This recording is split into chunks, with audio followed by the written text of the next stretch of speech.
Oh, my lord.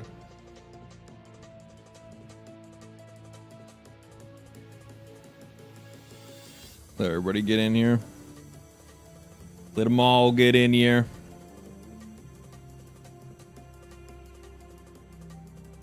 Late? I'm not late. I clicked the button. I clicked the button. Wait, 4:30 is in like 3 minutes? Yeah, but 4:30 was in 3 minutes. 3 minutes ago. Good lord. I got slapped with a bout of insomnia last night. So, I apologize if for whatever reason I'm running at like, you know, 35% speed today. I hope you're well. Yeah, I'm good, man.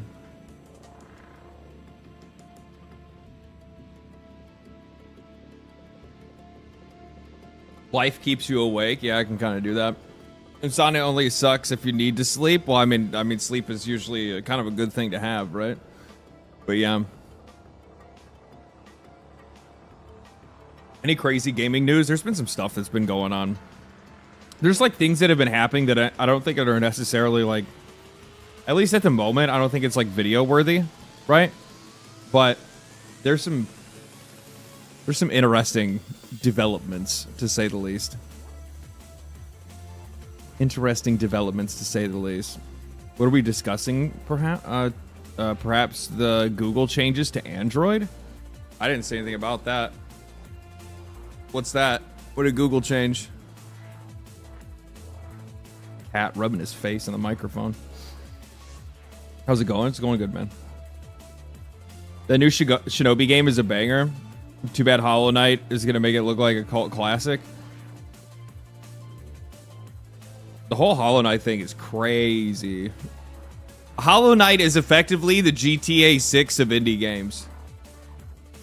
Like, I think that's actually a pretty accurate description of the game. At least so far as its impact on the industry and what it means to like other indie games.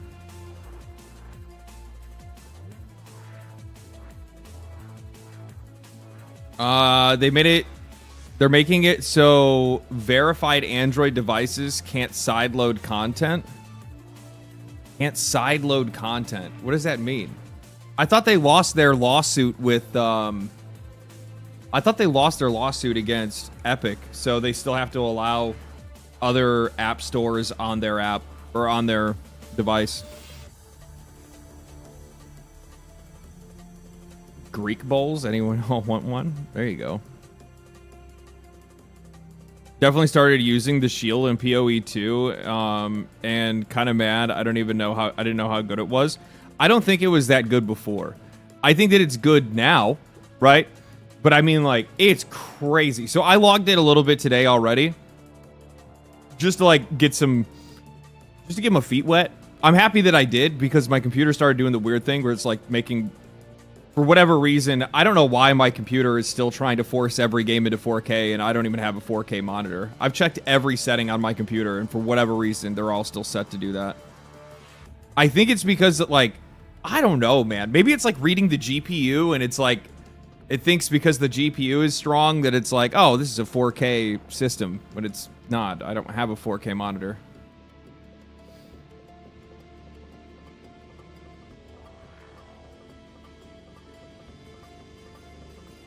Criminal, thank you for the Prime, man. 4 months in a row. Appreciate that. Or 4 months. Currently on a 1 month streak. You missed a month. Do we need to talk about that? Did it crash? No, I had no problems. No, the game didn't crash for me at all when I played. Not even a little bit. Are we going to touch on the recent Helldivers 2 news, perhaps? Yeah, I plan on looking into that, too. I didn't pull up anything for it, but I thought it was actually kind of crazy to see, like... I mean, Helldivers 2 effectively has, like, ended the console war. Like... It's weird now when you go online And for the most part, the only people that you're going to see that are like console purists are going to be like 40-year-old fat fucks that ain't got nothing else better to talk about. I'm just going to fucking call it out like it is. Like, it's some of the most like loser behavior that you see on like, well, PlayStation's better, the Xbox. And it's just like, you can play these games anywhere. What does it matter? What does it matter? You're nothing in the face of PC. You're like ants on the ground, skittering about, eating my scraps. Console Wars ended August 26. Oh, yeah. Sbeebsy? Thank you for the tier 1. Appreciate that.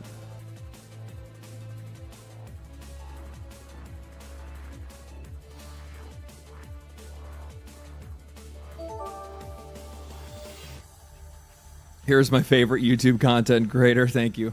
Thank you. Hope you're having a good day.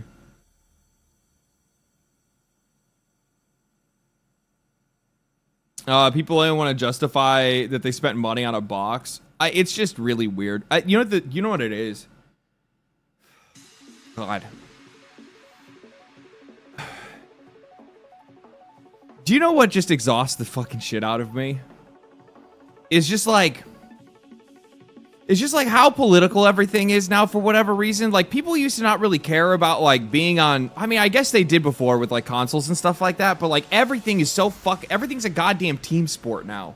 Everything is, like, some type of, like, moral purity test, and, like, constant weird comparisons are being made with other people, and it's also just, like, constant, like, gotchas on other people. Like, anytime anybody's talking to somebody else, they need to know everything about them, otherwise they can't have anything to do with them or whatever it might be. And it's just like,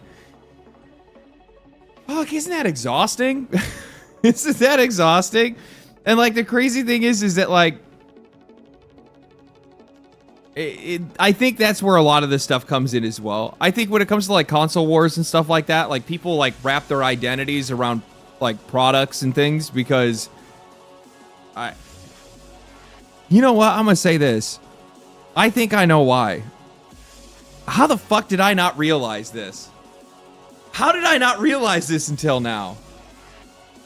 You want to know why people are so obsessed with being on teams or being in these, like, you know, groups or communities, whether that's like political aisles, whether that's like consoles, whether that's these like game communities and stuff like that. In a lot of cases, the tribalism. You want to know why tribalism is in vogue? It's because people today are boring as fuck. It's because they have nothing else going on in their life. It's because people have become so isolated because of the internet that, like, they have nothing, like, actually attributed to their personality. So their personality just becomes products. It becomes media campaigns. It becomes movies. It becomes anime. It becomes a video game. It becomes, like, all of these other things rather than, like, anything special or unique about themselves, because they themselves don't really have a lot of that to begin with. So they wrap themselves in anything they can. Yeah, exactly. Exactly. Primal nature. Aren't we all primal? Panda, thank you for the $5. Man, hey, LD, hope you're doing well. It's crazy hearing and seeing the PlayStation logo on my girl's Xbox. She booted up Helldivers 2. Truly amazing to see. I think it's an absolutely fantastic thing, man. I have been, you guys know this to begin with, like, I think that it is the worst decision that you could possibly make. KLD hope you are doing well. It was crazy hearing and seeing the PlayStation logo on my girl's Xbox when she booted up HD 2. Truly amazing to see. I think that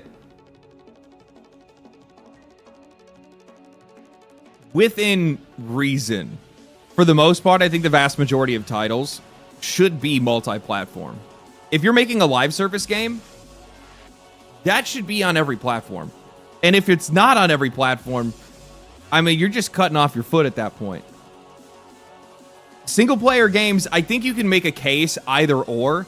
If it's more niche, then you're going to want to have it on everything. If it's a if it's a, I don't know, if it's something that's kind of like waning in popularity, you want to try to put it out on as many things as you possibly can. But I think outside of that,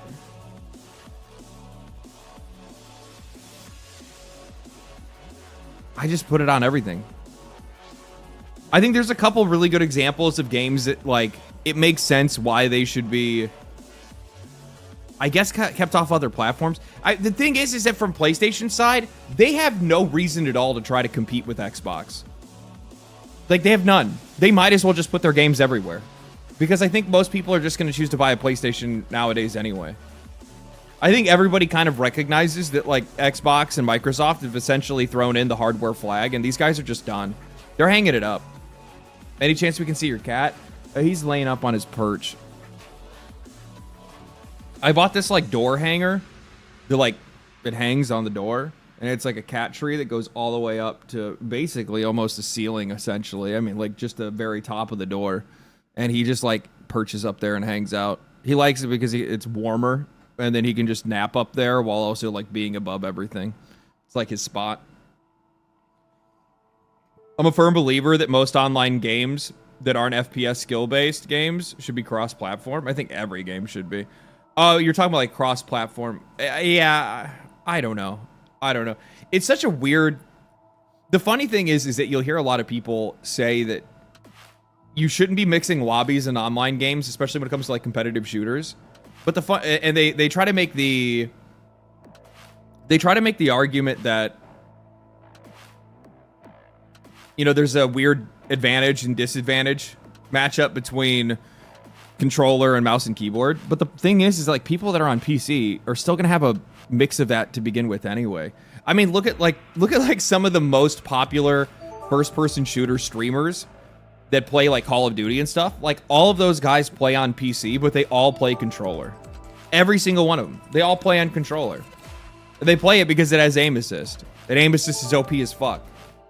The only reason you wouldn't be playing on mouse and keyboard is if you're somebody that plays more in the long range or mid range.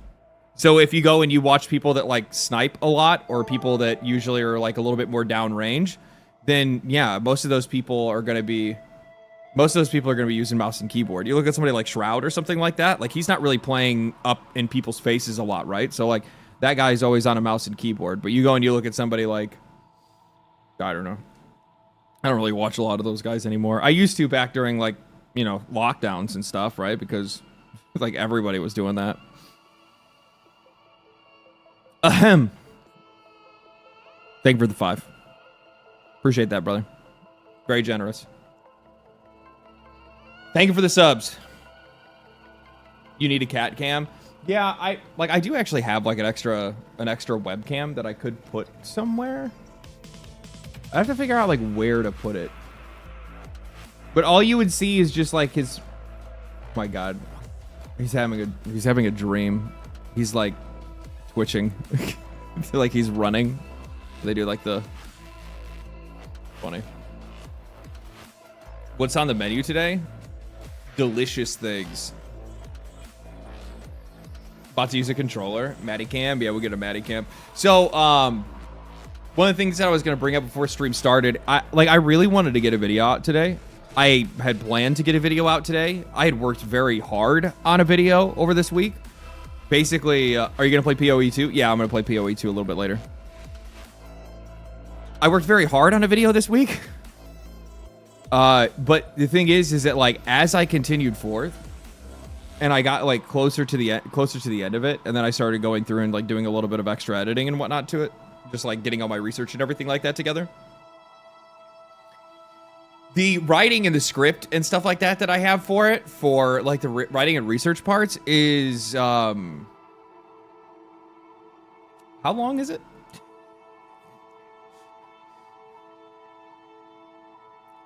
It's almost 6,000 words. It was 7,500 words at one point. To give you guys an idea of what the difference is between that and what my normal ones are, my normal videos are like probably 35 to 4,000 words typically. And this one is like 55 right now, I think is what it's sitting at. Hour video. It's not gonna be an hour video. It'll probably be like a half hour if I had to take a wild guess. I kind of still want to like speed it up a little bit more, but the problem is that like there's just so much shit.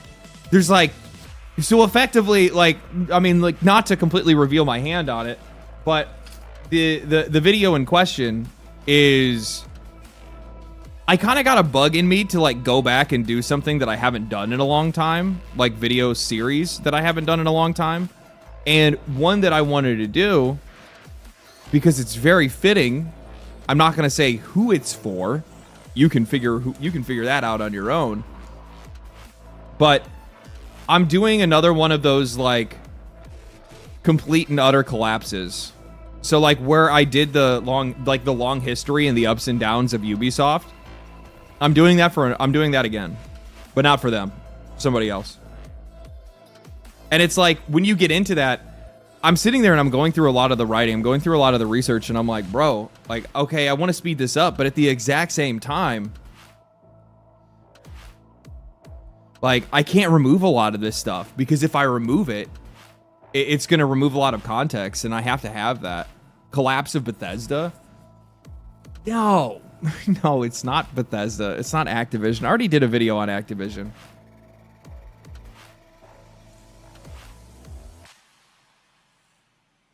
No, it's not going to be Blizzard. Yet.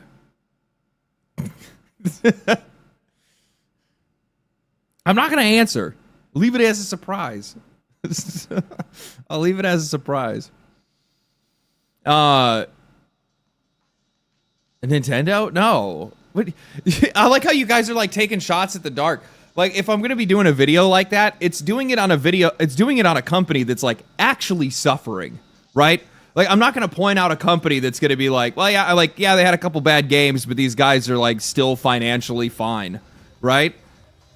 Like you got to do it where it's not a speculation. You have to be like, this is an autopsy. Ooh. That's actually a really good title.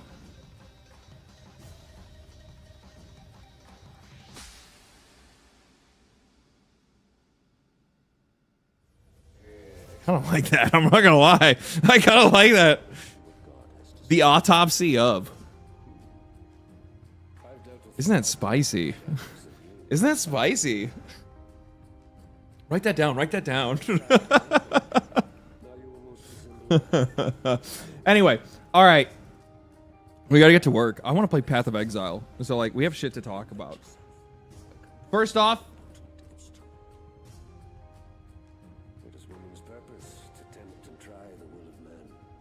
made it over 26 weeks, baby. 26 weeks. Had to bring the guns out. Guy said 6 months straight at the gym, no days missed, long way to go, lot to improve, but I'm really fucking proud. Shit has helped a lot with my attitude, energy, appetite, and just generally not feeling like shit. Really a ton of support, a lot of really positive folks and whatnot like that. Some people are kind of asking like what I did exactly. This person asked the right question. I downloaded this app when I first got started because I'm one of those people that's like an absolute, I can be a fucking miser when it comes to money, right? So I don't like spending money at all. And I bought a, man, what did I buy? I bought an app called Fitbod is what it is. It is the fucking dopest thing in the world. What it does is you basically tell it like what's your skill level, how many days a week you're going, and then it'll auto-generate a workout plan for you every time you go to the gym. You literally just hit start workout. It says, okay, here's like 6, 7, 8 things that you need to do. This is how many reps, this is the weight. And as you continue to use the app, it'll test you and it'll be like, okay, so I'm going to try to increase your reps or increase your weight. And you have to answer honestly when you're putting your numbers in, how many reps did you actually do? How much weight did you actually do? Don't lie to the app, otherwise it's just not going to give you what you need, right? And I stayed honest. And above all, I ignored any sense of embarrassment because I saw like one dude was in here and he had asked something that I think is like really, where'd he go? He asked me something that's like that I thought was like really important to like point out, which is not immediately available. Exile has tested you, my brother. Maybe it's in here. God has to say. Yeah. So he says when you say start easy, can you describe that? I always bite off more than I can chew, and I end up back on the couch. And I just told him I never overexerted myself. And one of the things that I tried to do, is it free? I think that there's like a free version of it that you can use, but I paid for the app because the fact that I paid for the app because I wanted to like give myself a financial investment. So then that way I felt more obligated to make sure that I use it and go to the gym. Otherwise I'd feel like an asshole for not doing that, right? But one of the things that I did is that like I ignored any feeling of embarrassment. So like even when I first started, I mean, I was just like lifting like 15-pound weights just to make sure that I got the reps and just to make sure that I like got the workouts done. So I took it easy the first like month or so that I was there. And then and the app actually kind of recognized that and then slowly but surely increased my weight because it'll actually ask you per individual exercise, you know, how difficult was this on a scale of like 1 to 5. And then as you do that, it kind of dials in and finds where you need to be with weight and stuff like that. And you can trust it for the most part. It's worked out really well for me. Form over everything. Exactly. And like that's the other thing too. It was just making sure that I'm getting like proper form, which is really cool because it also had the app also has like videos attached to each workout every time you click the next exercise. So like you're making sure you're getting good form, you're making sure you're getting reps in and all that stuff, and it's actually worked really well. Can you link the app? I don't know if they have a website or not. Let me check really quick.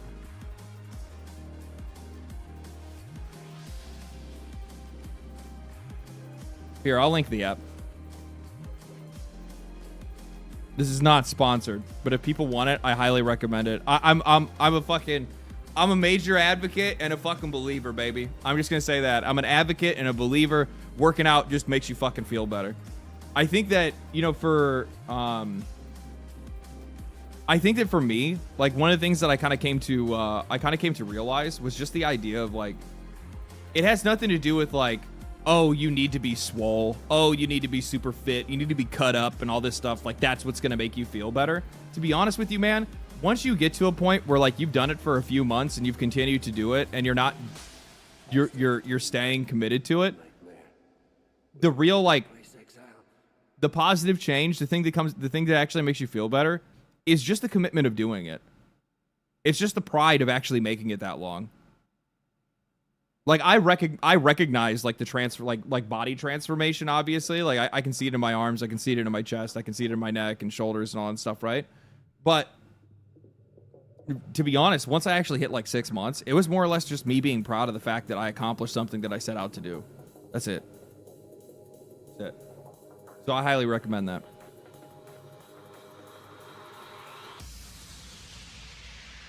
Happy Friday indeed. 1% compounds over time. It absolutely does.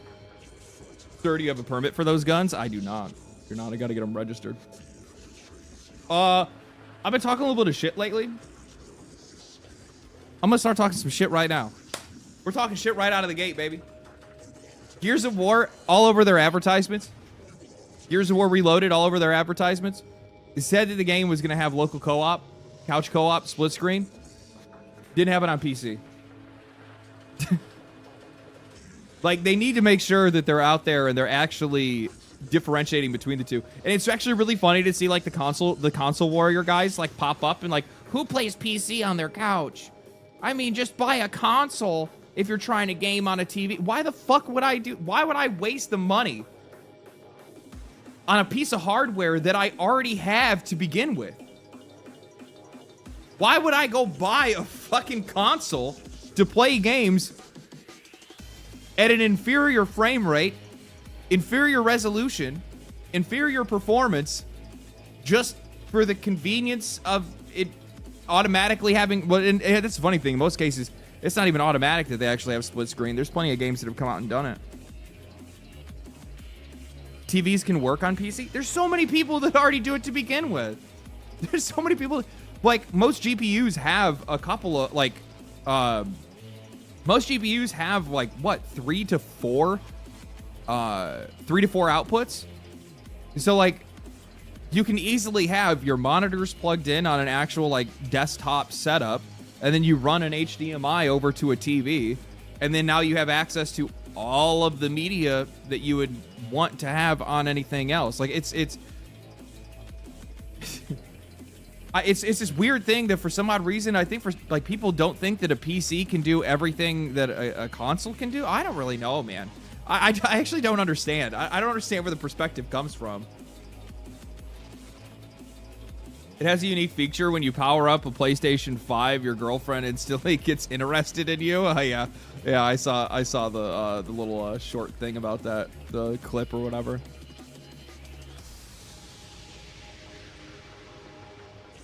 PC have problems if you don't take care of it. I mean, anything has problems if you don't take care of it. I play on a 4K TV. That's what I'm saying. Like, a lot of people play on it. There's this one dude. Where is it at? The best one that I saw, there was like this like PlayStation console guy. Like, all he does is literally all this dude does is just post about PlayStation all the time. I think it's right here. Can you provide actual data?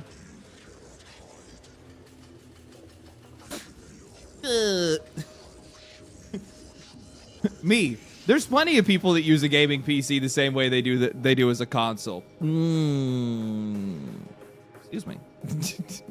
Can you provide data? Like, the fuck you, nerd? No.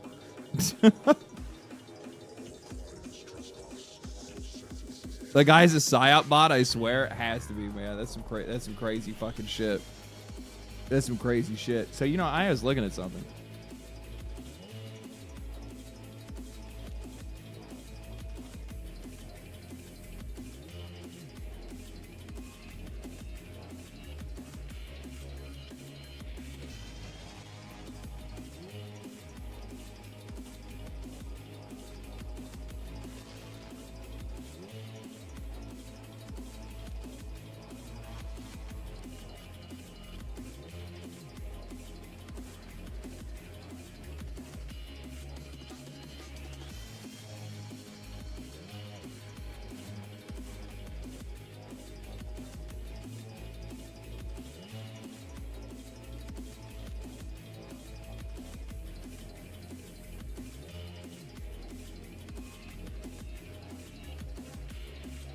Rough.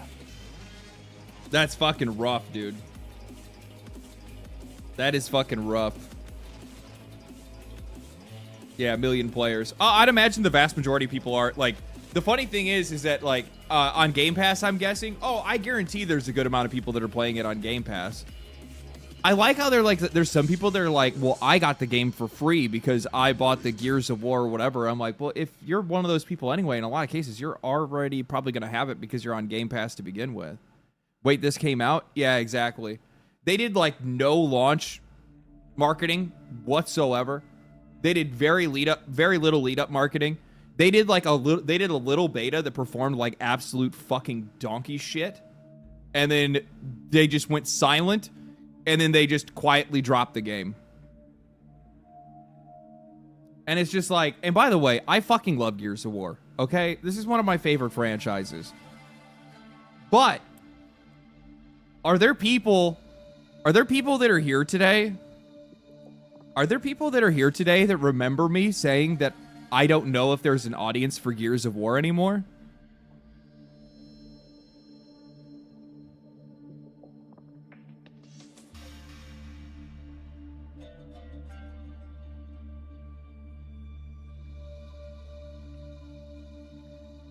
I'm going to be real with you guys. This is so pathetic on Steam. There's indie games that outperform this.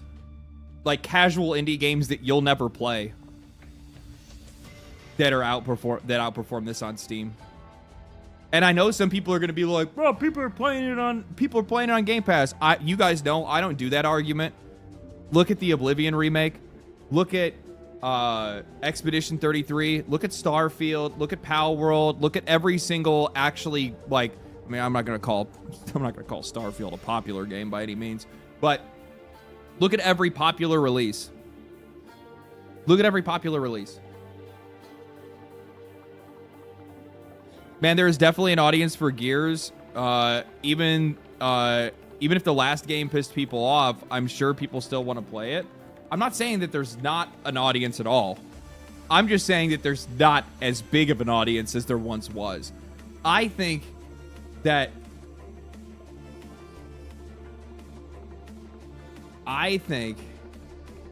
Where... It just showed it a second ago. Show me 5.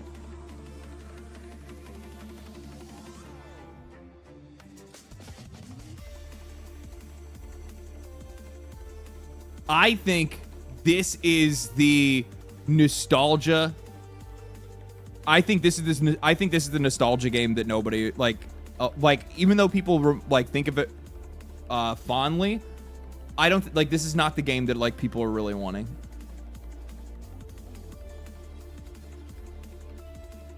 Nobody wanted it. I mean, don't get me wrong. I think that Gears 5 was like, this is a direction. This was I think the narrative for it was fine. I don't think there's anything. I'll be honest with you, though. You know what was really good for Gears of War 5? Gears of War 5's Horde mode was fucking awesome. That shit was sick. I had a lot of fun playing Gears of War 5's Horde mode. Especially because it had, like, consistent progression, and you could, like essentially, like, level up characters and weapons and shit like that. Like, it was actually really cool. I'm not going to say that it wasn't. It had some good parts to it. But narratively, yeah, it took a turn. That's the reason why they're going back to E-Day. E-Day will do fine. We'll see. We'll see. Part of me agrees with you because obviously, what was it? Space Marine 2 did really well, right? So since and these are effectively, I mean, they're the same fucking game. One has a way cooler universe. I mean, Warhammer has a brand behind it that's just far more popular and a universe that's even cooler. Not to say that the Gears universe isn't cool. It's definitely cool, but I mean, like, come on, man. It ain't no fucking Warhammer. It ain't no Warhammer 40K. That's a completely different story. So, it's a weaker Warhammer is essentially what it is. And I mean, and here's the thing. And I don't know if Microsoft and Xbox will keep making them after the launch of E-Day. And the reason why I don't think it's going to happen is because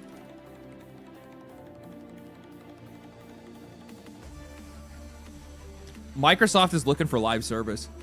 They're looking for games that are going to keep players coming and keep players rolling and keep them in the game. And while Space Marine 2 popped the fuck off, it fell off. Right? I mean, I mean, I mean, this is I'm gonna be real with you. For a game like this, 10K, still averaging 10K a month is fucking insane. Like, that's really good. That's really good. But I don't think a lot of these companies are gonna, like, Saber will want to invest in stuff like this because they budget their games appropriately. And because they're not a massive company that is so fucking overweight that they're about to fall over, right? They're not a company that's essentially, running on a fucking treadmill right now. Xbox, in a lot of cases, I think is. Space Marine 2 is the only game that I played online. I play online for the most part. Yeah, no, I like Space Marine 2 is really fucking cool, man. I think they did a really good job with it. But just understand where I'm coming from when we're talking about, we're talking about Xbox, right? Do you think this is what Xbox wants to chase? Now, mind you, this isn't a live service game. There's no live service elements in this. So, obviously, they don't really give too much of a shit about how many people are playing it online all at the same time and constantly playing it. Though, I would imagine it will have an impact on how much money is continued to be invested in Gears of War E-Day. I guarantee.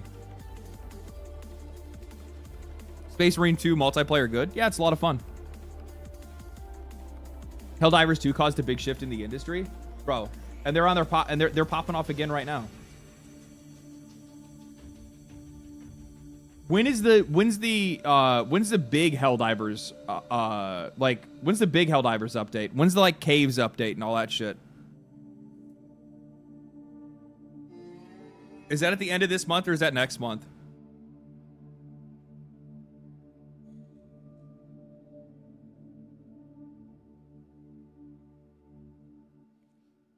Next Tuesday?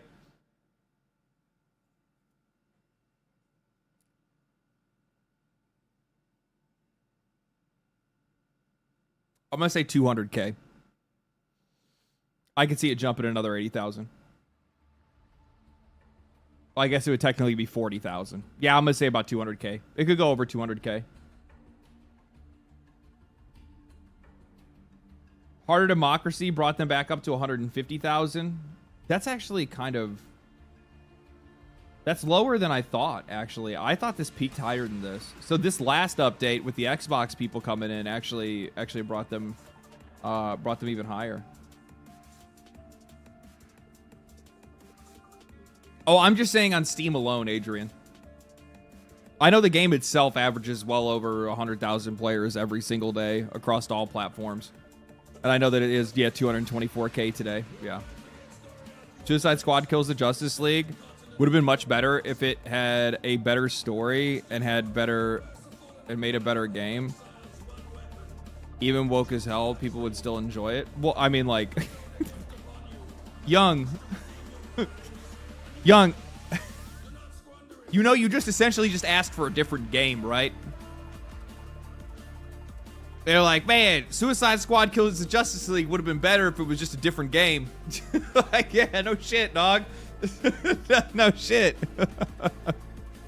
Yeah, it would be better. It'd be a lot better.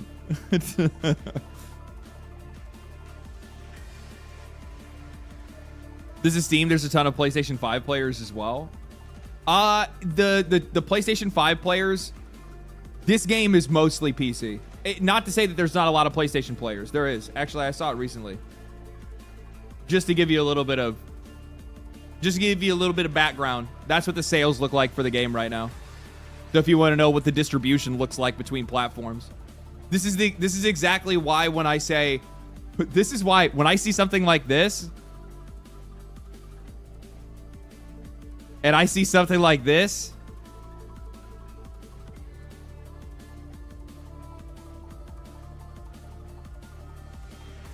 I know that this is what's really going on. Right? I know this is what... I mean, this tells me immediately that this game did not sell. It didn't sell for shit. This is a Game Pass game. Pure and simple. Now, mind you, I'm going to give them some credence because I don't want to completely dog on them entirely. Because for all the people that bought the game, bought the Gears of War Ultimate Edition, they got this game for free. So, like, that's a huge W on the side of Xbox. I have no problem with that at all. They essentially just gave away copies of the game for free to the people that bought the Ultimate Edition. That's sick. That's cool. I love that. I love seeing something like that. How much of an impact that has on the sales, I wouldn't be able to tell you, to be honest with you. But anytime I see any of these people trying to defend any of these games that come out and report crazy player numbers and say, oh, you guys don't understand. All of the players are just on console. Not everything sells on Steam. Shut the fuck up. Shut the fuck up. Are you going to try? I need somebody to try to convince me that somehow Helldivers 2 is uniquely just a more PC-coded game.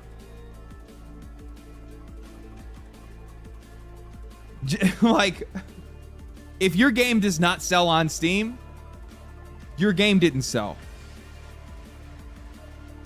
Not as much as it could have. And I think the numbers prove that more times than not.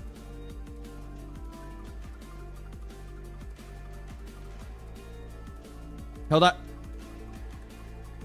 Bugs. Are you looking at the same graph I'm looking at right now? Does that look like 50% to you, my guy? Helldivers is 50-50 console and Steam? That is not a 50-50 graph, my friend. That is not a 50-50 graph. This is directly from Arrowhead.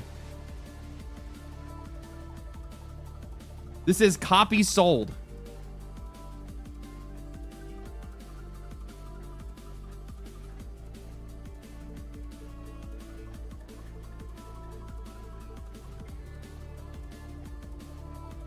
So if this is saying we'll round it, we'll just say, so this is so they're saying 8 million, so like 6. I could easily math this, but I'm not going to.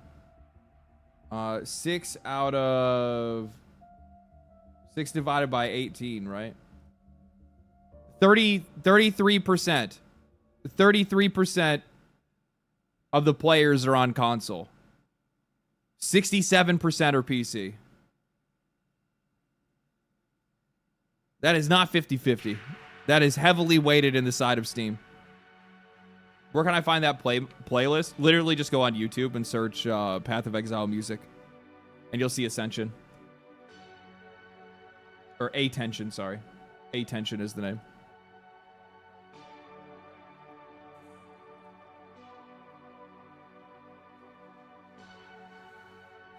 Two to 1 in favor of Steam. Yeah, 2 to 1 in favor of Steam.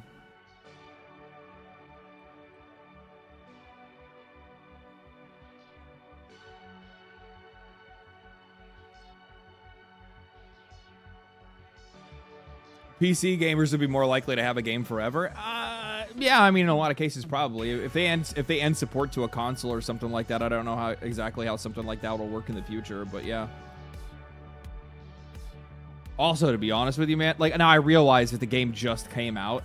I'll be really interested to see what this looks like here, because I know that the Xbox install base is very small, and I think that it would be very telling to show just how many people are not buying games anymore on console or on Xbox at the very least. I would almost get like, and I do think that in a lot of ways, Game Pass has trained a lot of people not to buy games, which is what Xbox wants. That's what Xbox wants. They want you to not buy. They want you to rent. They want you to subscribe. Because that's the future that they want for the industry to begin with. These guys do not want people buying games anymore. The idea, like, I'm gonna tell you right now, if the Stop Killing Games initiative actually makes its way through Parliament, and then it ends up getting to the point where they're gonna start to like try to pass some type of law, you better fucking guarantee that Microsoft will be in that room being like, no. Honestly, man, a lot of companies will be, because like I feel like it's something that's going to end up kind of branching out to even just like regular services as well. Looking at things like Photoshop and stuff like that, because they're effectively doing the exact same thing. And like I look at industries like that, and I see that as the dark future for like the games industry, because like they're just going to follow those same trends. Yeah, Adobe. Because, like, think about it. Like, Adobe used to be something that you just buy. It used to be a program that you just buy. Now there's no option to do that anymore. Now, instead, it's, oh, hey, get this subscription to our software. Like, no, I just need the software. I don't need constant updates. I just need it to do the job I need it to do, and then that's it. I don't need you to constantly add functionality to it. I'm okay with missing out on that. I would much rather these programs actually have 2 versions, one where I can just buy and it's just static and I don't have to pay a monthly service for it, and the other where I can sign up for a monthly service if I want it to be constantly added to in the future.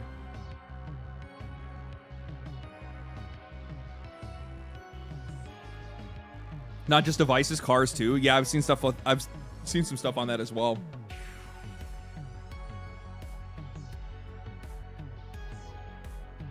Everything's on lease nowadays. I know, it's fucking sad, dude. And none of this is done in the benefit of the customer. I think that's the one thing that like pisses me off the most, is the fact that they'll try and they'll say that's what it is, and we're relatively powerless to do anything about it, because a lot of these industries have essentially turned into cartels where we no longer have options outside of them. There's not very many other options, and the other options that we do have considerably less functionality, which makes it nearly impossible for us to use their to like use their software instead. Because like, what's the other video editing software that people use? Like the free one. I don't even need free. I would want a paid one, even if I had to pay like $250 for it. I don't really give a fuck. GIMP, yeah, that's the one that like GIMP is nice. Like it works. Premiere, no, Premiere is Adobe. DaVinci, it might be DaVinci. Yeah, DaVinci Resolve is great. Is it? Movie Maker. God damn. I used to use that shit all the time back in the day. Making Dragon Ball Z music videos.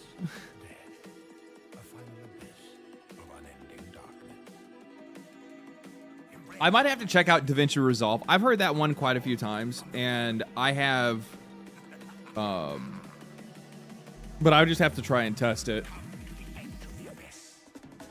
The problem is that like when you first start getting into making like videos and stuff like that, you get so used to using the programs that you use that the last thing that you want to do is throw a wrench into that, and then now all of a sudden you're using like software that you're not familiar with, and then the process takes you longer to be able to edit and figure shit out, right?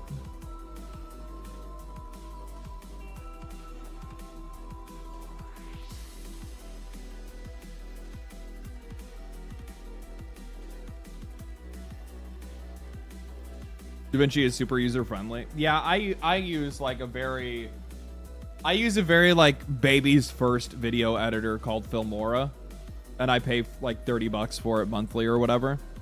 And I like it just because it has like tools and effects and graphics and shit like that I can just drop in and I don't have to worry about anything. I don't have to go looking for shit.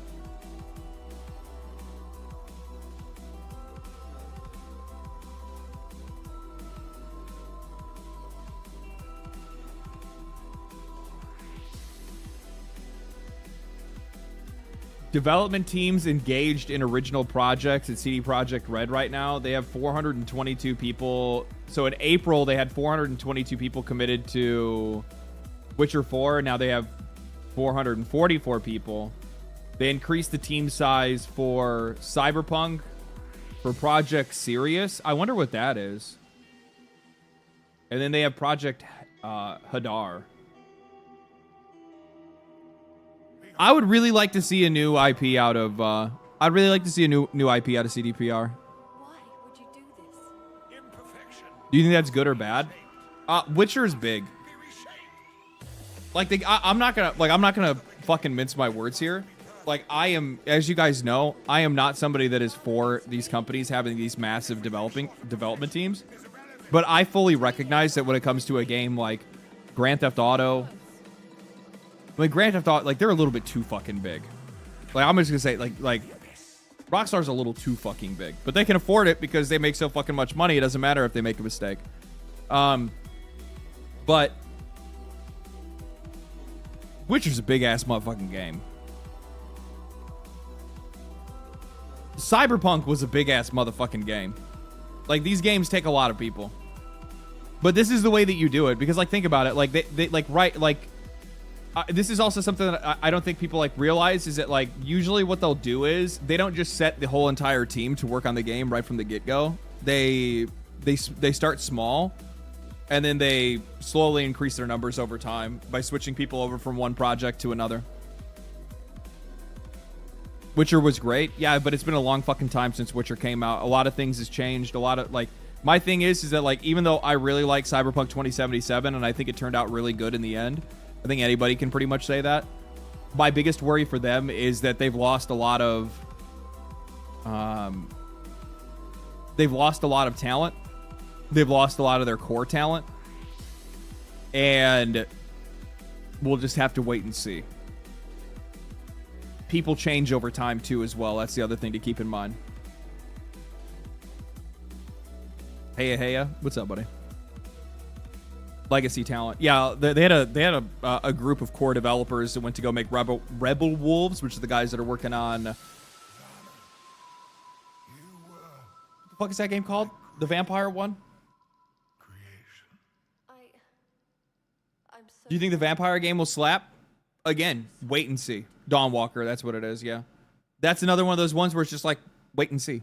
Like I think it's cool to see talent go off on their own, but something that I've kind of noticed is that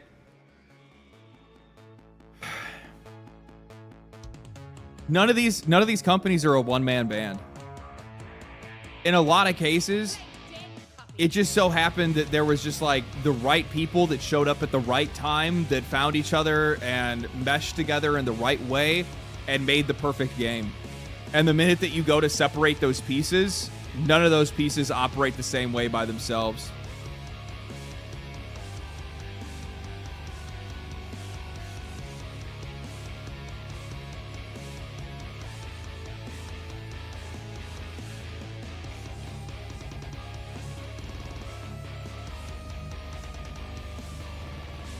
I have a rare bone disease, so he can't pronounce rebel?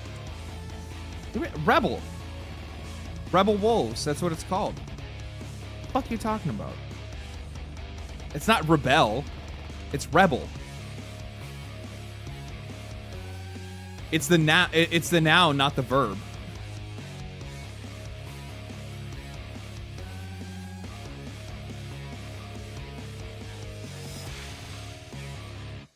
Stardew Valley was made by one guy. Well, I'm not talking about indie games. That's a different story. I'm talking about these like massive AAA projects.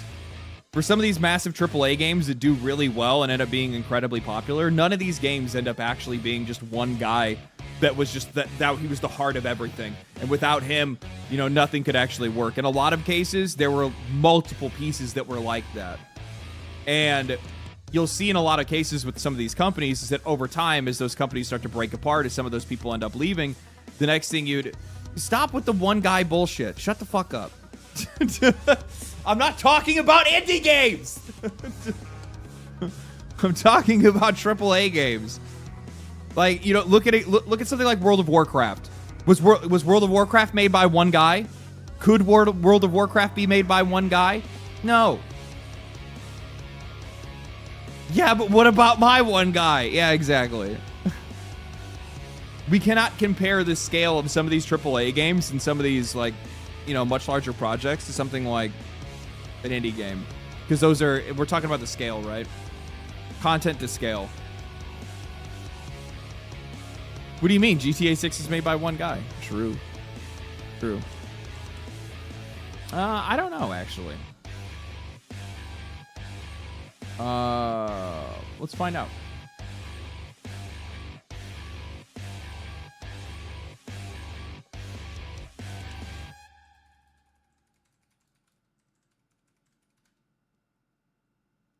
$50 to 60 people.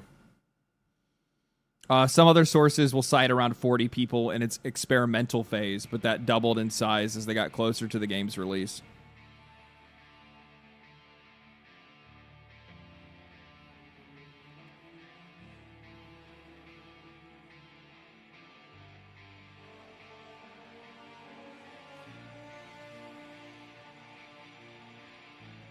Do you think AI will enable indie devs to stop big studios eventually? The problem with that thinking is that that also doesn't somehow work to the advantage of the bigger studios as well. If the technology is available for these developers to be able to use AI to be able to make better games and make better games at scale, the same can be said for AAA studios.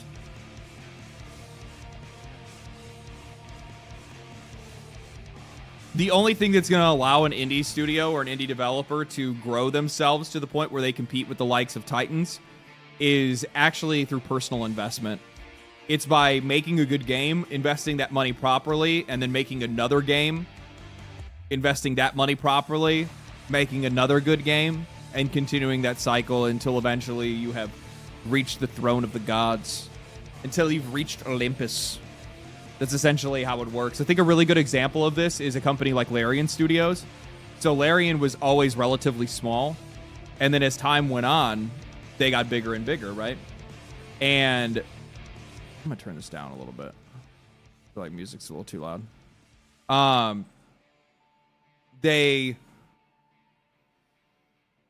So Larian Studios, when they first started out, they were really small. They were only working on like porting games and stuff like that, or they were working for like contract games where essentially somebody would come in and say, hey, this is the game we want you to make for us. And then they go and they make that game. And then eventually they use that money to be able to go and make their own games. After making their own games, they kind of went little up and down periods, and then they came out with Divinity. Divinity did really fucking well for them. They grew their team. Then they made Divinity 2, Original Sin. And that game did very fucking well for them. And they grew again. And they reinvested that money. They reinvested in holding on to a lot of that legacy talent that they had. And they just kept rolling that from each success and everything that they've had. Now, today, Larian Studios is like twice or three times the size that they were before they made Baldur's Gate, or like before they started working on Baldur's Gate 3. Now Larian has, I think, 3 studios in total. They have their studio that's in Ghent. Is that where it's? I can't remember the name of the town that they're in. But they have another writing studio in Ireland. Actually, I think they have 4. I think they have one in Ghent. I think they have another one in Ireland. I think they have another one in Canada and another one in South America.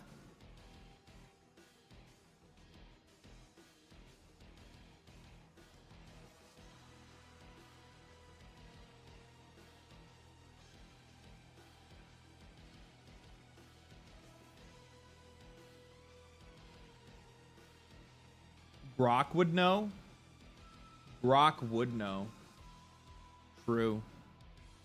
How many studios does Larian Studios have? Is Canada America's hat, or is America Canada's pants? I don't know. Oh, they have a lot more than I thought. So they have Ghent, Belgium, Quebec City, Canada. I was right about that one. They have one in Dublin, Malaysia. I knew that they had the Malaysian one. They have one in the UK, one in Barcelona, and another one in Warsaw. Obviously, the size of those studios it kind of depends on, like what that studio is actually doing. But what they do specifically is they have like each studio has like their own like focus on what they actually do. Barcelona's in Spain. Yeah, I know. I fucked up. I thought they had one in South America. They don't.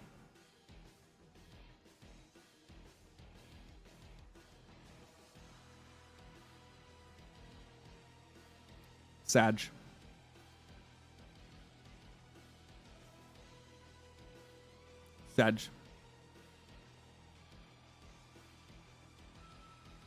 This is a hot take. The idea that DEI is not what kills these games. People and their politics suck, but the reason many of these games bombed is because they lack skill, direction, and vision. That's not a hot take. I've said it 100 times.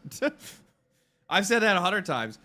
Like, people do not give a fuck about what, like, at the end of the day, if the game is good enough, nothing else fucking matters. Like, sure, you're going to separate the audience a little bit. I'm sure you're going to lose some people, but you're definitely not going to lose everybody. You're not going to, like, if your game is good enough, it's not really going to matter that, but, like, it's going to matter, but it's not going to matter that much. I think one of the best, like, I've said it a million times by now, but the best example of that is Baldur's Gate 3. I mean, Baldur's Gate 3 literally includes all of the things that everybody has complained about. Everything. It's all in there. But it's known as, like, one of the greatest games ever. Absolute fucking... It's a game that absolutely fucking shredded, made a shitload of money, and most people think about in the most positive sense. It's something that can only make it's something that can make a bad game worse, but it can't make a good game bad. Baldur's Gate 3 didn't force opinions on players. I think that depends widely on the perspective of the person that's playing the game. I think for some people, like, they've gotten to the point where they're just like, even having the option or having body type 1 or 2 or A and B that's enough. That's automatic uninstall, right? I think I literally just saw a meme the other day that it had posted somebody. It had showed like a menu that like shows like pronouns and they're like instant uninstall, instant return, and it's just like, I'm not one of those people. I'm gonna be honest with you guys. That's not me. I like I'm not gonna get to a game's menu and be like, oh, it has pronouns. I'm gonna rage now. I'm gonna look at that and be like, well, let's hold it. Let's hope this, you know, this let's hope this did not distract you from actually doing your job.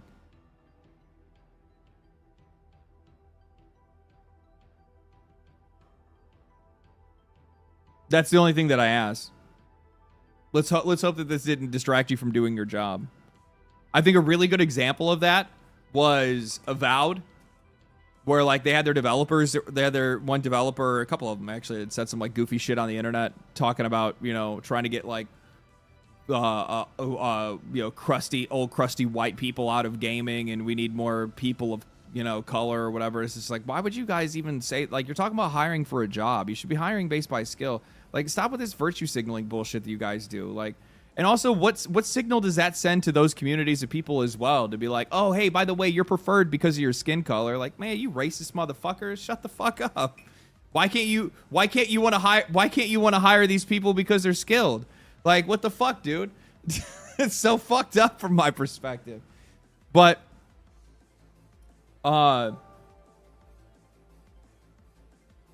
you see those guys go on the internet before Avowed came out, and they're like, we're trying to get rid of, you know, we're trying to get white people out of our studio, and then retweeting Elon Musk crying about how, you know, pronouns or something in their game. Oh, just wait till you actually play it. It's like, yeah, and then I played it and realized that you guys were distracted by a bunch of fucking meaningless shit that didn't do anything to actually make the game good.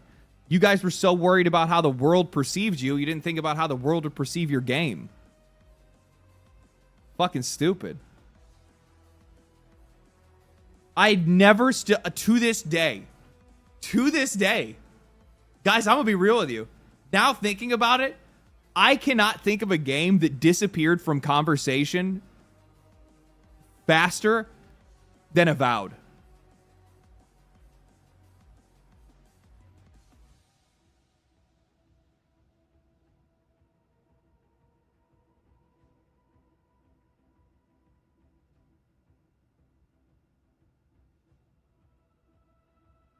Like, that game was like in and out of conversation in a day. It was a week. It was a week, and then it was gone. It was like just enough for people to be like, man, this is just not what we wanted. This is not what we expected.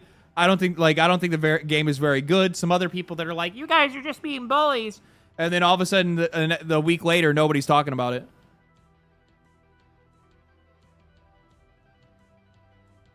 It's called apathy next. You know, shit, I know.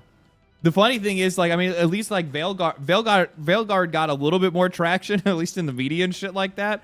But like the pushback against Avowed, even games media wasn't interested in trying to defend it. They basically put out like one article and then we're like, nah, we're good.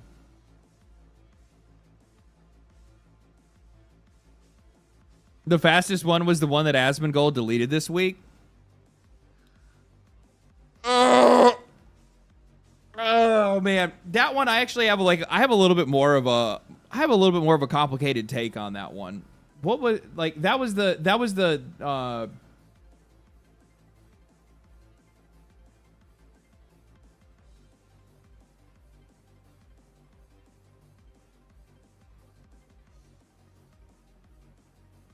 he posted some wild shit recently, didn't he?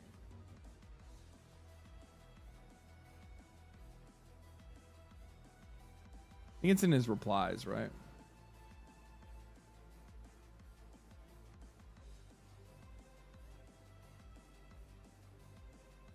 Jesus Christ. This fucking dude pops off, huh? What a feed. What a feed. So I had seen his video where he had reacted to okay, so just for some background for some people that don't watch the guy. He made a he did a reaction to a live stream that happened at GDC, where essentially these folks get up there and they're talking about their game that they're making. They were at Gamescom. And while they're at Gamescom, they give this long presentation about this like migrant game, I guess is what you want to call it. It's essentially like a game about like illegal immigration and like how you need to dodge out on border patrol and how you can die out in the desert from like drink, like whatever it is. And yeah, like anyway. So they get up there and I mean like, and it's I'm gonna be honest with you. I saw their presentation. It's some of the cringiest shit I've ever seen. Take Us North. That's the name of the game. Correct. Asmongold made a reaction video. And then as a result of him making his reaction video, they took their website offline. They took their Twitter offline. They took their fucking game off of, I think they even ended up taking the game off of, I think they ended up even taking their game off of the like Gamescom website. So you can't even watch the video or the original live stream of them giving their presentation. I mean, like, these guys straight up did the, like, Homer Simpson, like, back into the fucking bushes kind of fucking move, right? And what do they expect? The weird thing is I have some complex opinions on this. The first thing that I'm going to say is this. How are you guys going to go through this entire process of gassing yourself up to make a game like this, getting the assets to make a game like this, getting the money to make a game like this, the funding and all of that shit, and then even just the slightest bit of online backlash while you're in development causes you to just go in fucking full protected mode? What did you guys think would happen when your game released? Like, that's the thing that's crazy to me, that the fact that, like, what did you think when the game was going to come out? You can't handle this right now? It'd have been 1,000 times worse by the time the game comes out. Even if they didn't do this presentation and all this shit and they put the game out later. And the funny thing is actually in a lot of cases, most people probably wouldn't even know the game fucking existed if they didn't do this whole presentation.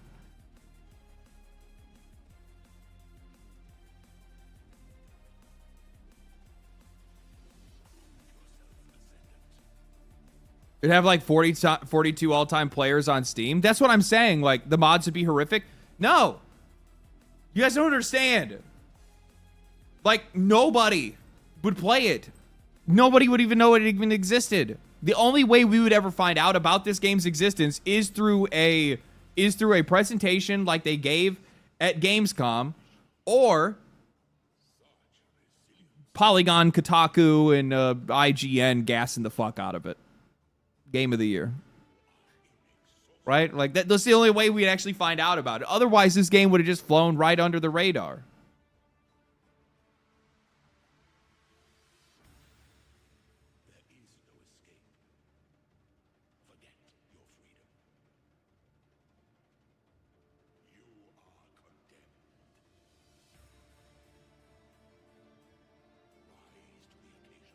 So it's just really funny to me to see something like this. And like, the thing is that like I wholly understand the fucking criticisms, but also at the exact same time, you guys want my fucking hot spicy take?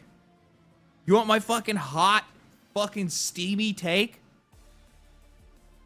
I don't give a shit if video games like this release. The people that should be making these kind of games are these kind of little indie studios. That's who should be doing this stuff. That's why I never made a video talking shit about Dustborn.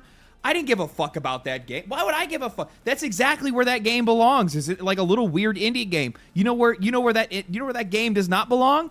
Coming from a fucking AAA studio, coming from a franchise that's already established, coming from a game that's supposed to sell millions and has fucking people's, like, an entire fucking studio's jobs on the fucking line.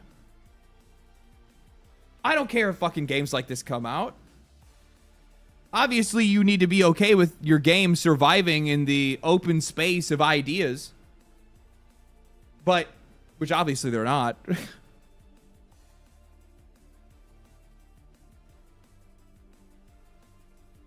So like my thing is that I like where some people are like, oh, I want to stomp all these games out of existence. I don't really think that's necessarily what Asmongold's believe. I don't really know exactly what his opinion on that kind of stuff is to begin with. I don't think he really. I don't know. I actually have to like watch his whole thing and see exactly what his opinion on it was. But for me, I don't care if these games come out. And you know what the funny thing is, this is exactly like I would want this game to release, because you know what ends up happening when games like this release? It goes to show just how unpopular their opinions are. If they're defeated before they're ever out in the open, well, that's a lot less content.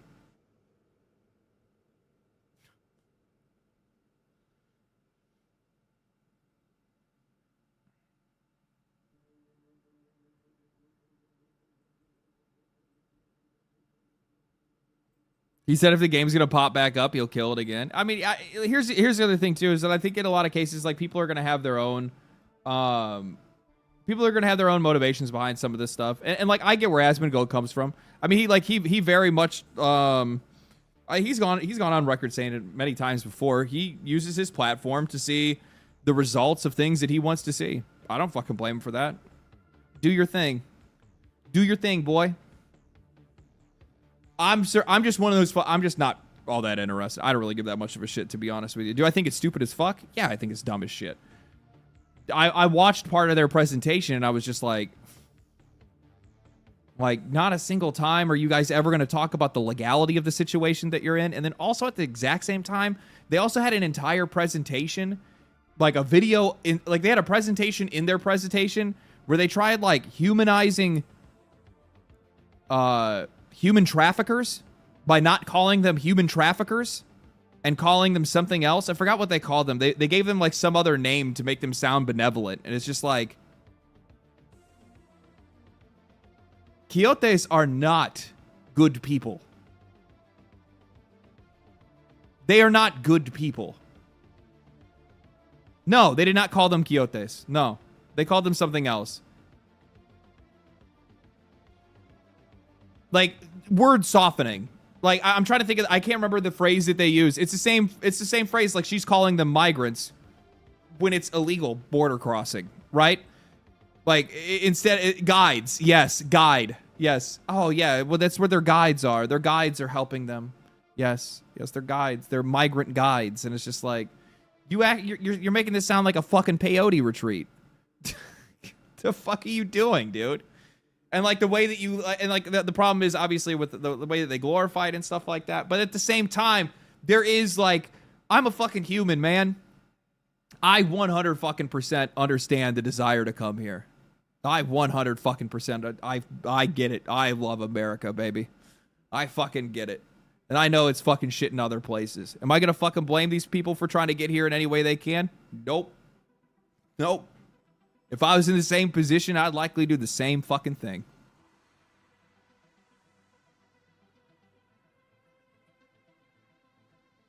But that doesn't make me go, oh, well, it's not illegal because of that. Like, no, it's still illegal. It's still very illegal.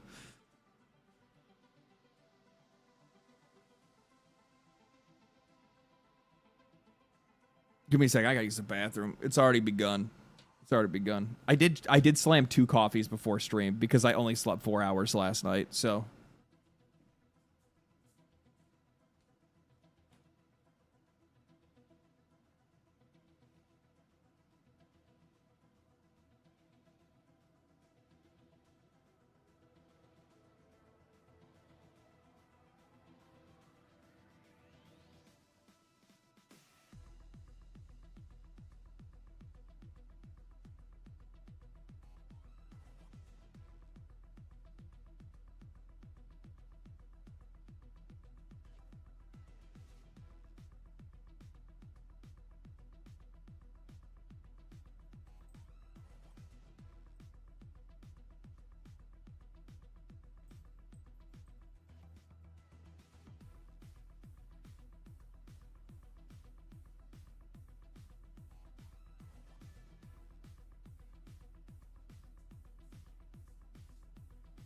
Okay, all right.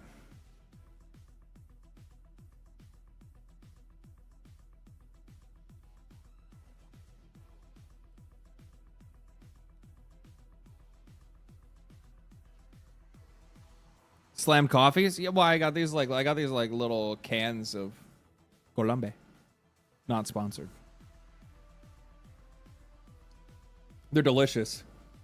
And they get me fucking juiced. They get me fucking juiced. Silksong price released?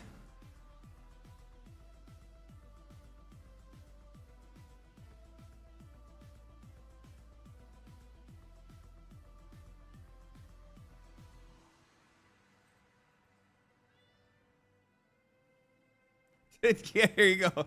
Here you go. It's like video game industry raising prices to $80. The most. This is my impression of the most based indie developers.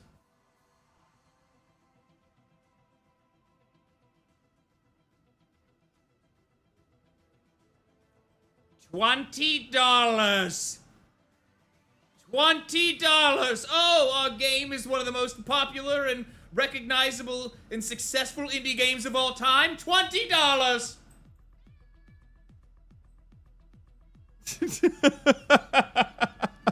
Go fuck yourself.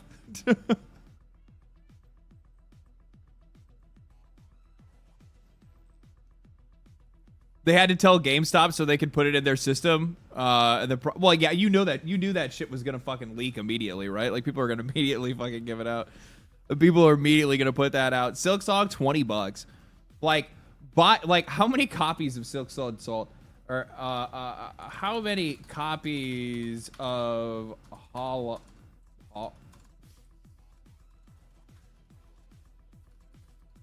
Good lord. Loading.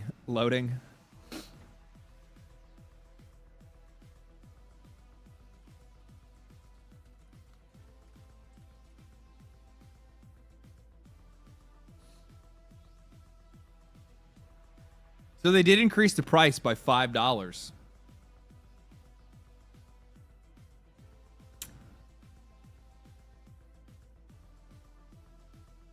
I don't give a shit. I like a $5 increase. And here's the thing. Hollow Knight could easily have been sold for fucking $20. I'll be honest with you guys. If the game came out for $30, I don't even think anybody would bat an eye. I don't think anybody would bat an eye.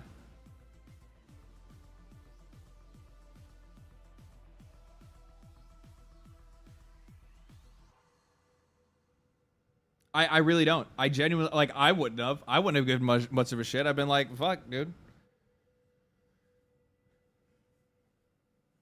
Now, I will say, so I had seen a clip from like a podcast or something like that with Carnage where he was talking about how like the expectations for games like Silksong are going to be like too high for them to meet. And if the game does not meet the expectations of the audience, like people are just going to rage and freak out about it and just be like, like they feel ripped off or whatever it is. And that is one of the worries that I do have with some of these games and some of these smaller studios is that like our expectations on them and the hype that we put on them, like we can put it to the point where it gets a little bit too difficult for these guys to actually meet the expectations that we put forth.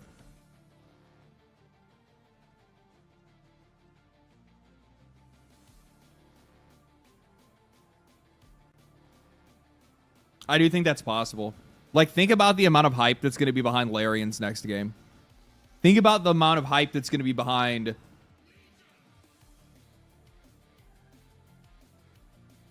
Sandfall's next game.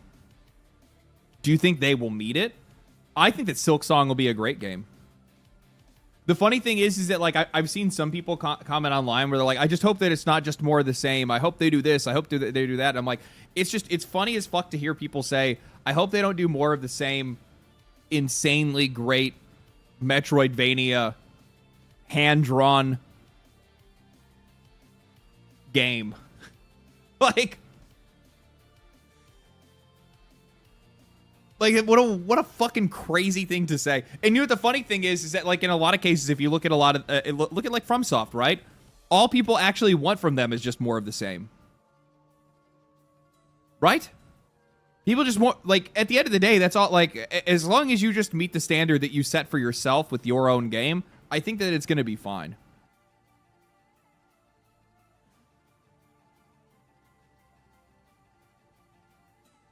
But price does help. $20 is possibly a crazy good deal, even if Silksong ends up just being another Hollow Knight. Yeah, I mean, like, I've seen, there's been more gameplay of it that's, like, come out recently, too. I don't know if I grabbed the little clip of it that I saw. Oh, yeah. I mean, like, this looks good.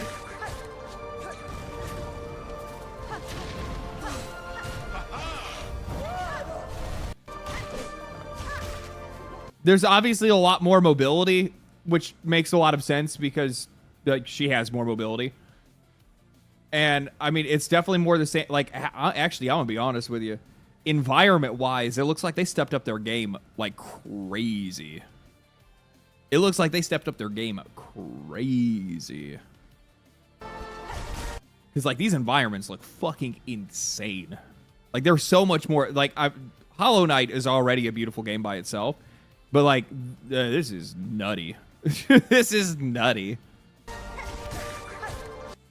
And I like the added verticality where it seems like this is going to be like a little bit more like combat, or not combat. This is going to be a little bit more like combo oriented / like juggling oriented, where you're like juggling your own character in combat. I really dig that kind of stuff because like Hollow Knight's more like parry dodge. So this might be a little bit different. This is going to be more of like a mobility game, I guess. I mean, obviously I said it has more mobility to begin with. But I like these like active levels and stuff like that, you know. But yeah, I think the game's gonna do just fucking fine. I mean, we're gonna find out, right? It comes out like in a week.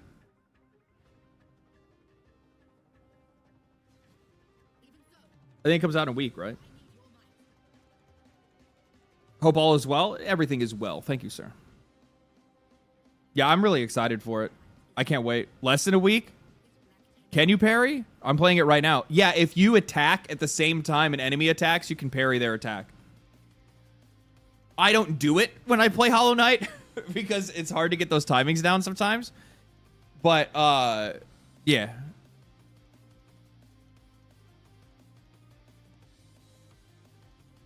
Fire up my arcade stick for this one? Maybe. I remember Golden Sun, The Lost Age, mechanically being Golden Sun with more summons and a new part of the story and world, and that was fine. That was more than fine. I miss Golden Sun so much. God, that game was so fucking good, dude. I wish that they made another one. I really do.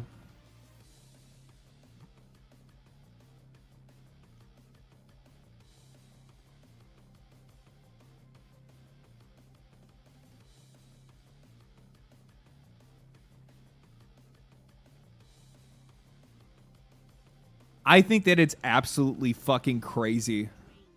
I think it is stunning. It is mind-boggling that a mobile game made by NetEase has more hype, interest, and positivity around it than the actual Destiny 2 game does. A gacha game, a Destiny gacha game, has more positivity and hype around it than the actual game. That is how badly this company has mismanaged their games. How badly they've mismanaged Destiny specifically. And it is just stunning. I don't even know what the fuck. Like, I struggle to find the words for it. I really do. And like their game right now. Dear no. Yeah, they probably beat him, yeah.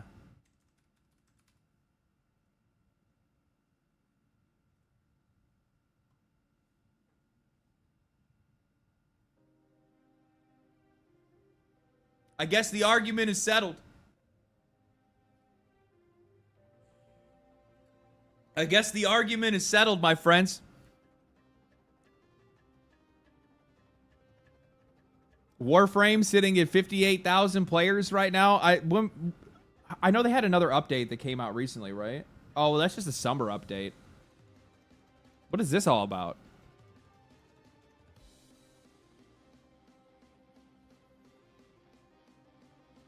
It's like how this update's named Frame with a Guitar. It's fucking goofy.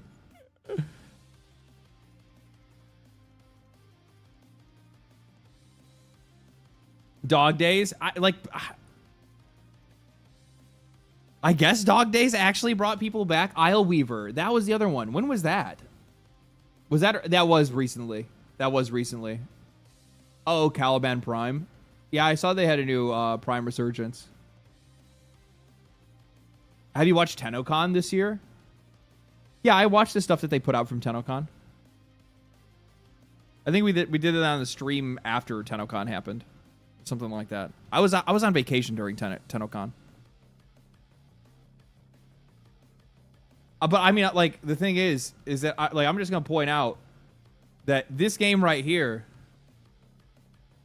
that's on max, right? We'll put on max.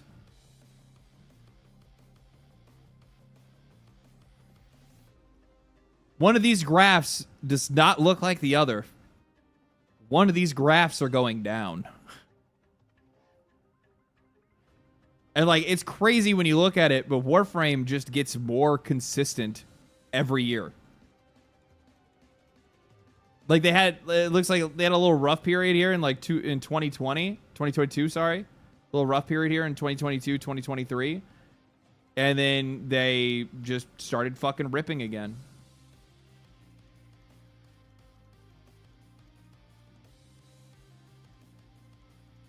Warframe is also designed for people to come back just for updates too. Yeah, but no, the thing is that, like, what's really interesting with Warframe is that it's not just come back with updates. It's that they're like very consistently increasing the bottom line of their, like, just regular concurrent player base, which is really impressive. Usually games have to, like, constantly be hitting people with a lot of, like, content. And I mean, Warframe does put out a lot of content throughout the year, right? But at the exact same time, like, for you to consistently increase your baseline, just concurrent player base every day, is fucking wild. And you have to keep in mind that, like, you know, this is, for this game, it's like 58,000 here, but there's people that are playing the game on mobile, there's people that are playing the game on console, and that makes that adds up. People that are playing the game on is Warframe on Switch? I think Warframe's on Switch, isn't it?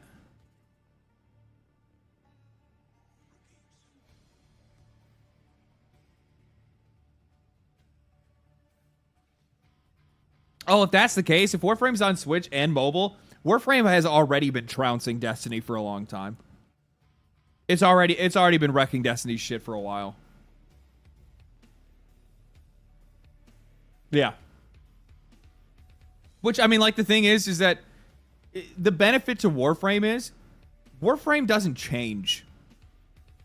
Not drastically. I mean, they add a lot of content. That's always the great thing. But, like, it's always the same experience that it has been for most people. Like, they know what to expect from the game, and they're always going to get what they're expecting from it, right?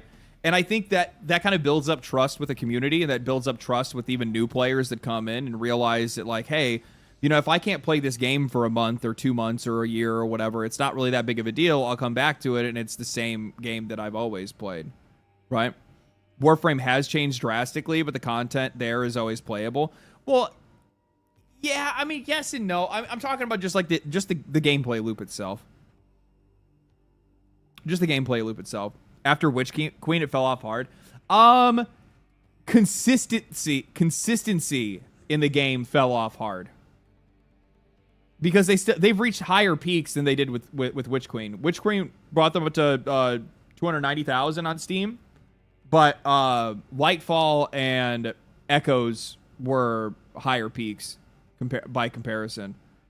But the thing is that everybody knew after they had announced that they were no longer going to do, like, major expansions, right? They said that they weren't gonna, like, wasn't that the whole thing they said? We're not going to do major expansions anymore following Lightfall. And then they said they're going to be doing like episodic content instead.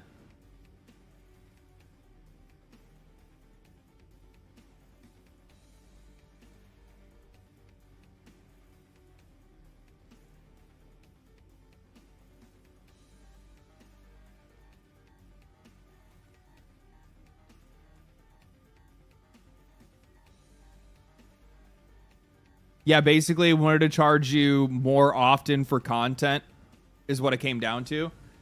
Yeah. Yeah. Effectively.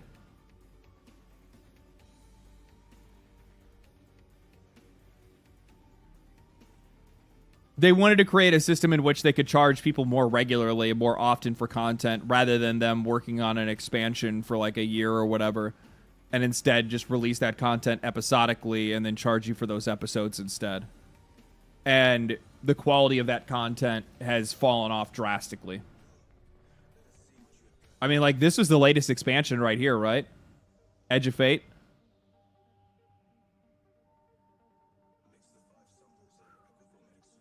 That is not a good peak, my friend. That is not a good peak. That is less than... That's a third. Everyone at my office plays Warframe, including some Discord friend groups. PoE has my attention right now, but it really has grown so consistently. Yeah. Game is in a rough place. It is in a rough place. Ricky, thank you for the $5. Everyone at my office plays Warframe, including some Discord friend groups. Path of Exile 2 has my attention right now, but it really has grown consistently. Yeah, and I think, like, in a lot of cases, you know, you look at, like, I think both Path of Exile 2 and also, how's PoE2 doing today? I think that, Jesus.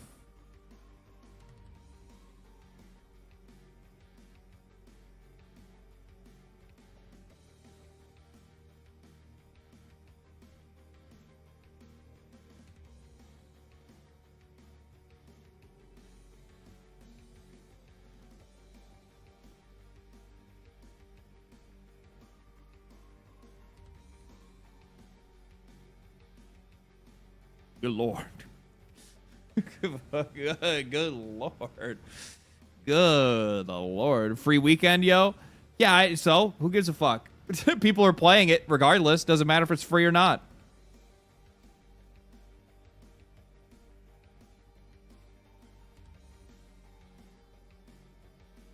So Destiny Rising is way better than Destiny. I smell a looming trademark suit. Trademark? Why would there be a trademark suit? Destiny Rising was commissioned by Sony for NetEase to make the game.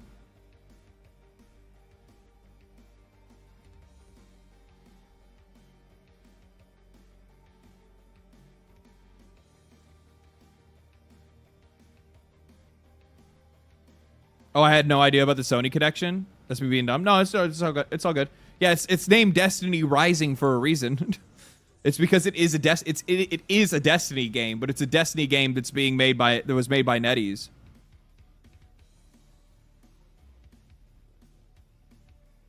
That Ease game will be better. Well, no, it's already out. People are playing it right now. People are having a lot of fun with it. Obviously, it's a gacha game, so like you have to like you still. So it's kind of weird how it works. So like I guess like weapons are not a paid option. Like weapons, you have to still get the normal Destiny way. I think you still have to level up like the normal Destiny way. The only thing that is like pay to win out of it is going to be the only thing that's pay to win out of it is characters, because they're not doing like the classic classes. Instead, what they're doing is they're doing like the classes, but then the classes also technically kind of have like subclasses almost, and those subclasses are like different heroes.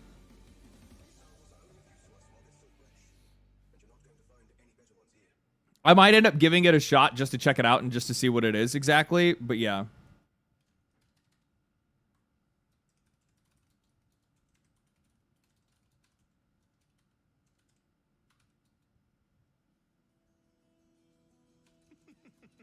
What's this? A real challenge?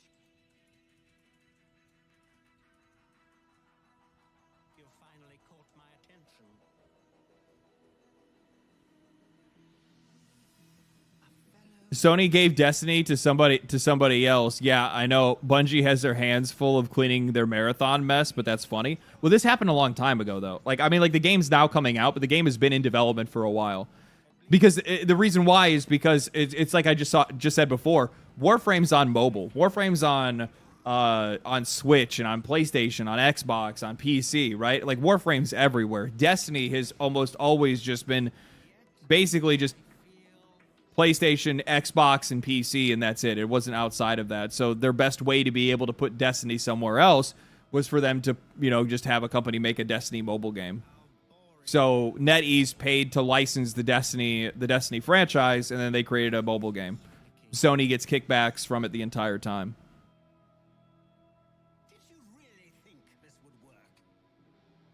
Hello, mate. Been watching your videos for a few months now. Really love what you're doing. Keep up the awesome work, mate. Thank you, man. Appreciate it. Hey, LD, have you seen the Baldur news video recently? Gamers are dying out. And can you get your take on it? I might check it out, yeah. What's cracking? Any plan to roll through Gears Reloaded campaign for nostalgia's sake? I might do it with my friends. Like, my boys. Like, the guys that I actually played the original Gears with back in the day. But, like, today's going to be Path of Exile 2. This is fucking crazy. This is fucking crazy. Fucking breaking the goddamn app. That is fucking nutty. We're not even in peak hours yet either.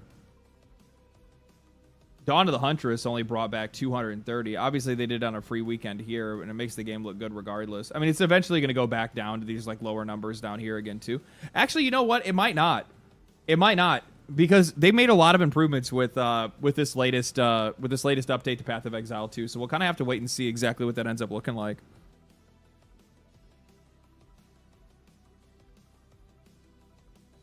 Marathon closed beta test versus Arc Raiders closed beta test was the funniest shit ever. I mean, there was so much. There was such a vast difference in interest and positivity between those two, even removing the stolen art entirely. LD basically made the same video on the topic of gamers dying out. Did I? Well, you're talking about the Gen Z video. Is that what Bellier's video is about? Is it about Gen Z?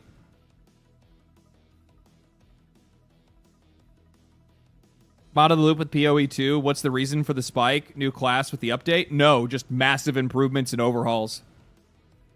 Literally just better Path of Exile. And obviously they added a league mechanic as well.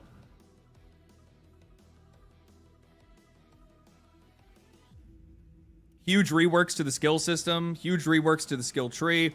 They added in I think one of the coolest things they did was they actually added in a market browser for you to be able to, like, see what other people are selling in game. You don't need to go to a website to be able to see, like, what other people are trading. And you can also trade offline. So you can actually create a storefront in your base that has items for sale, and people, like, if you're not even playing and you're offline, they can literally just jump to your base, buy what you have, and then leave. So you don't have to, like, sit there AFK trying to sell shit.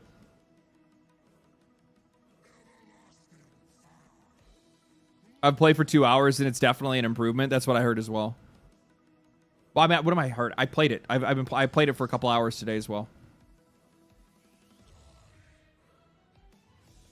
They made WoW Marketplace, yeah, essentially, which I think is fucking huge. It's so much better than having to go to a third-party site and then, like, get invited and then go to somebody's base and try to track them down, and then they try to pull some bullshit where they're like, you guys already fucking know. For anybody that played Path of Exile 2, like, at the very fucking beginning when it came out, like, the amount of people that were, like, trying to, like, short you on currency. Oh, is like where you put something up for sale for like 3 div, right? Or like 3K or like chaos or whatever else it is. And then they come in and they put like 2. And they're like, "Is this okay?" And it's just like, "No, motherfucker, the price said this."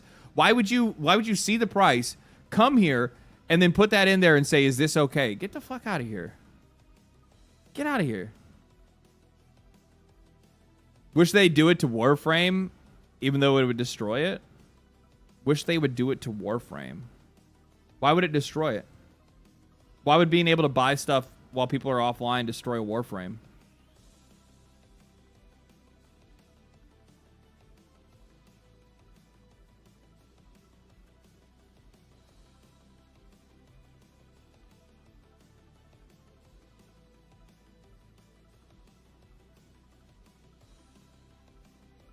When's your next Helldiver video? Well, I don't know.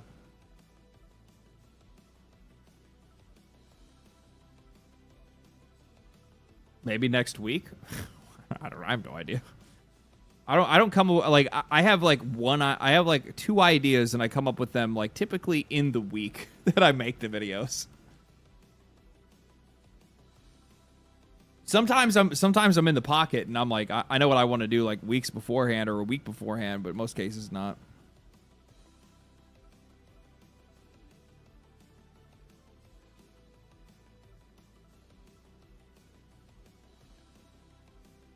You should watch the Legal Eagle video on the contract on the Helldivers training walls. What? Helldivers training walls? What is that?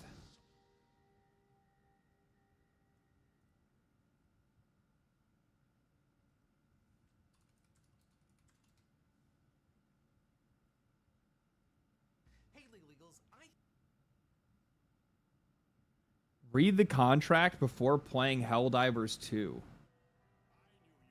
What?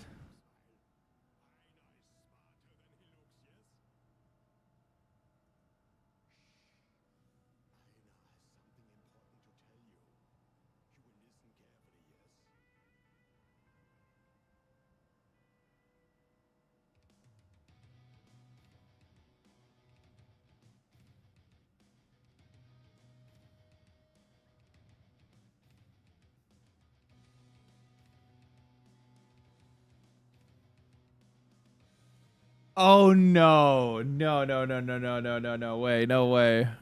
Well, it came out today. I shouldn't be watching somebody's video if it came out today. It's a dickhead thing to do. Did they actually don't tell me that they actually in the contract like made the contract language essentially like Helldivers coded. I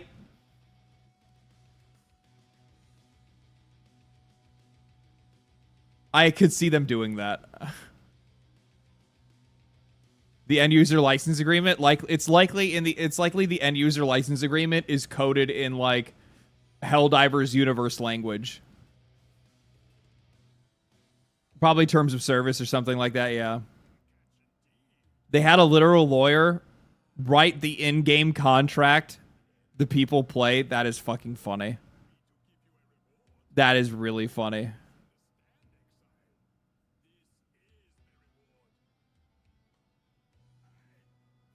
That is very funny. I love that.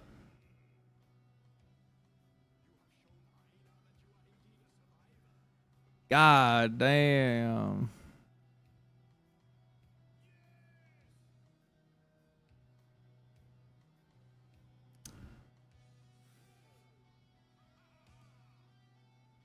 It's not good. I wonder if this is like Papa Xbox, Papa Microsoft coming in like, don't worry, EA, I got you. I'll bail you out. We'll give so you know, so how much would you guys pay us to put Dragon Age of Veilguard on Game Pass? Microsoft's probably like $50. Fuck it. We'll take it.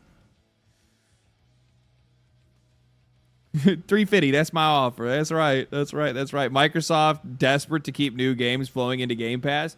Yeah, I'd be curious to see. You know what the funny thing is? I guarantee there's a lot more people that would feel completely fine playing this game. Honestly, this is a very much a subscription game. You'd have to pay me to play that. X needs a dislike button. How about no? Still too expensive. No, we ain't. Is this the weird one that nobody played and got horrible reviews? Pass. Uncrack Knuckles. We're out. We're too busy spreading democracy.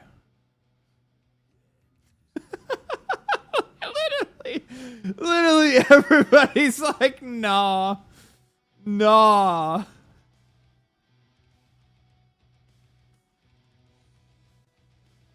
Bro. So, like, did everybody like this just because they like the fact that they see the game's already going up for free?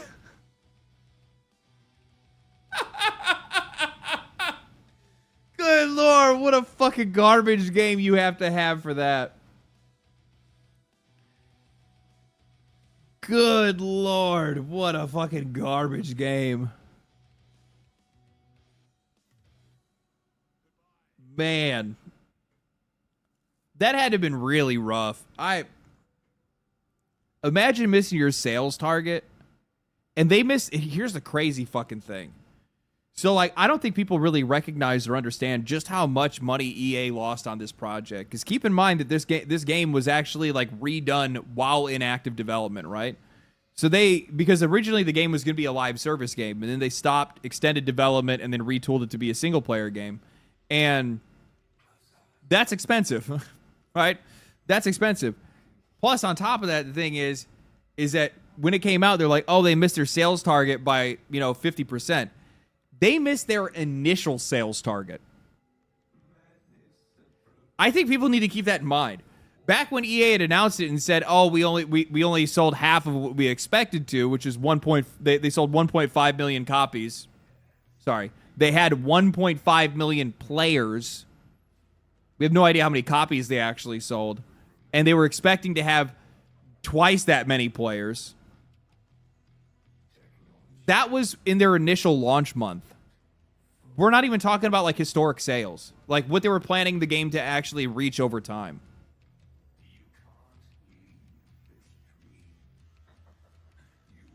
That's crazy. Rip Elder Scrolls 6? I don't know. I don't really have too much faith in Bethesda, to be honest with you, because I think that I think they straight up swung and missed with Starfield. But it might be. This might be the case, and hear me out on this. What if Bethesda's just only good at making one game? Well, I guess like 2 games. They might just be they might just be a 2-trick pony. And the minute that they try to take it out of those places, they try to make anything else, that it just sucks. Fallout 76 bombed at start. Make it 1. Bombed at start. Fallout 76, I think, actually does pretty well now, right?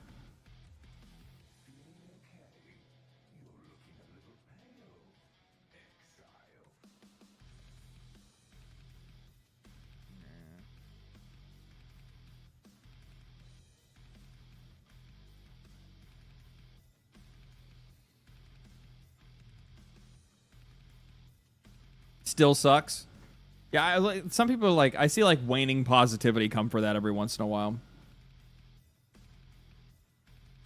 Can you watch the video on why Bethesda writing has declined? The literal writer of Starfield says that the writing was good. Good writing is wasted on gamers because they'll be more focused on building shacks.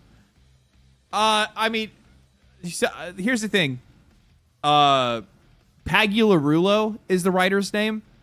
He's a sarcastic asshole that often talks with his foot in his own mouth. And I think that I do think that he smells his own farts, and I think that he thinks he's a better writer than he actually is. And without having that without having that humility, he writes even worse shit. It's one of those things where it's like when the game itself like reaches such levels of popularity that the like developers gas themselves up to being bigger deals than they actually are.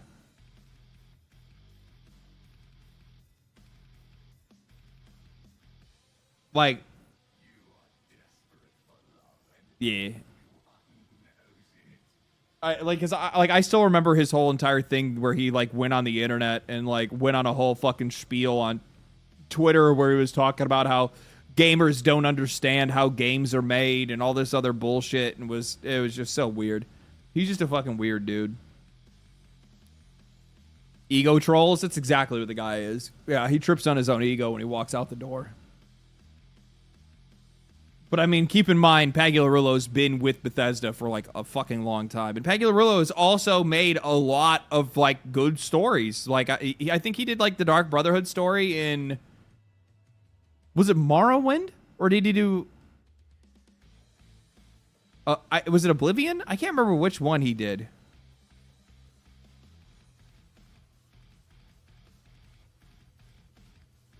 I worked at Blizzard for 7 years. I mean, like, he still works at the company right now and has continued to work at the company for like 20 years or something like that. What are your thoughts on Metal Gear Solid Delta?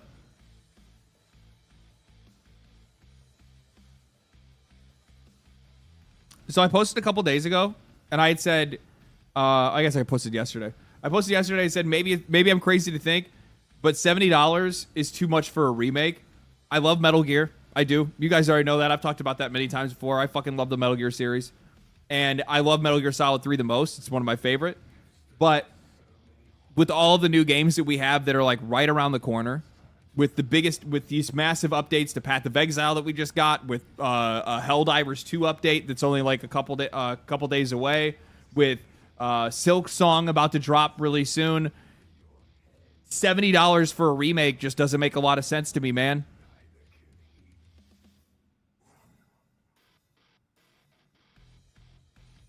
Like, that's a lot.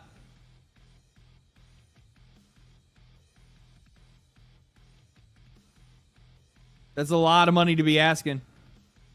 And I think that, to be honest with you, I think the sales for it are probably going to show. Oh, it's not even in the top sellers.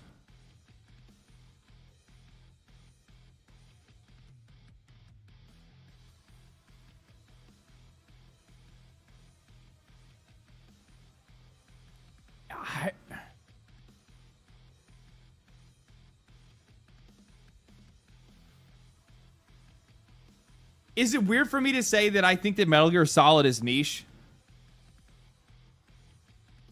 The thing is that like I think Metal Gear Solid is a game and a series that like a lot of people know about, and I think that it does well, but I don't think it does nearly as well as a lot of people think it probably does. Like, it's recognized and people know what it is, but I don't think a lot of people play it. Compare it with Phantom Pain.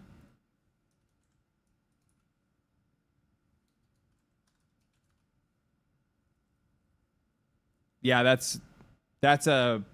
That's not good. That's not good.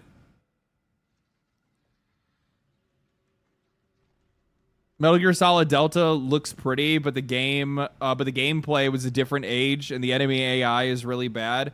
I'm a huge fan of the series. I'll be honest with you, actually, I mean, like the player number here actually exceeds what I would have thought that the game would have probably done. But then again, they essentially made Red Dead Metal Gear, right?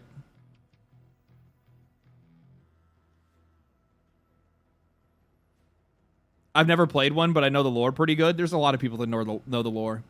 They're living it.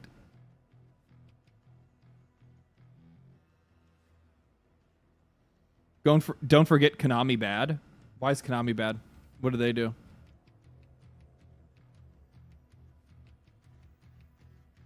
They're running out of nostalgia to capitalize on. That's going to be a problem for these companies very soon.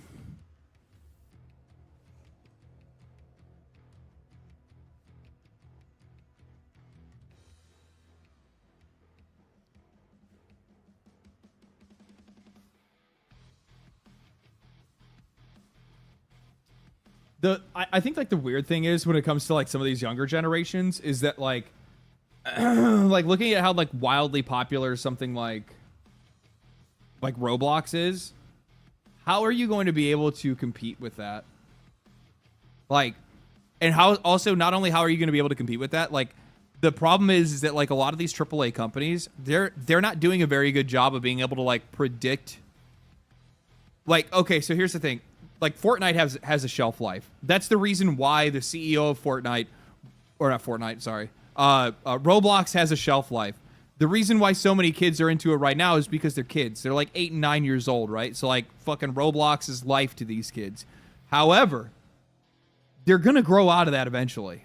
It's just gonna happen because like we played dumb and goofy looking shit when we were kids. Everybody did. And if you think about the games that we played when we were younger, they were much simpler games, just like the games that are on Roblox to begin with right now. But we grew up out of that and into more complex games. But the thing is the advantage that a lot of the companies have today. Sorry, a lot of the advantage a lot of these companies used to have is that they grew with their audience, right? So if you look back and you look at some of these companies, their franchises grew and aged with their audience. The biggest companies in AAA right now are not doing that. EA, Microsoft, or EA, Xbox, Sony.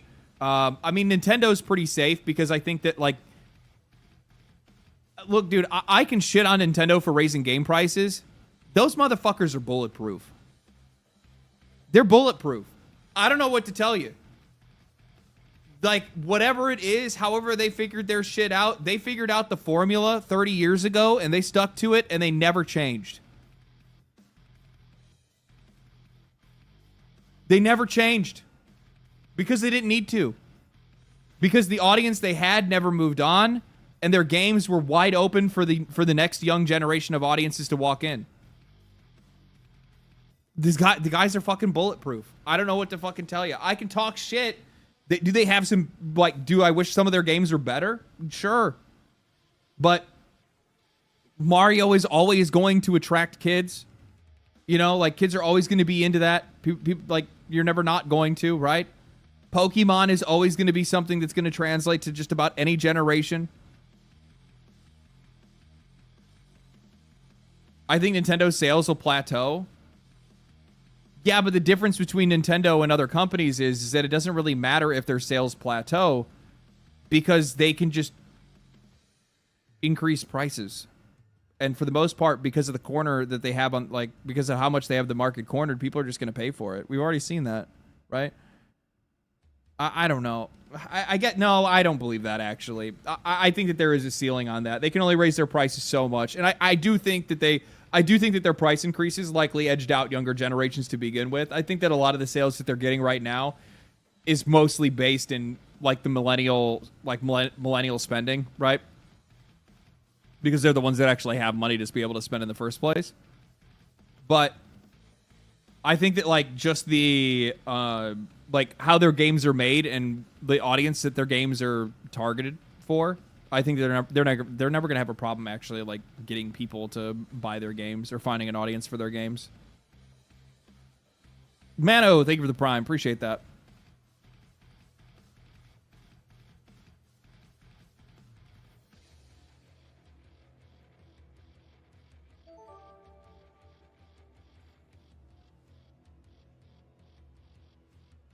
Donkey Kong Bonanza is amazing. Can't wait for Metroid Prime. Donkey Kong Bonanza is a really good game. Just flat out, it's just a good game. Thanks for keeping it real. Thank you, man. Roblox looks like some mod shit that got out of control. But here's the thing, that's exactly what kids want to fuck around with. They want to fuck around with goofy stuff.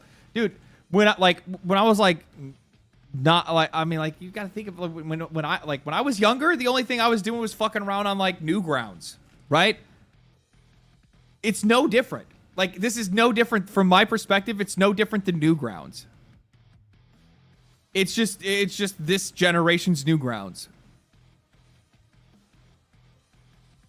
Newgrounds, Neopets, all that stuff, and then I would go back and I'd play on my Game Boy. And I guarantee that's probably exactly what a lot of these kids are doing right now.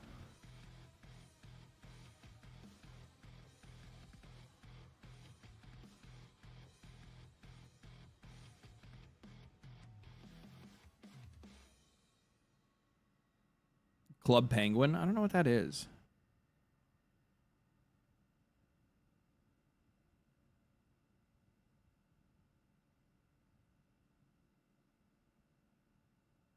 Playing Game Boys? What the fuck's wrong with what was wrong with a Game Boy?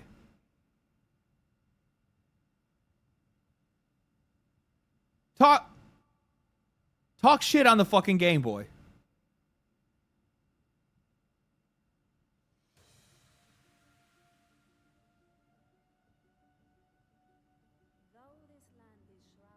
I like Game Boy chill, bro. You ban that guy. Fuck, for real. Better watch it. You better watch it. Horrible backlight. It was the first generation of handheld. Would you expect they were going to have fucking 3D displays in 1993? 5? 9? I don't remember when the first Game Boy came out. I think it was like 95 or 99.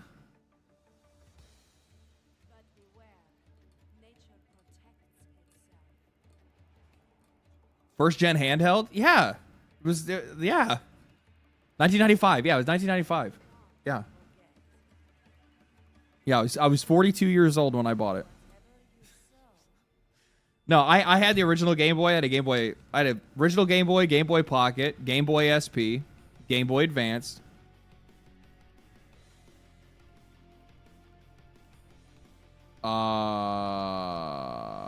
Sega Game Gear.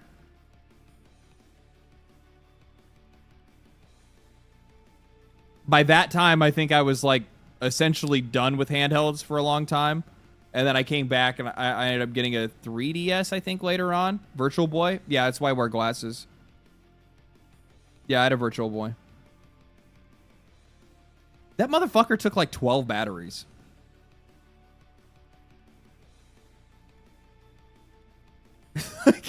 Like, I'm not even kidding you. I'm I'm almost positive. I think it took like 12 batteries. It might have took how many batteries did the Virtual Boy take? I could be 8. 6? I guess that makes a lot more sense. Okay, it was 6. Yeah, 6 AA batteries. And that thing would last for like 2 hours. Though, to be honest with you, that's about all you could fucking handle playing on that motherfucker. Honkai has joined the Pocket Pair versus Nintendo lawsuit. No, they haven't joined it. I saw it recently. Essentially, Hoyo is putting out like a creature collector auto chess battler. I'm gonna be real with you guys. I do not understand what. I don't understand why you would play that. I don't understand auto chess. I don't understand what that is. I don't why would you do that? I don't understand it at all. I saw the gameplay for it and I was like, this looks like the most boring shit I've ever seen in my entire life. It infingers on one of Nintendo's patents.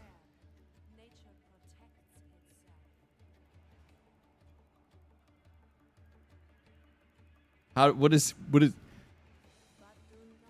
it safe for work for me to ask what in fingers means?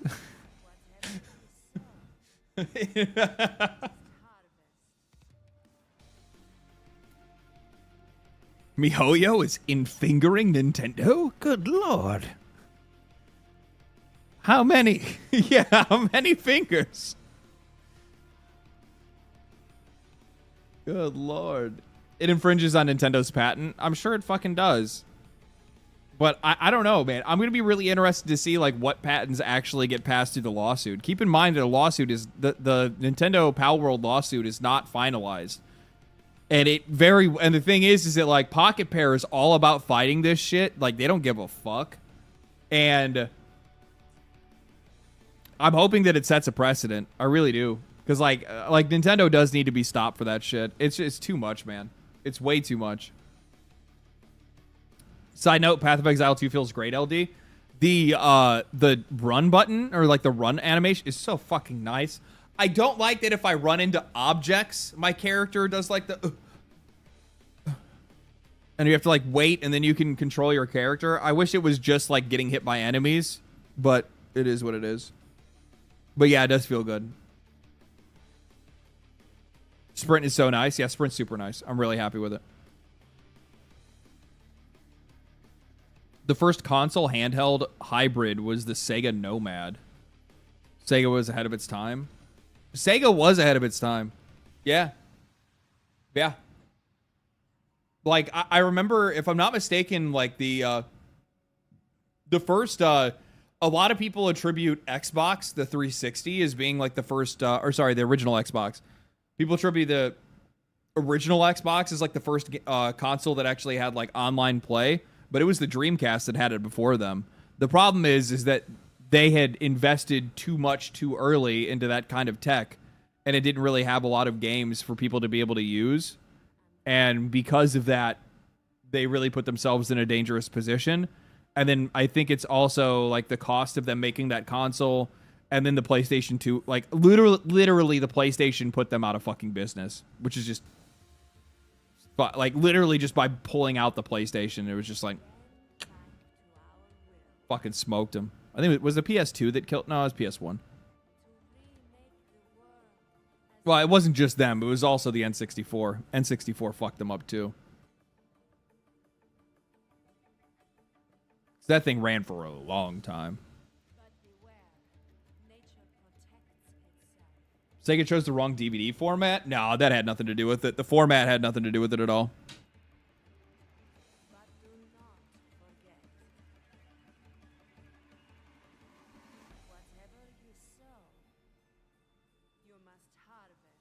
Dreamcast failed because Sega pissed off retailers with the 32X and the Sega and the Saturn fiasco, so their consoles weren't being sold at retail outlets.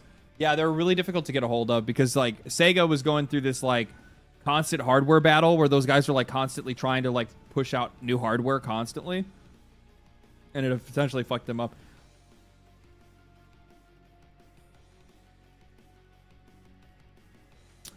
Konami's Metal Gear Solid 3 remake removes the EVA X-ray scene, tones down the jiggle physics, and adds more censorship overall. Now, they did keep a lot of the more risque scenes, but they did get rid of the X-ray apparently.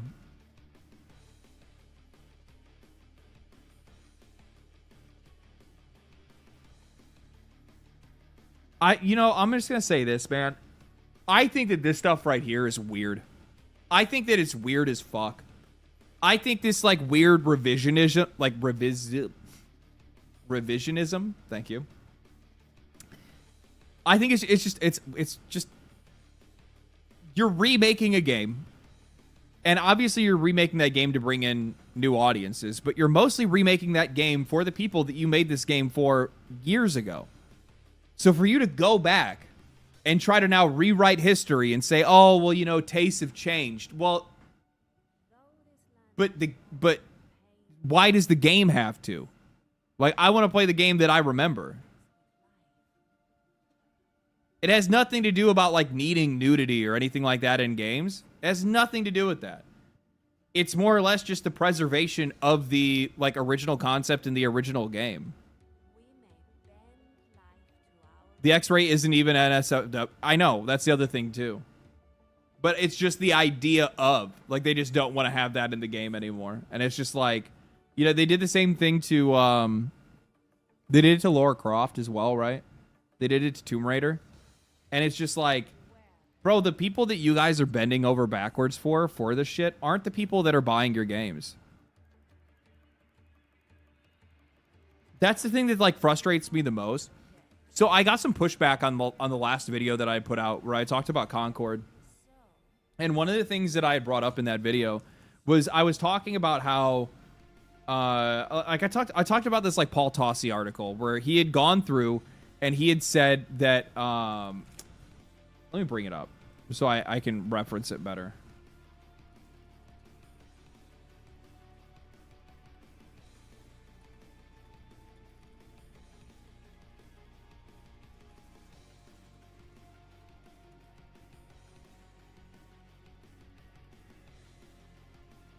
Flashbang. Flashbang. Prepare your eyes. Prepare your eyes. So he made this article last year that was titled "The Woke War and Why the Right Believes that It's Dominating Gaming and TV in 2024."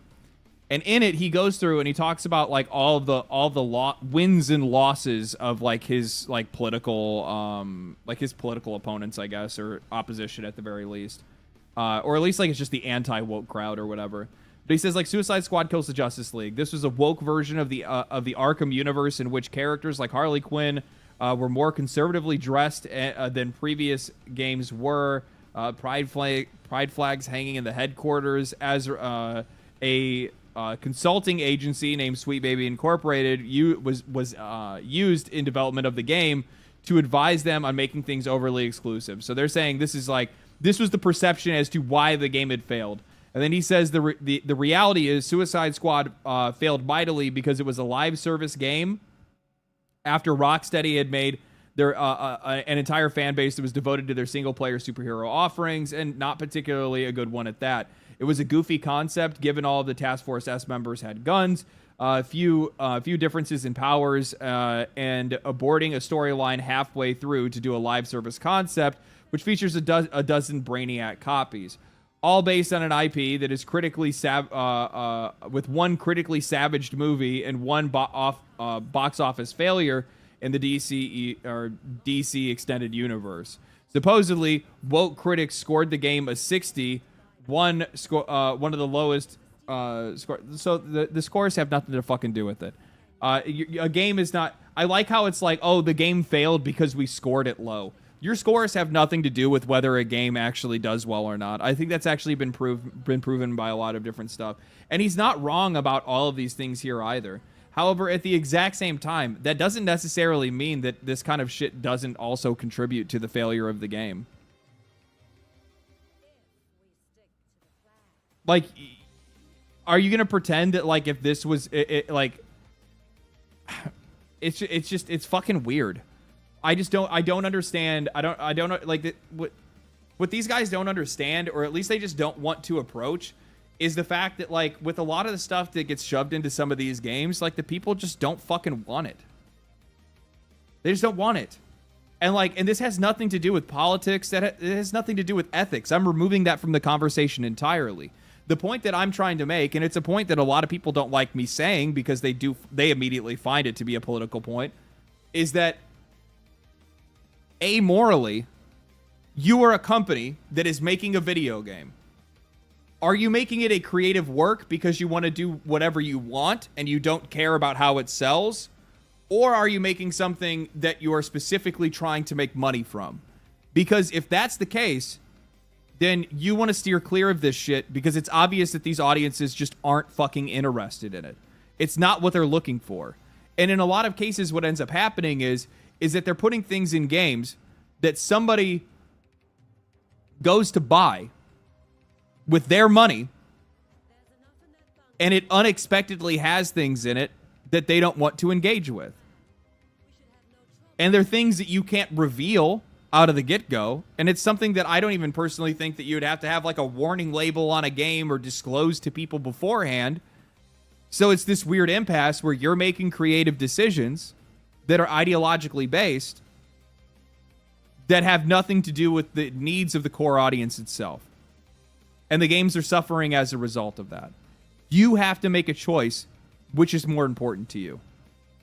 Your job or the customers.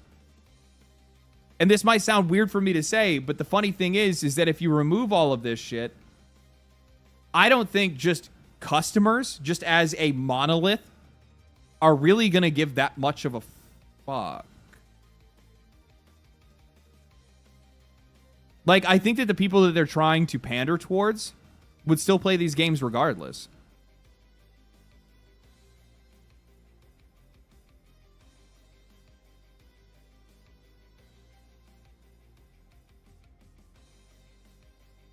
At least that's what my belief is.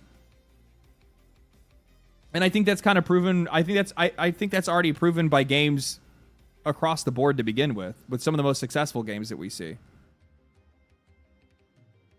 And like when he's talking about Concord, a hero shooter that failed because the heroes were not attractive enough, and that they were virtue signaling by putting in pronouns in the character select screen. The pronouns part, I don't really give that much of a fuck about, to be honest with you. But yes, the characters were not attractive enough. They looked fucking stupid. The game is a hero shooter. You have to like the heroes. The characters themselves matter more than the gameplay. Well, it doesn't really matter more than the gameplay does. Gameplay still matters a lot. But, like, that's the whole fucking point of playing a hero shooter. You have to like the characters. That's why a game like Marvel Rivals did well. That's why Overwatch has done well. Because people like the characters. Why is it such a weird thing to say that the characters were unattractive or too fucking weird?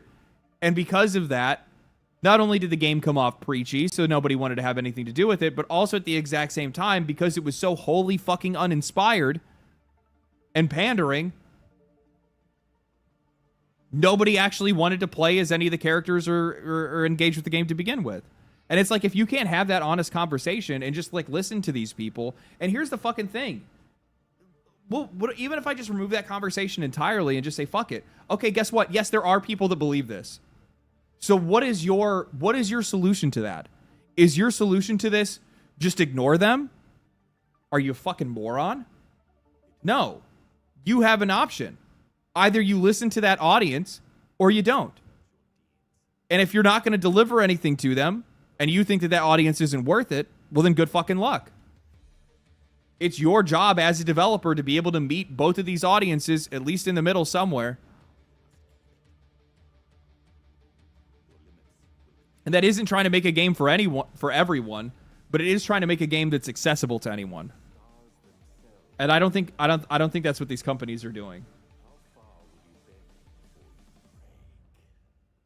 And it's just because at the end of the day, it's quality. They're just making bad fucking games.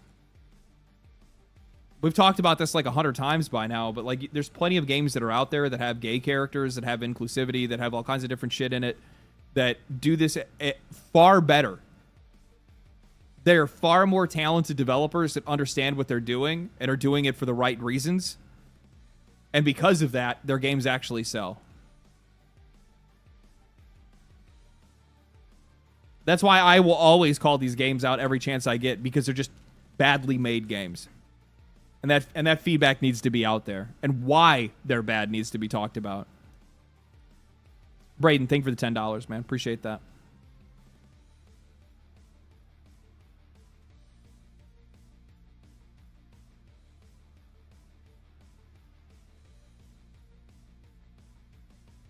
Gay Tony in GTA. Yep, Gay Tony. Gay Tony in GTA.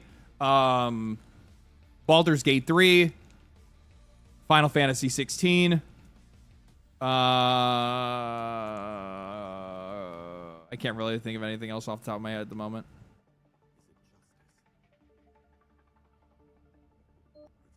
You know what's actually really funny? And this is probably crazy for me to fucking say. Warframe. Warframe's another really good example. Yeah, Warframe's a great example.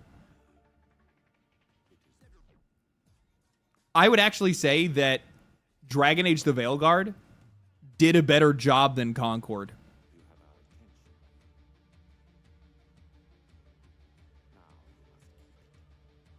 Outside of the fact of like how fucking ham-fisted Tosh was. If you remove Tosh from the equation, I think everything else was like, I think everything else is done much better than Concord did, at least when it comes to character designs.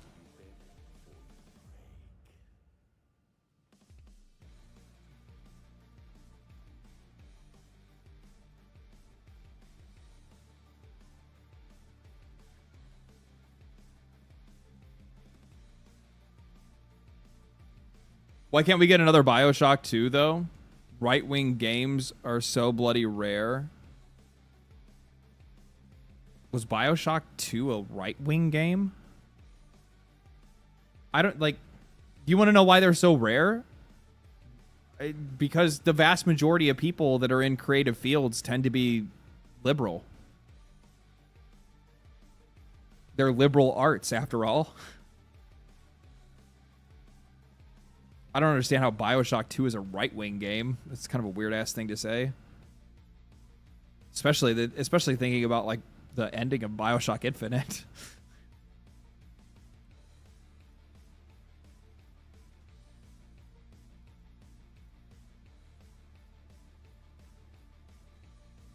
Liberal, not leftist or progressive. I don't really give a fuck about distinctions, to be honest with you, man. The world is far too fucking interested in that nowadays for me. It's like everybody's most defining trait now is like whatever your fucking political ideology is. From like the moment that you turned like 13 now. Fuck. Have an opinion on everything. I'm chilling, dog. I'm fucking chilling. In one of the more wholesome video game stories of the year, veteran Helldivers 2 players who have seen and done it all on PC and PlayStation are helping out Xbox newcomers with player numbers rising and hitting new heights. I think that it's really fucking cool that, like, I mean, obviously there's like the new Warbond, which I do need to actually play some Helldivers so I can unlock that shit because I know that's like a limited Warbond. I think it's really fucking cool that people are coming in and they're literally just coming back just to fucking play with the Xbox people. It's cool as fuck.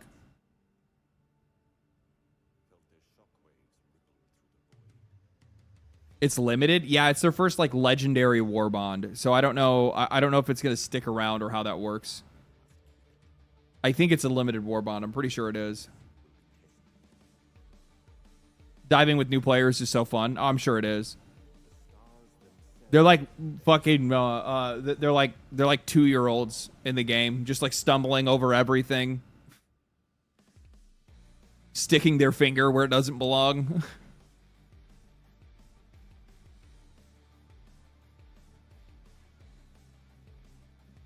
FOMO Warbond. I don't understand how that works. It might actually end up being like part of an agreement that they actually have with Xbox specifically. I have no idea. Oh, ODST is a confirmed permanent, no rush. Okay, cool. I thought the Sony one was, right? The Killzone crossover.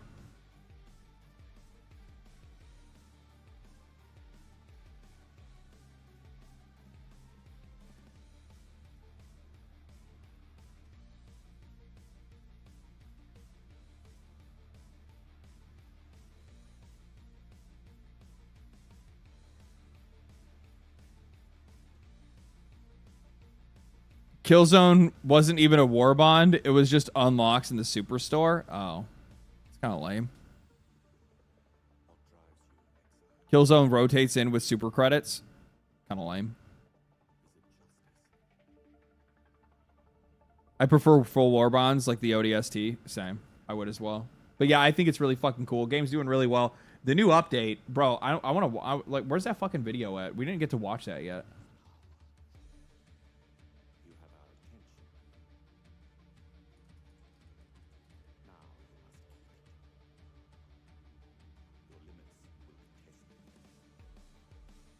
Wait, no.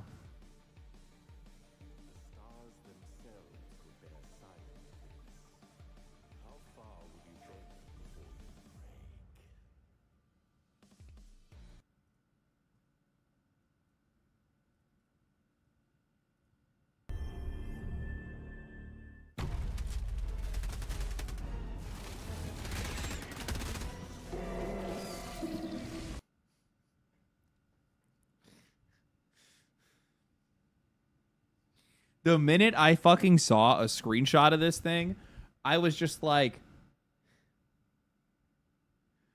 I mean, like, don't get me fucking wrong. Like, the Helldivers have some crazy strong weapons, but it's just like... God damn it. Is that a fucking dragon? Flying Bile Titans are nightmare fuel. Like, out of all of the enemies that they pick to make fly, they picked a fucking Bile Titan.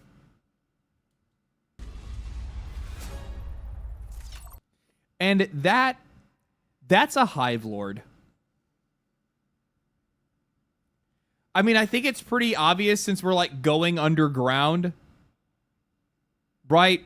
We're going into the caves.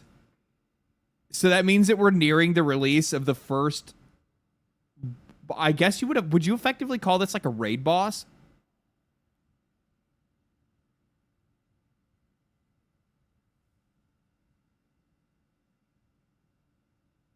Trying to find that brain bug. That's the fucking truth. I wonder if they're going, like, I wonder if there's going to be like special rewards tied to fighting these, because like they have like mechanics and shit. So in Helldivers 1 they actually have like mechanics. Like there's actually things that you have to do.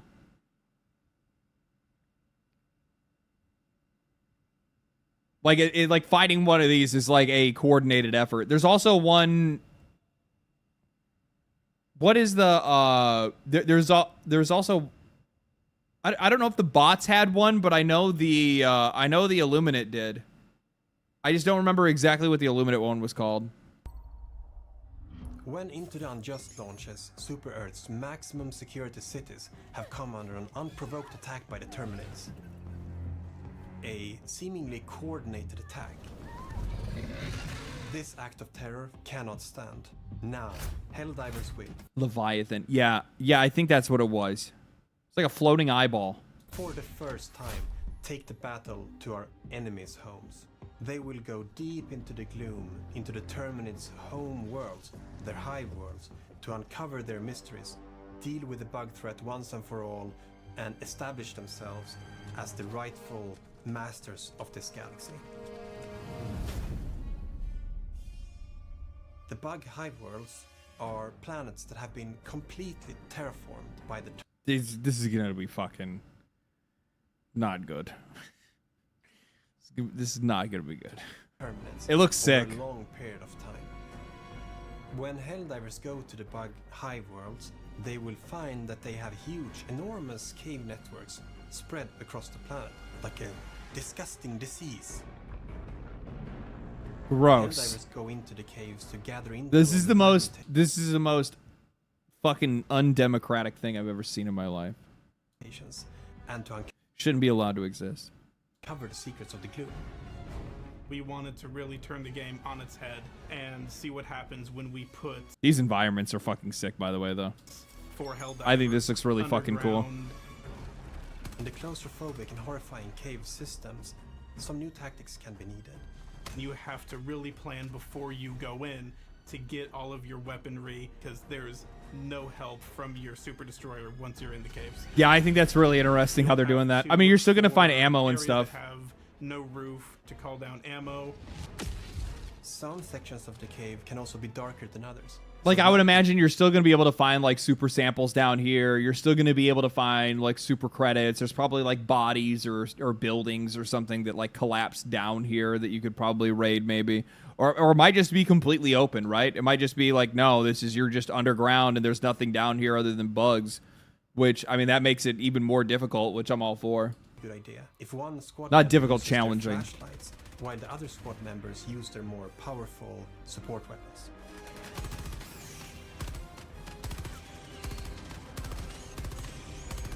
Do you not have access to your flashlight when you have a support weapon out? I thought you just hit F and it just... I thought the flashlight was just a regular toggle. Is it weapon specific? I didn't know that. Not all weapons have lights. So we have 2 brand new Hive World exclusive missions. We have the Hive Lung, which is what the bugs are using to produce the fog that you see in the gloom. You have to go deep down past all its tendrils and enemies that are protecting it. Bring your backpack hellbomb or just a lot of big weaponry and destroy it. Okay, I like that. The other big mission is the mobile oil rig. A big, slow, clunky oil drill that you will drive around on the surface of the Hive worlds to drill for the oil that Super God damn, I fucking love democracy. What are you guys doing? Well, we're going for some oil. Earth is basically farming from the Hive worlds. and you can defend this with a big cannon on it, which will be very... We need that E17, man. Some enemies might want to come up and destroy it. That's cool. Oil tankers with guns attached to them. New subterranean environments, we of course have to have subterranean species. We have new enemies that burrow into the ground and erupt beneath the player's feet. So the warrior will be your run-of-the-mill mole enemy that will just charge towards you from underground. If you're facing a bile spewer, it will look for blind spots and pop up from the ground, throw out a few projectiles, and then pop down into the ground again and find another spot to attack you from. The charger will do its charge, but now there's a big mound moving towards you rather than the behemoth itself. There's always... This is gonna bug out so fucking bad. Like, I maybe not. Maybe I don't know. Like, the thing is that, like, I love Arrowhead. I love Helldivers. Anytime they try to make a big change, shit goes wrong. Shit goes wrong. I'm just gonna fucking say it, guys. It doesn't go the way that they initially planned, at the very least. So, I mean, hopefully it all goes right. But, like, I think it's kind of crazy to see, like, how much they've been supporting this game, like, to scale. I think what's really cool is that, like I think everybody can kind of recognize that these guys were not ready for this game's success when it came out. And because of that, they weren't prepared with content. They weren't prepared with fucking anything, honestly. Like, I would imagine they probably thought that they were going to see, like, 40,000 concurrent players on Steam at most. I think that they had even said that, like, the worst contingency that they had planned for was 100,000 players on Steam. That was the worst that they had prepared for. And I think the game ripped up to, like, 400 or 500,000. Like, 5 times the amount of players just on one platform that they expected. And obviously that then caused the game to be more widely adopted on PlayStation as well. So, you know, they were not expecting to sell 12 million copies in the matter of, like, 3 months or whatever, however long it took. Yeah, they did not expect this. So, like, yeah, you did hear oil. Thank you for the $10. Appreciate that. Bender, thank you for the 10. They were not prepared. They were not prepared. And now that they've actually had a year to be able to get, like, their feet underneath them and, like, really see, like, what the game is and where it needs to go, it's obvious that they've kind of, like, found their stroke. You know what I mean? And plus, on top of that, these guys have hired a lot of people too. They didn't know they were such chads. I think they just didn't realize, like, how much of a market there is for, like, a cooperative experience in gaming right now. And that's really what this comes down to. Like, people are just really craving something like this, and there's not enough experiences that are out there. I think, like, the same thing goes for, like, I think the same thing. I still think that there's something out there. I still feel like it's not crazy for me to say this. Like, even with, like, the Destiny Warframe conversation, there's still a hole that Destiny's leaving right now. Like, a successful Destiny is something that people do want. People do want an MMO that they can play that's cooperative and has raids and dungeons and shit like that. That's an FPS that's relatively casual. People want that shit. But they want it to be good. Right now, it just exists. I don't think first person really has anything to do with it. I mean, maybe a little bit, but probably not. There's a major market for that. Yeah, I think there is. This small game of whack-a-mole, we have to play with some additional subterranean bugs that will jump out of the ground at any given moment. The dragon roach is like a big flying bile titan. If you wind up fighting it, you end up having to deal with its acidic fire breath. It will keep attacking you until you put enough pressure to get it to back off, or you manage to shoot off its wings and take it down. Okay, so you can break a wing to be able to get it grounded. I would imagine like I'd imagine the AT rock or the fucking AT rockets are probably gonna be the best. You know that you will be fighting these subterranean enemies when you feel the rumbling. But if the rumble is slightly bigger, please ignore that. I'm sure it's fine.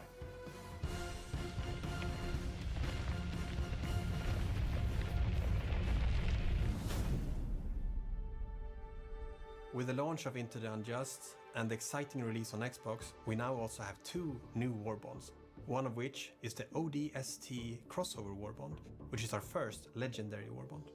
When it became clear that we were gonna do an Xbox version of the game, we asked ourselves, What a great okay, so fucking what would beard. fit in, and ODST came to mind. What a immediately. great beard.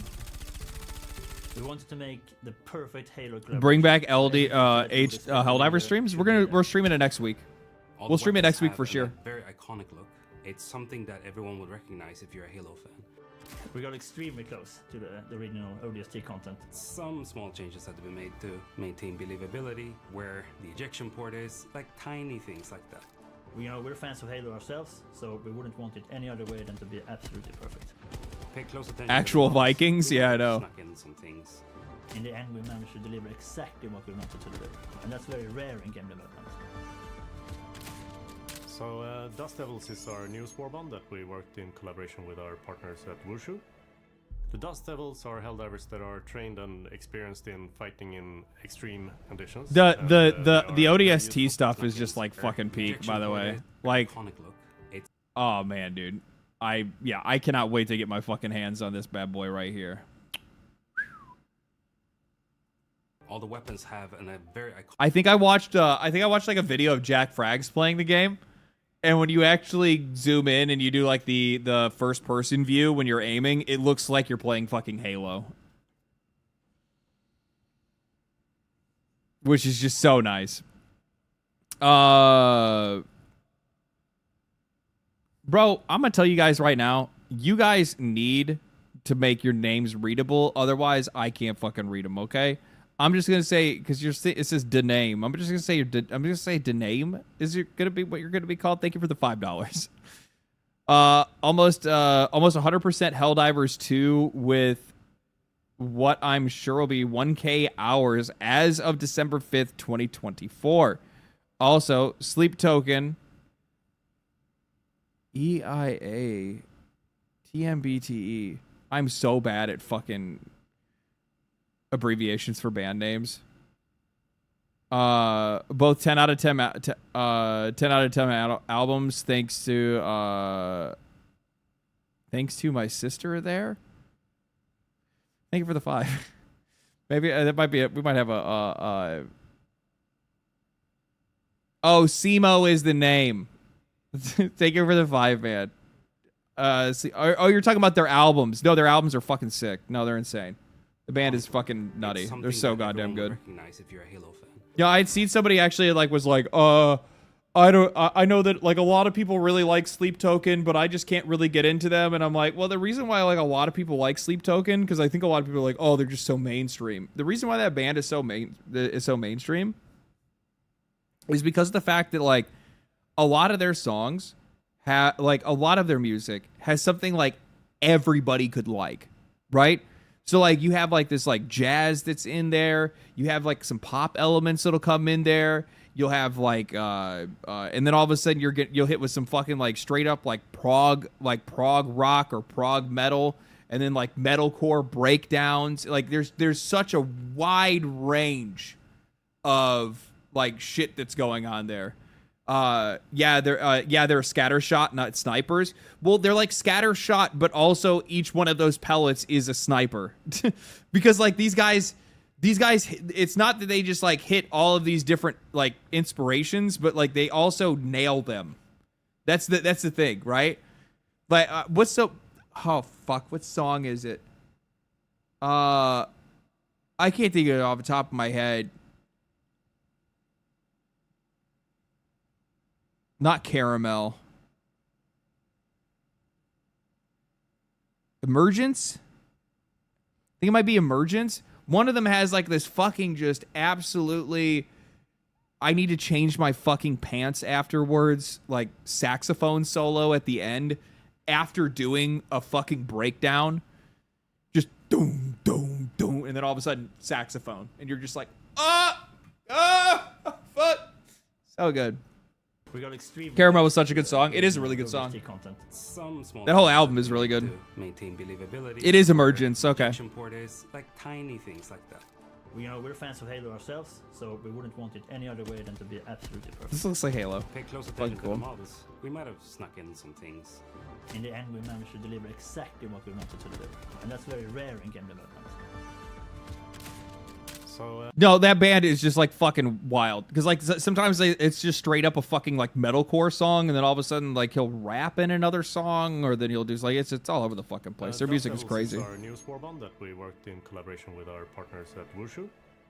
The Dust Devils are Helldivers that are trained and experienced in fighting in extreme conditions, and they are very useful now that we're going to go deeper into the gloom and fight on these desert planets that are infested by a lot of dangerous bugs.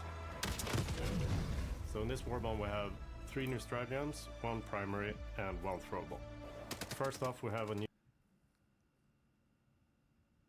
I hope this is good, because I also really like this AR here. This looks really nice. assault rifle, but there is a small twist on this assault rifle. It's the first assault rifle with incendiary rounds.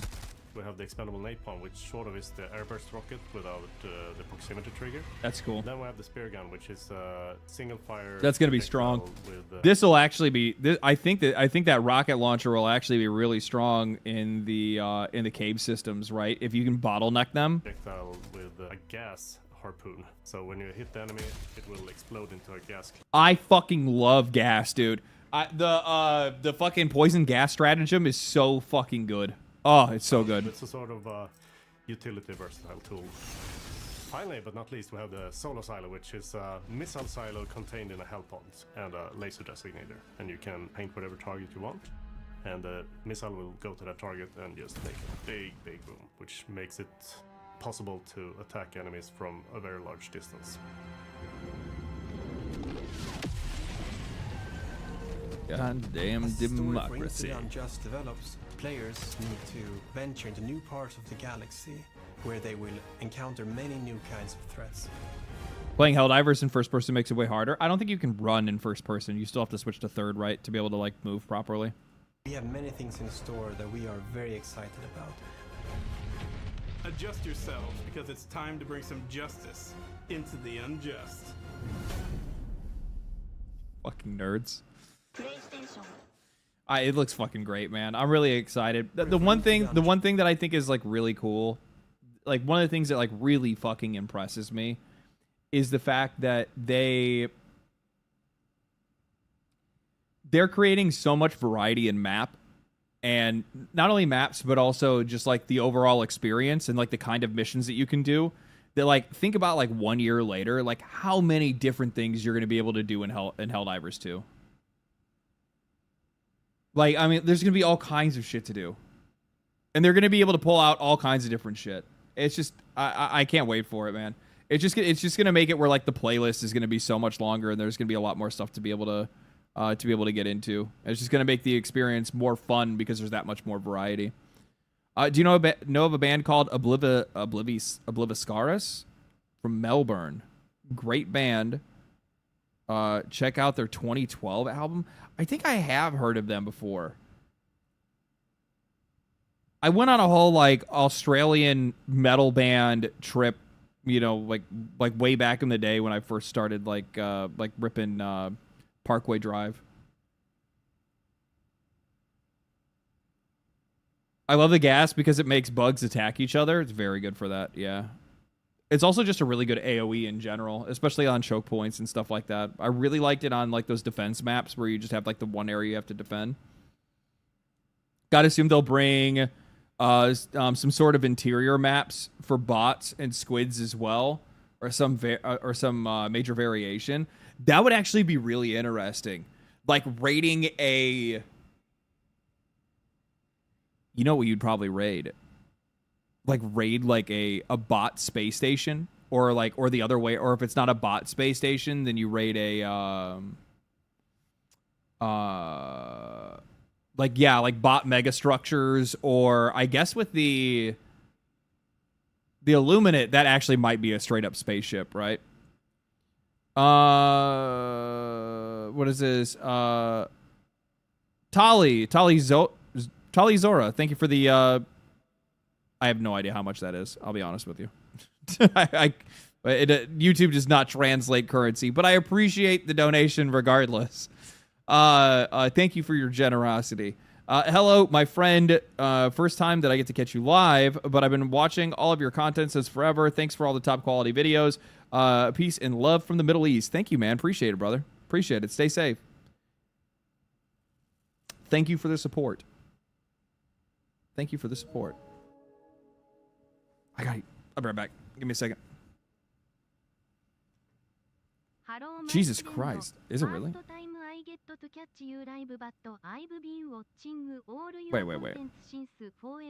Wait.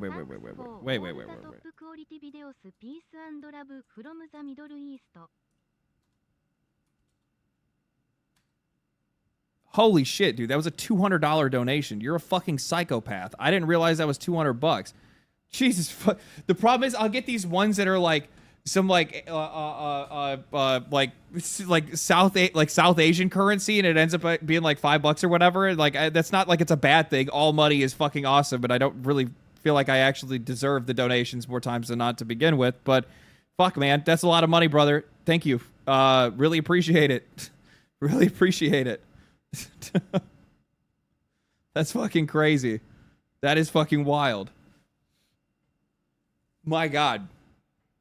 Don't feel like I say this all the fucking time. Don't ever feel like you guys have to fucking give me money. I appreciate the support every fucking time, obviously, but it, like I just watch the videos, man. Yeah.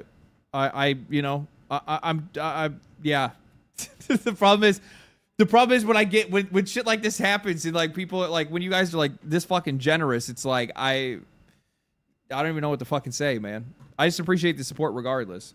I think it's kind of like it's just fucking wild to me that it's already been a year now that I've gone full time, right? We've been doing this for over a year now. We're over a year now at this point. And yeah.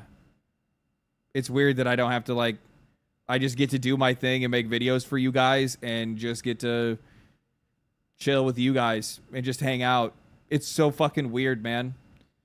Construction lives matter. Yeah, you guys rescued me. You guys are my rescuers. You know, like I was like thinking about this the other day because I was talking to somebody else about it, and it's like because some people ask me, they're like, so what is the job like? Like, you know, how do you feel? And I'm like, it's weird, right? Like the job in general is really fucking weird. I'm like, but at most it just feels like you're just hanging out with the boys. Like I turn on the camera to like fucking talk shit with my friends essentially, right? And I just share what my perspective and opinion is on stuff. And then I hope that it, you know, resonates with people and then they find a community in it and they, you know, come and vibe. But obviously there's some like weird shit on the side too when it comes to just like internet stuff in general. But yeah, thank you, man. Appreciate the generosity, man. Appreciate it a lot. Buy a burger and play some games to celebrate. That's what I would do it. Yeah. You're a pundit and a video essayist that talks to your customers. I don't really think of you guys as customers, though. You know what I mean? I mean, like, I don't know. I guess I do, like, to a point. Like, I realize that I have I don't know, dude. It's there's so many, like, weird levels to this shit that I never once considered before I ever even got into it. And, like, part of it is just, like, initially it's the scale, right? Where it's, like, before having a YouTube channel, like, I probably know, like, 100 people. I probably know more 100 people. I know a couple thousand people in my life, but, like, how many people actually knew who I am? Like, that I even existed. And it's like, now there's like millions of people that know that you exist. And now there's also hundreds of thousands of people that have an opinion on you. And the vast majority of those opinions are positive, which is great, But there's a lot of those people that do not have a very good opinion on you as well. And it's like, you see that kind of shit too. And that's like a really weird fucking thing. Right. But outside of that, it's just been fucking cool. I just get to talk about the shit that I enjoy and the shit that I'm interested in. And I think it's just like, I don't know, man. It's so fucking frustrating because there's no way that I have to like be able to properly put into words like how much it means to me. And also at the exact same time, there's no way for me to actually like really show that gratitude back other than saying just thank you and then just keep making videos, right? Like that's literally all that I can actually do. Just try to like make better videos and get better at what I do. And also not like change in any weird ways. So I think as long as I stay away from like, you know, drugs and shit, I'm probably going to be pretty cool when it comes to that shit. But yeah.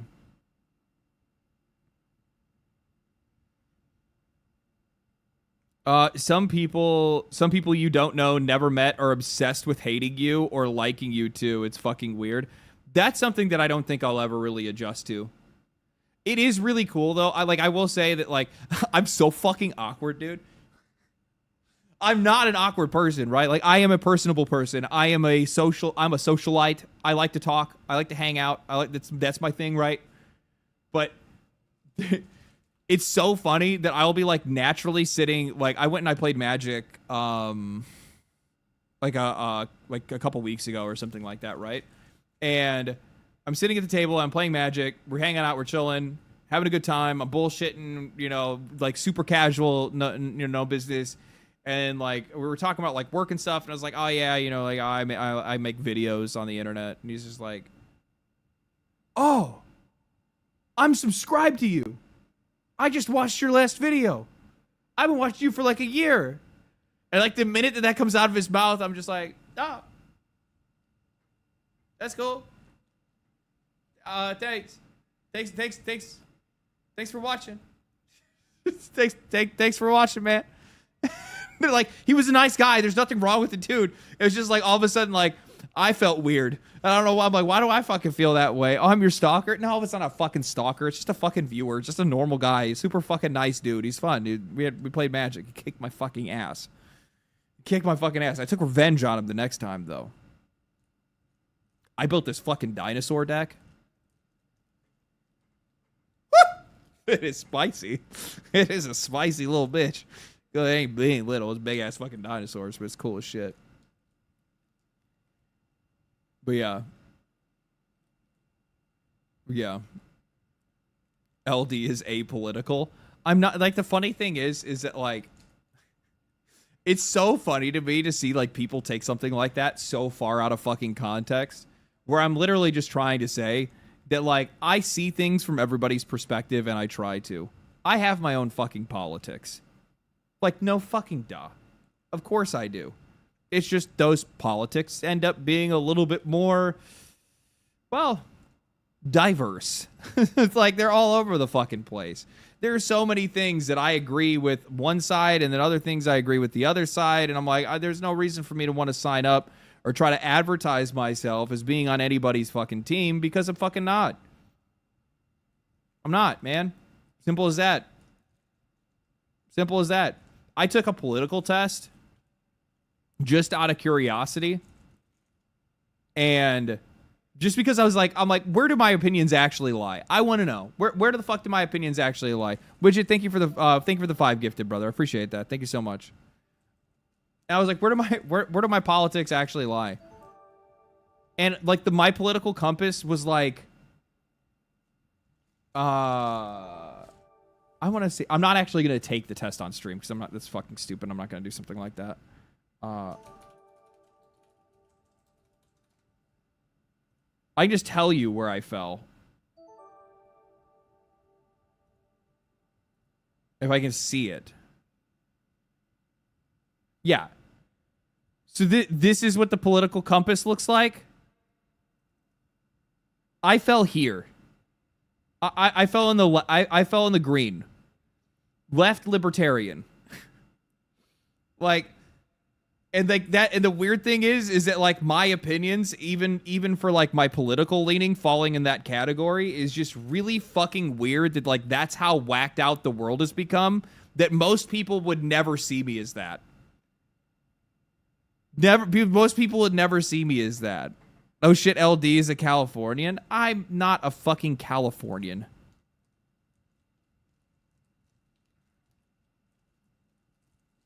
It's just such a fucking weird thing. W grifter? What? You think I'm a fucking grifter? Like, what? You're right, actually.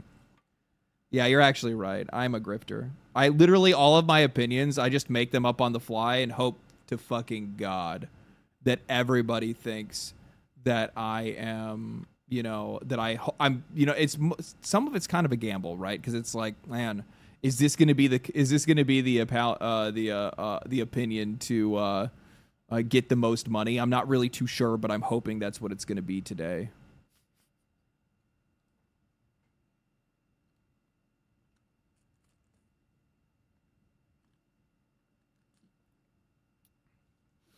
Gifter.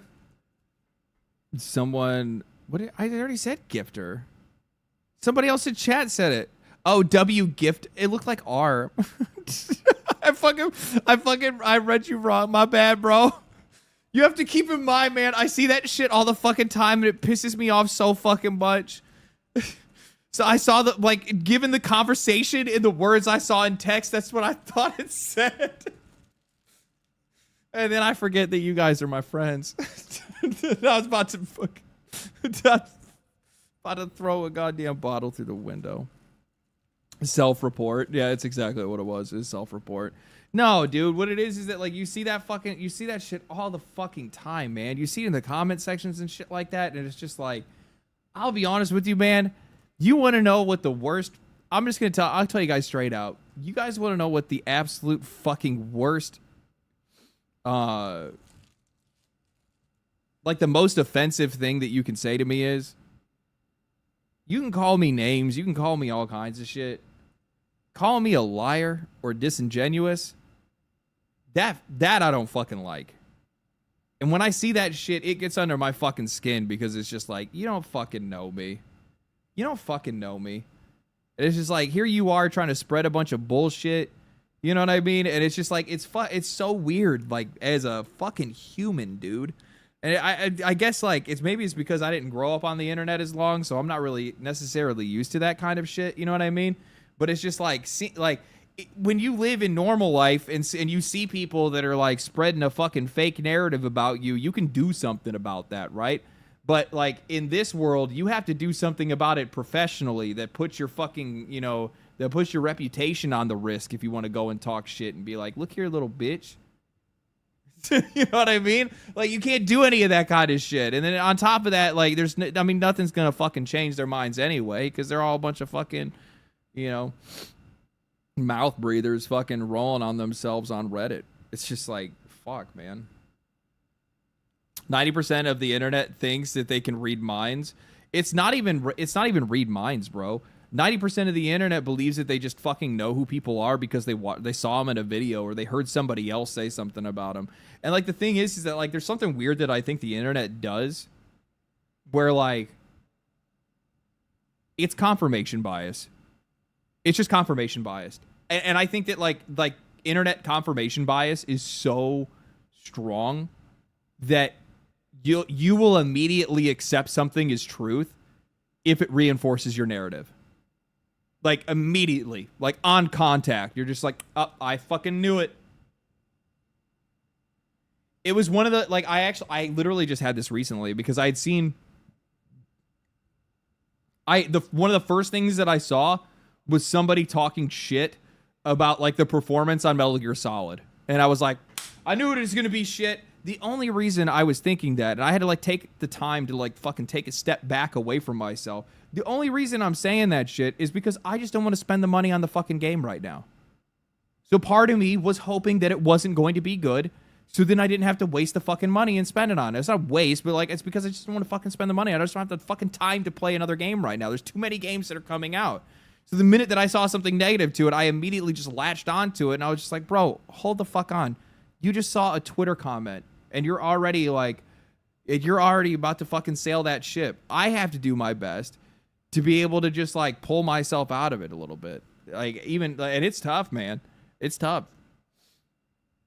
And I'm a relatively, for the most part, strong-willed person, right? And I'm like, it's hard to recognize you do that sometimes, especially like the more time you spend on the internet and like making content and shit. It's really easy to get wrapped up in your own narratives, especially when you have a lot of people that are gassing you up.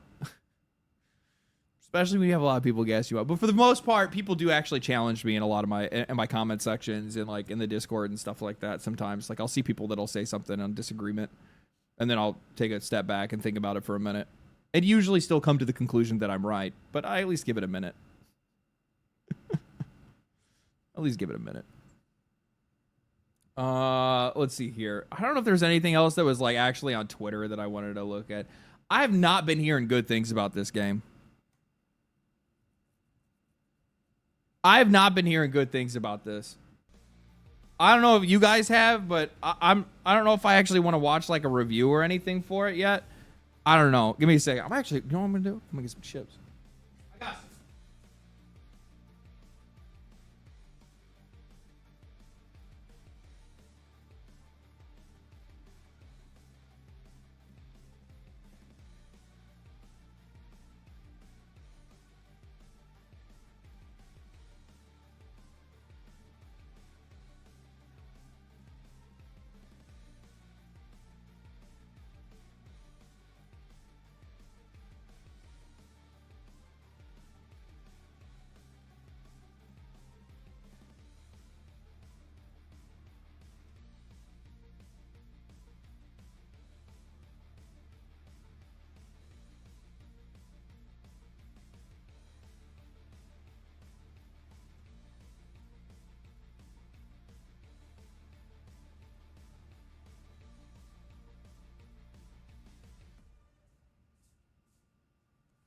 No, I'm not gonna get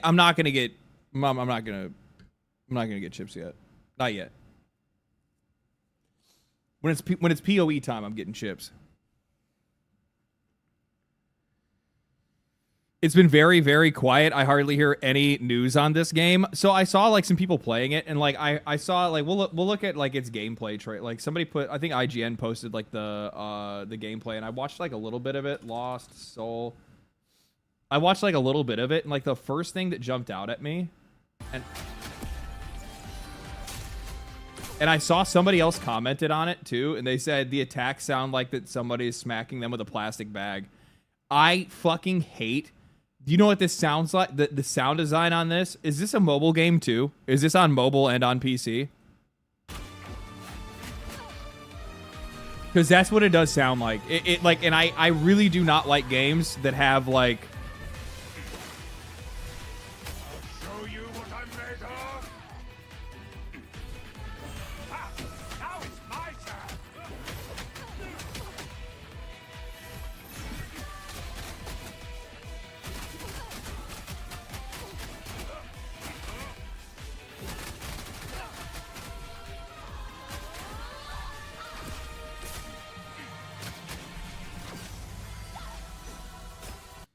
So, I'm going to be real with you guys. It reminds me of Final Fantasy 16. Final Fantasy 16 is way better than this. Final Fantasy 16 is way better than this. It looks better than this. It looks like it plays better than this. The boss fights are way fucking cooler than this.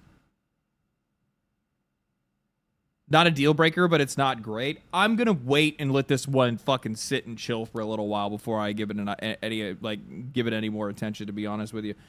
One of the things that I didn't take the time to think about, and now like Wu Chang Fallen Feathers introduced the idea to me, and I don't know, like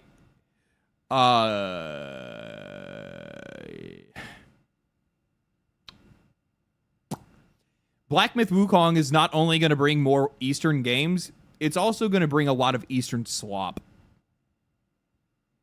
And I didn't take the time to consider that or think about that perspective that was eventually, like, that's going to be happening. This is from a China dev. Yeah.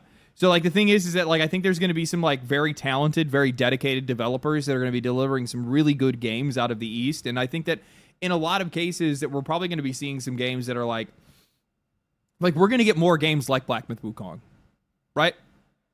But we're gonna get some goober games. We're gonna get some stuff that is just like they're gonna be trying to ride on the coattails of Black Myth and trying to capitalize on that like positive sentiment. Tides of Annihilation looks sick. I think that Tides is gonna be good. I have a good feeling about Tides. Is it weird for me to say that it's just because like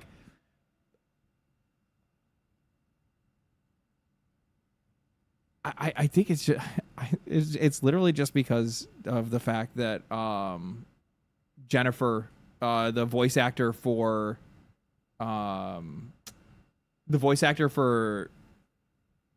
Shadowheart, is the main character for that game.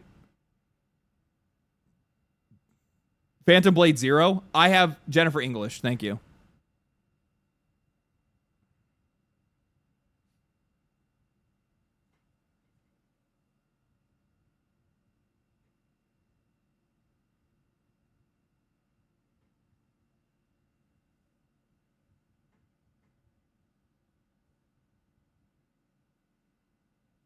Jennifer English is great. I love her voice. Yeah, like my thing is that I think that you look at somebody like her, and I guarantee that she's in a really high demand right now.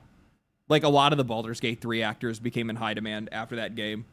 Same thing goes for like basically any voice actor that comes out and has like a really good fucking performance, and in a lot of ways might actually like make a game more popular or is like part of a popular game to begin with. Like they are attracted to like higher end projects or higher quality projects almost immediately. And I think that there's probably a good chance Ben Starr's the exact same way. Yeah. I mean, for all the shit that, like, I'll be honest with you guys, I think the only reason that, like, Final Fantasy 16 didn't do, like, extraordinarily well is specifically because of the fact it didn't release on PC day and date. It should have. Square Enix cannot make that mistake anymore. I think they even probably learned their lesson with Final Fantasy as well. But the problem there is that they probably have like some type of agreement with Sony, but it's likely going to be their last agreement with Sony.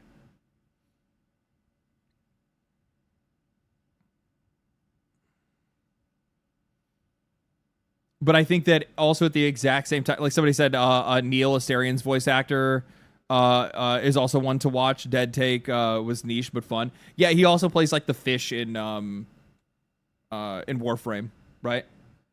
So I think that where you're gonna end up seeing is you're gonna see some of those voice actors, and I think that like they also like value their own work, so they're not just gonna be trying to take anything either.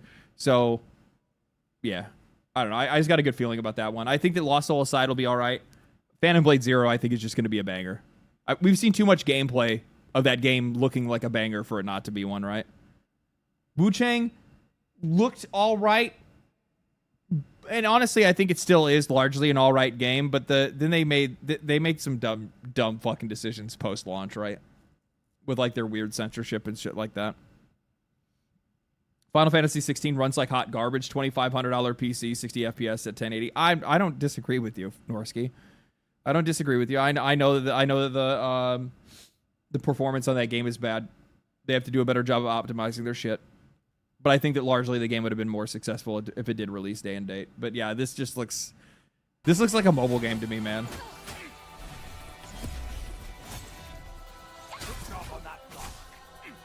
Like the combat itself doesn't really have like much impact.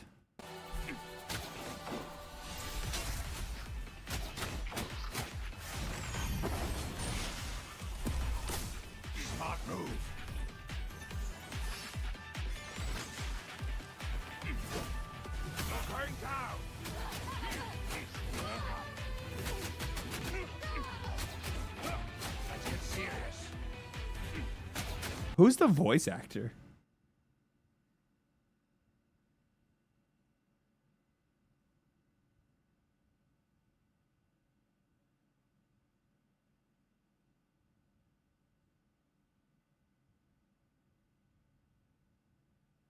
Weapons go through each other and never stumbles over the person. Sound effect is bad. Wish to see more? I mean, there's a demo out. You can just play the demo for the game. But yeah, there's very middling reception to this game.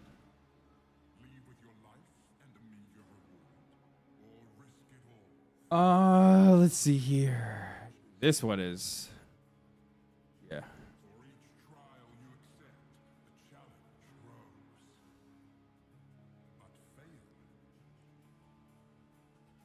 This is coming to the States soon. I think, like, I appreciate that Steam, at the very least, isn't like how some of these other platforms are, where they go and they just make blanket changes, where they're like, oh, since the UK now requires us to have, age verification, now we're gonna need everybody else to have it as well. UK also sucks. UK's in a really bad place right now. I don't see a lot of good shit coming out of there recently. I'm gonna be honest with you. They look like they're in a pretty bad place right now.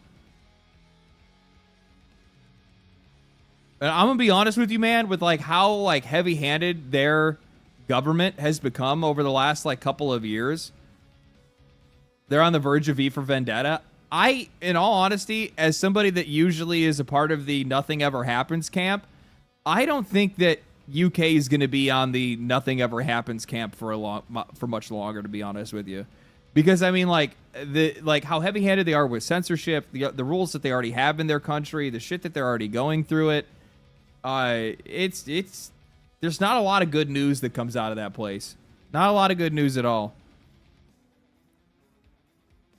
No doubt, people seem pretty mad over there. I think that they have a lot of reasons to be mad, to be honest with you.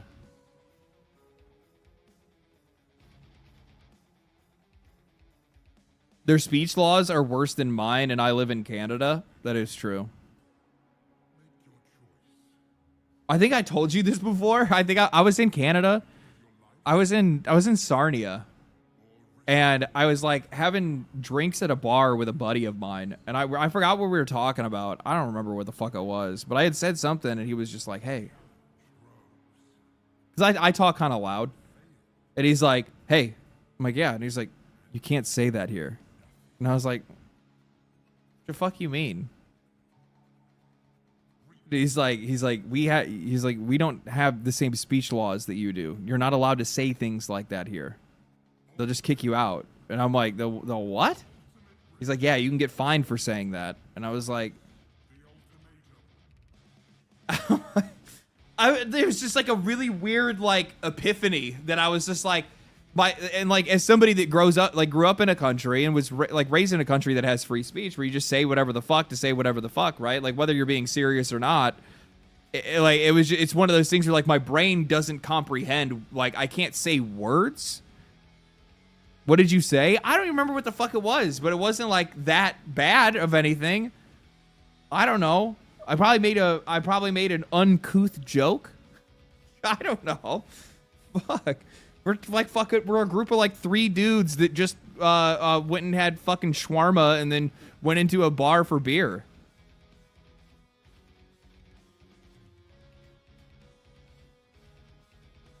I also do not like drinking in that country.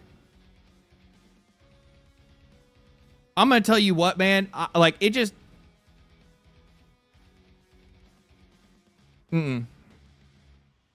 Great booze.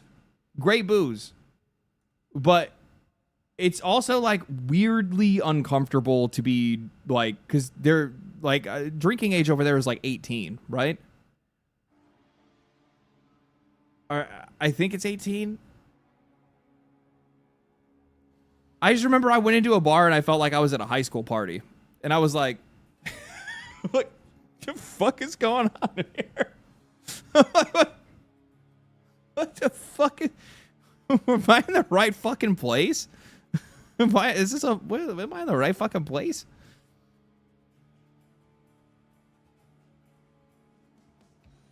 UK beer is garbage. Oh no, I was talking about Canada. I'm talking about Canada. I was in Ontario. But yeah, I'm gonna be honest with you guys. These changes are likely going to be coming to the U.S. To be honest with you, I wouldn't doubt if there's like U.S. politicians that were already trying to position that the latest tragedy that we have had in our country on fucking violent video games. Literally, just about any time anybody picks up a gun out here and does anything fucking crazy, immediately politicians want to be like, "That's the Grand Theft Autos and the Call of Duties. That's the Pokemans." That's the Pokemans and that's the satanic Pikachus. They've been doing that shit for fucking years out here. It's fucking embarrassing. This game popped off. I bought it. I haven't played it yet. I've heard nothing but good things about it, though. I need to give this one a shot. Right now, I'm a little bit too busy because we have, like, Path of Exile and a bunch of other shit, right?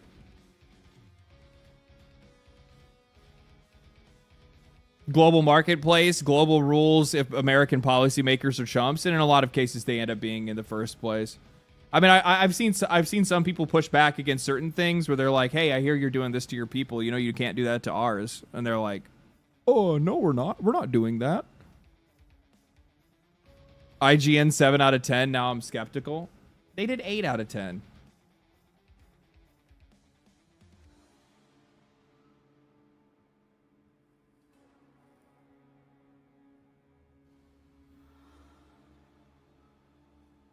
Yeah, no, I've heard nothing but good. I've heard nothing but good shit about it. The reviews, I think, are very positive.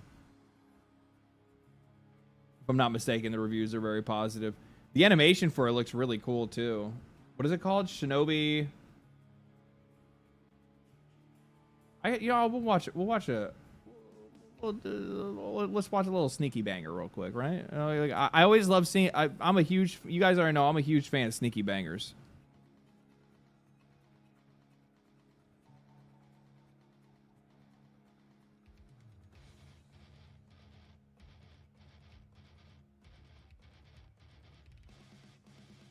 I just want to see the gameplay. I don't really care about IGN's opinion necessarily.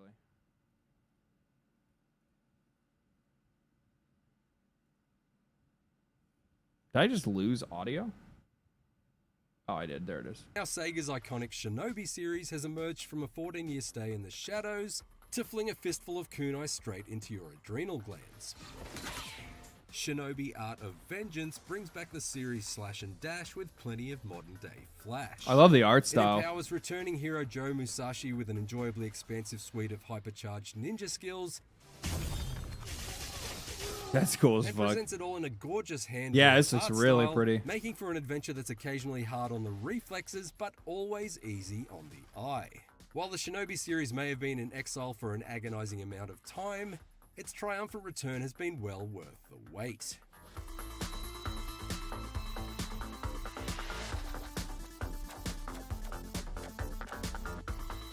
Art of Vengeance's setup seems to have spilled straight off the circuit board of an 80s arcade machine. Led by the maniacal Lord Ruse, I just want to see the gameplay. 10-hour cross-continental killing That's all I'm looking for. It's simple stuff for sure, but it's really all the motivation I needed to turn the E&E forces into a series of slash test dummies, and I was perfectly happy for Musashi to let his blade do the talking. Quite literally, in fact. I really like the animations of the character, like the actual like attack animations and stuff. They have like really good follow through. As he only ever grunts anime style animation, yeah. Which brings some welcome bursts of comic relief in between each sprawling showdown. With your village taken care of, there's nothing left in my way. Except for you. What a classic villain. What a classic villain. Its plot may be true to the uncomplicated action movie the series was born out of, but its looks are strikingly modern. Much like developer Lizard Cube's Streets of Rage 4 before it, Art of Vengeance's characters and environments have that painstakingly drawn by hand style to them that produces consistently phenomenal results. From hulking container ships that loom in the backdrop of the fish market stage, that shit looks right down cool to as the fuck. reflections in puddles that whip past Musashi's unceasingly determined sprint, it turns out that vengeance isn't the only art that this latest Shinobi has set out Very to nail. cool, dude. There are clear contrasts between each setting too that make them This is like, you know, when games are like this cool looking or this pretty, you feel compelled to like play them and progress them because you want to see more of it. Like, I always really enjoy those moments where like games want to like open up to you and show you something like really fucking cool looking. I think like a really good example of that is like Seal for River in Elden Ring, right? Like you're already just fucking stunned by these like insane landscapes that you see in Elden Ring. You're just like, fuck, this game is so pretty. And then all of a sudden you find this elevator and you're like, what is this? And then you go down and then all of a sudden you walk out and you're like,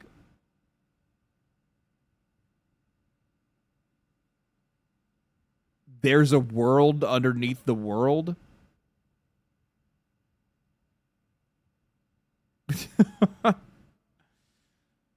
Curly Fro, thank you for the 5 gifted, man. Appreciate that. Thank you, brother.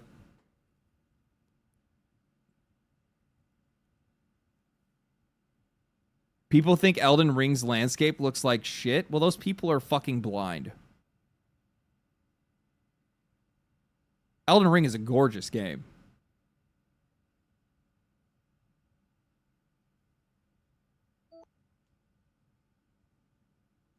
What's the area with the blue flowers and that fucking dragon? I can't remember what the fuck it's called. That area was fucking gorgeous too. God, that place is so nice.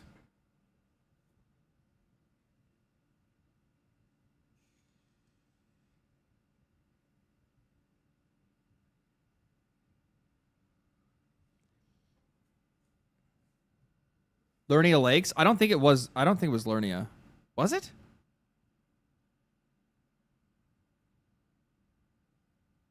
Cerulean Coast. That's what it was. Cerulean Coast.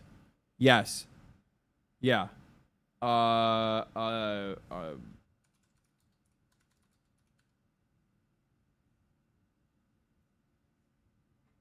Yes. This place.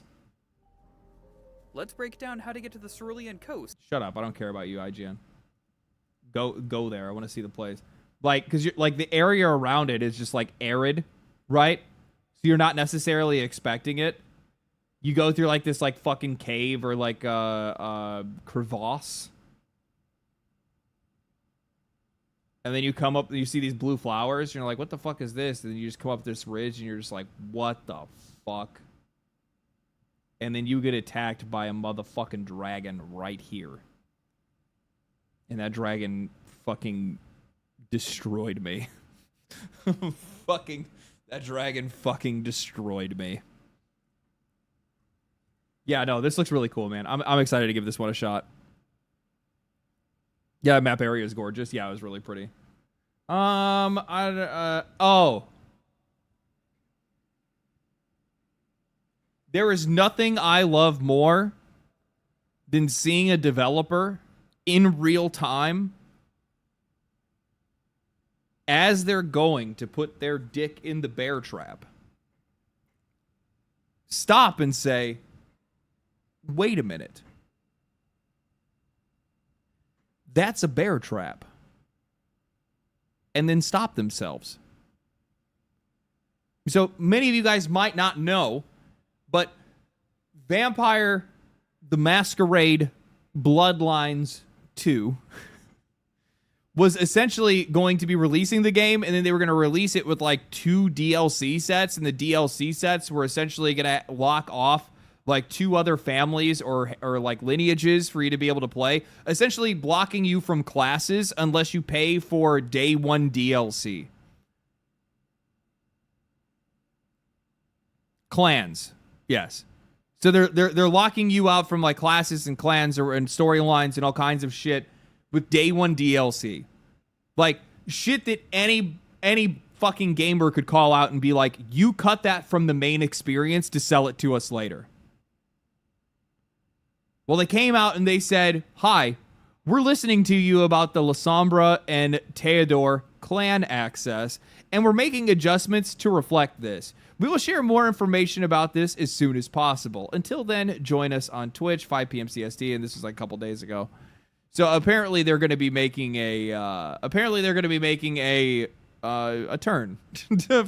to be not doing that. I don't know if they've made any announcements on it since then. I'm sure it probably complicates their whole deal, right? This is August 27th. Video roadmap.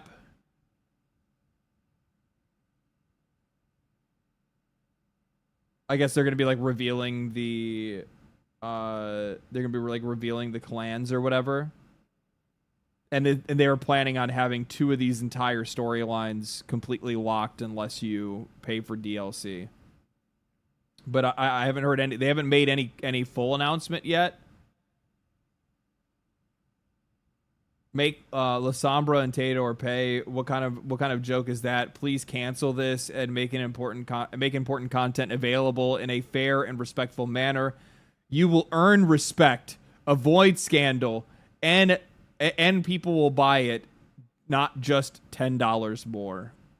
There's some, yeah, it's a weird way to fucking say it, but yeah. When you face reality and practically nobody pays for your game, you will regret attacking your fans by deliberately making character classes playable. Yeah. No character customization, clans are paywalled, and no Gangrel. I don't know what Gangrel is. I mean, obviously you have like fans of the franchise, right? Not buying a paywalled game. Yeah, people are just gonna fucking torch you for this, man. And plus the other thing is too, is that I think this is what these companies don't really realize is that like when your game has been out of the limelight, and if I remember correctly, I think that like Vampire Bloodlines was a very well received game by a niche audience. So this is not something that I think that like the wider gaming market is like fucking super stoked for. If it's good, then people are going to be excited for it and they'll probably play it, right? But you're going to hurt yourself if the game is also paywalled. So like, and the last thing, and you need your existing audience to sell this game for you. And the only way to do that is to treat them fairly. No Man's Sky just launched their 6.0 update for free. I saw the long list of all kinds of shit that they added to that game. It is, it's just one of those things where it's like, you have developers that are out there that are making you look like shit for making decisions like this. Like, you make yourself look greedy and you make yourself look inept by trying to paywall content like this. There's no reason for you to do it. And if for whatever reason you actually have spent yourself into a corner to the point that you have to sell this content, otherwise you're not going to be able to make the money necessary for you to be able to get a profit, that's your own fucking problem. You did that. You put yourself into that corner. You should never put yourself into the position in which you have to start cutting content to sell it to people later just to be able to make ends meet on the game. Sandbender. Thank you for the prime. Appreciate that. If Dawn Walker ends up feeling like Beyond Vampire in setting, it'd be really cool. Yeah. Star Citizen, cough, cough. Yeah, that's actually the most embarrassing thing is that when you look at a game like Star Citizen, like that game's not even fucking complete yet, and then at the exact same time, while it's not complete, it's also while it's not complete, it's also like paywalled to all hell. Meanwhile, at the exact same time, you have a game that is essentially offering the exact same experience. Essentially, obviously, it's not a 1-to-1, but it is. It's being updated for free. It already exists. That's the other thing too, right? Like the game already exists. Jesus Christ. Okay, I'm not browsing Reddit or browsing Twitter. Jesus, man. There's a fucking Twitter's a minefield. Twitter's a minefield. Let's back off of that. Never scroll the feed. The feed gets crazy. The problem is that like I'll follow like Crunchyroll or I'll see like a couple of like really cool anime clips. Like I recently saw. Did anybody see the episode of Dan to Dan with the Power Metal song? Every time I see that song come across my timeline on Twitter, I fucking watch it, and the next thing I know, I'll go on Twitter like the next day, and it's just like, so we saw you like that Dan to Dan song. What do you think about some anime titties? It's just like, okay, that is.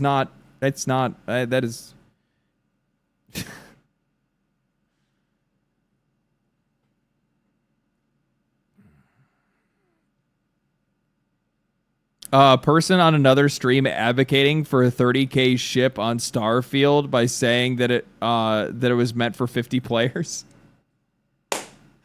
Yeah, that was last week. I forgot all about that. No, you're right. We had a guy in the stream last week that was sitting here trying to like advocate for Star Citizen and be like, but you don't have to have that. But the $50,000 ship, that $50,000 ship is for like 60 people have to pilot it. And it's just like, that's not the point. The point is that there is a $60,000 ship, and that's not even the cheapest one. That's not even the cheapest one. You have to earn your way through the tiers. Like, something that a lot of people don't know about Starfield is that you can't even see the whole shop. They only let you see more of the shop the more money you spend on the game. Like, the game is such a fucking pyramid scheme. It's so crazy. It's so crazy. Homie drank the Kool-Aid? He did. He fucking drank the whole gallon. He didn't waste a drop. Coming in here being like, oh, hey, you know, Star Citizen's really good. Why don't you talk about Star Citizen? I'm like, because it's a ripoff. You said Starfield? Yeah, well, they're both shit. Do I really want to watch a 20-minute video about Call of Duty scamming? 26-minute video? That's long. How long is this? It's 21 minutes? Good lord.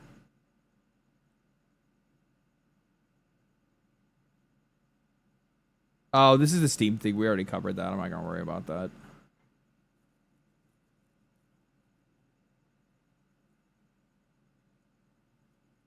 Is this Dark Pattern? I'm pretty sure this is illegal. Black Ops 7 pre-orders hit record lows. So I mean, this is all hearsay. We don't even know what the pre-orders are. One thing that I did see something point out, Ackman actually pointed this out in a video that I watched of his. Black Ops 7 trailer.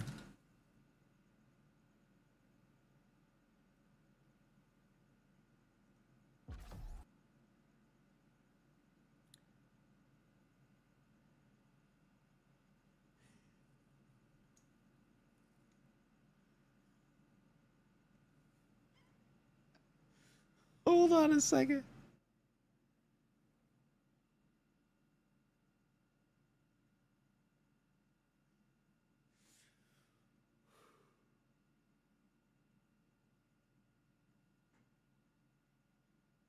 Holy shit. Holy shit. Oh. They have almost 500,000 dislikes.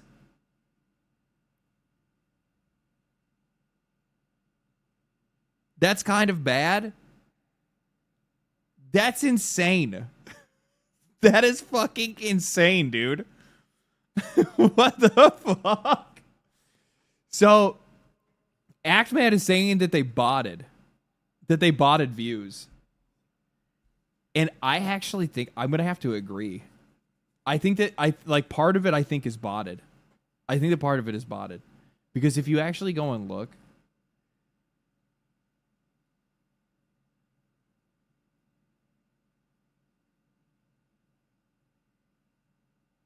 like by extension, like there's next to no split on the Call of Duty trailer.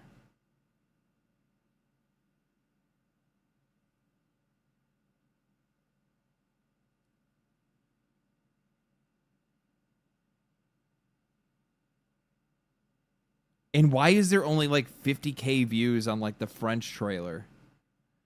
That's weird, right? And also at the same time, but the direct, the thing that like the video that literally reveals everything about Black Ops 7 only has 348K views.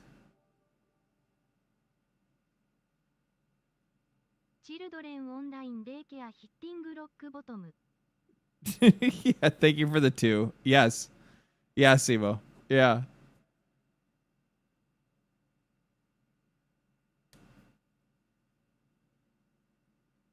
for sure bots.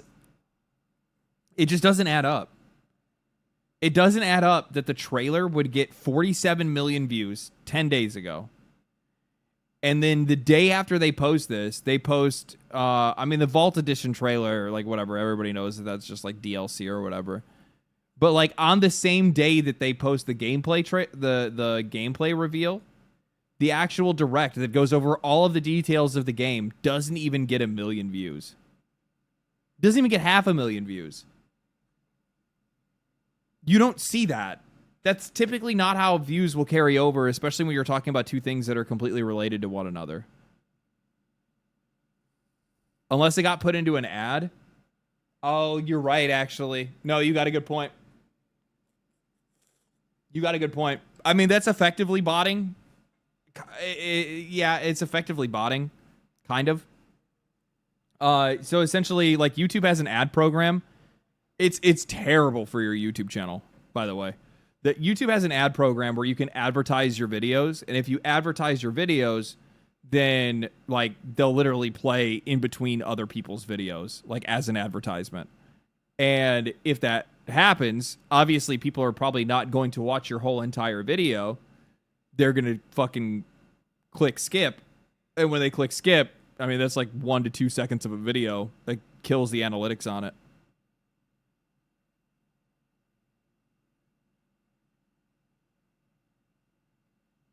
I think they autoplay Black Ops 7 trailer at the battle. You know, dude, I don't know. It's probably not the YouTube extension, though.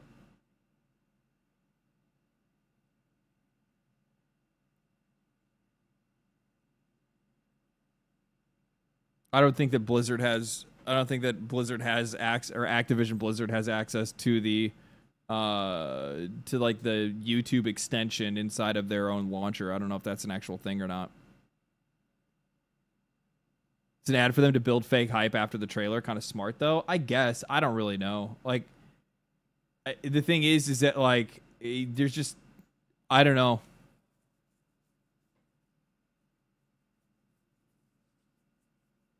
I just don't think that people... I don't think that people are going to be really into this one, man.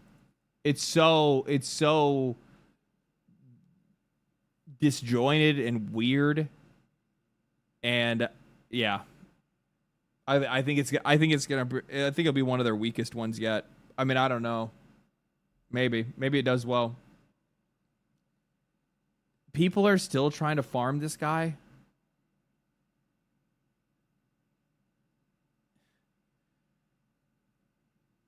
Good Lord.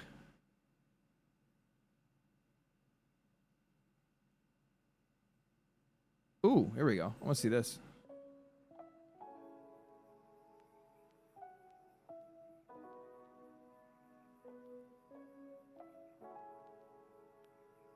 I never use YouTube Home.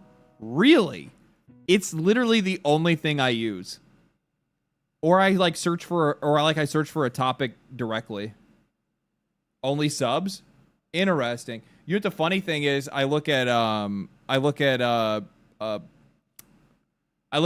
analytics, and I think like sub views make up like 2%. You are in the minority, my friend. The subscription tab you are the subscription tab minority. Like most people just use the homepage, because I mean, as long as you're like watching a channel regularly, or like you're watching content that is adjacent to that channel, you'll get it. They'll immediately pop up for you, right? Most people who use YouTube don't even have accounts. Really? I think I've had a YouTube account since forever. Ever since Google bought them. Right? Isn't that how it worked? I think YouTube was right? YouTube was independent, and then Google bought them. Am I misremembering that? I don't think I am. Yeah, no. Okay, I'm right. All right.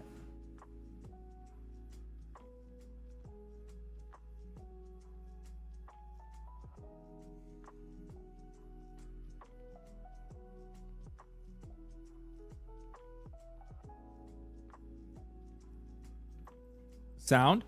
There's just some like lo-fi playing. It's probably because they don't want to like spoil the music of the game.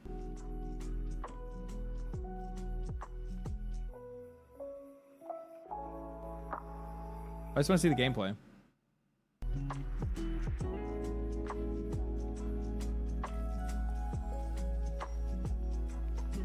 Yeah, it's literally just like generic lo-fi. I mean, it's not bad, but like...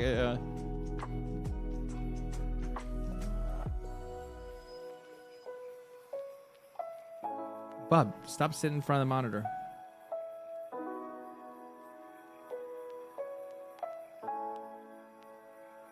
I like how the environment like moves under your feet. I think that looks really cool.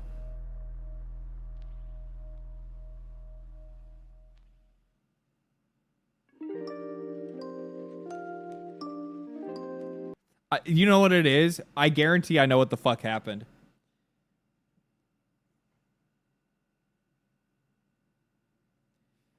IGN is critically bad at recording gameplay, at like compression, like video, like proper video editing and compression. And I guarantee they went to go play this game and they didn't turn on the audio track for recording. So when they got back home from like wherever they played this game at, Gamescom or wherever else, they then found out that they didn't actually have any sound. So they just layered over some fucking like license free fucking. Well, they just layered over some like license free lo-fi. They're like, whatever. People will watch it anyway. Got one job, record the game. Yeah, they fucked it up.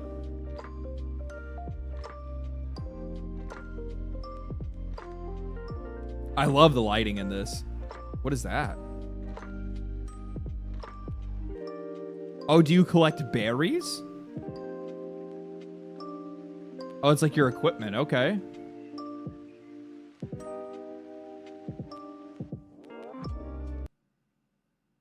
Basic pouch designed for holding tools, traps, and crafting materials.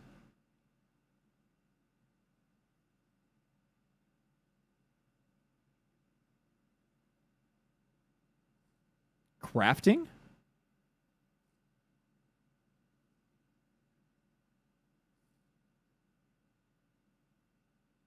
First game had multi-part items. Maybe that's the crafting? Maybe.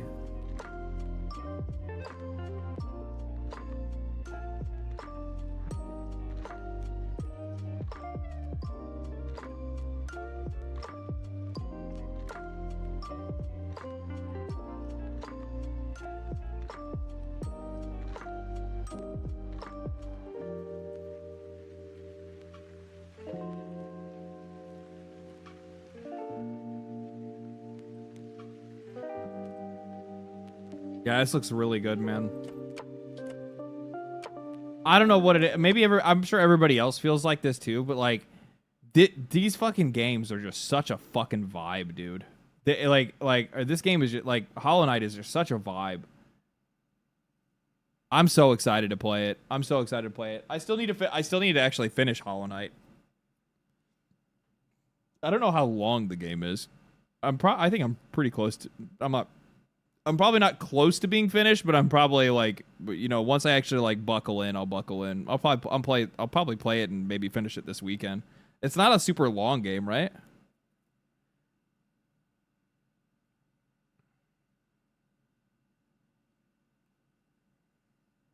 If you're yawning, then go lay down.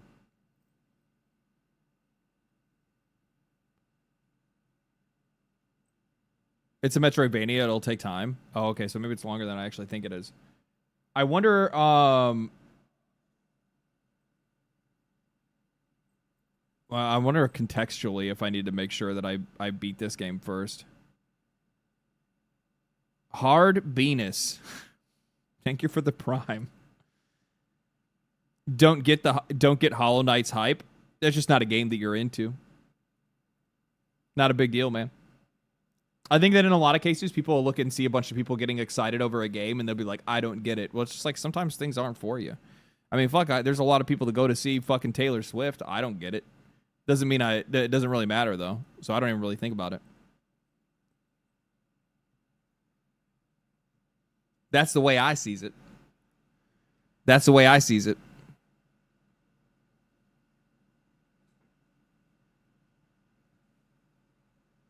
It's one of those things where oh man, I wanted to look at a couple of these too. I don't know if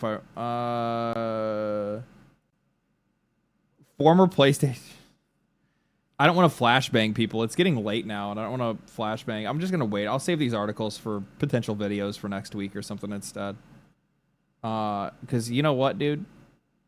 I just want to fucking play Path of Exile. Do it hurt our eyes? Okay, we'll look at one article. You guys know that I like articles anyway, so I want to pull the trigger on it. Okay, I'll show you. I'm going to show you one that I'm not going to make a video on for sure, right? So here's the flashbang. Bam!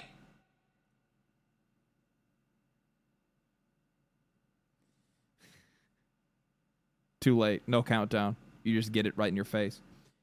Samsung is showing off its 3D monitor at Gamescom, using it, using the one game I'd feel weird playing in a room full of people.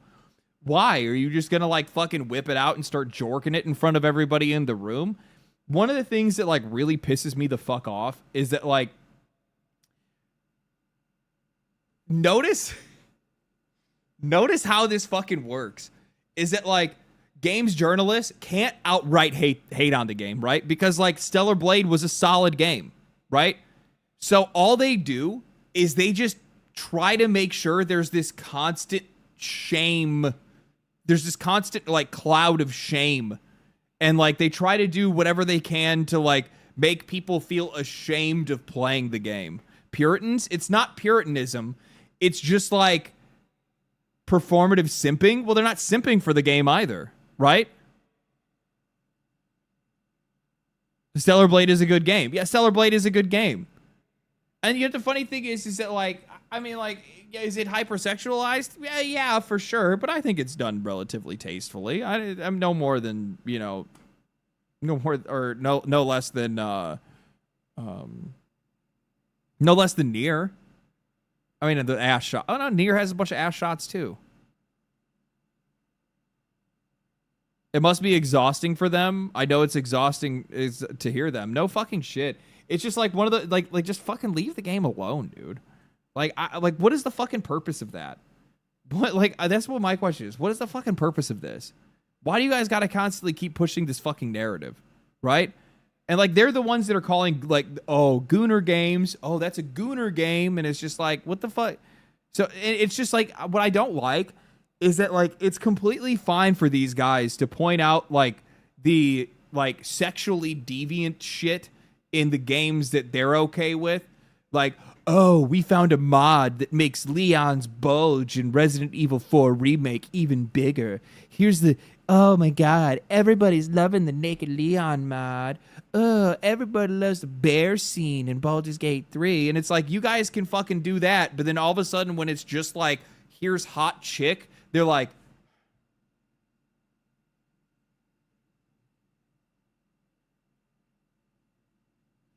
you should be ashamed. Fuck. What? Safe horny. Yes. Like the weirdest shit in the world is becoming safe, but just like normal, like normal stuff is just like, you let people see that in public? And just like, what the fuck is wrong with you guys? Under the rules, safe horny, you cannot like anything that other people don't like. I guess. I don't fucking know. I don't know, dude. Purity signaling? Well, no, it's just like it's softcore games. Yeah. That's a really good way to put it. So it's like people being okay with softcore, like anything softcore, people are like, oh, yeah, like that's gross. I can't believe you would see people like, I can't believe you let people know that you like that in public.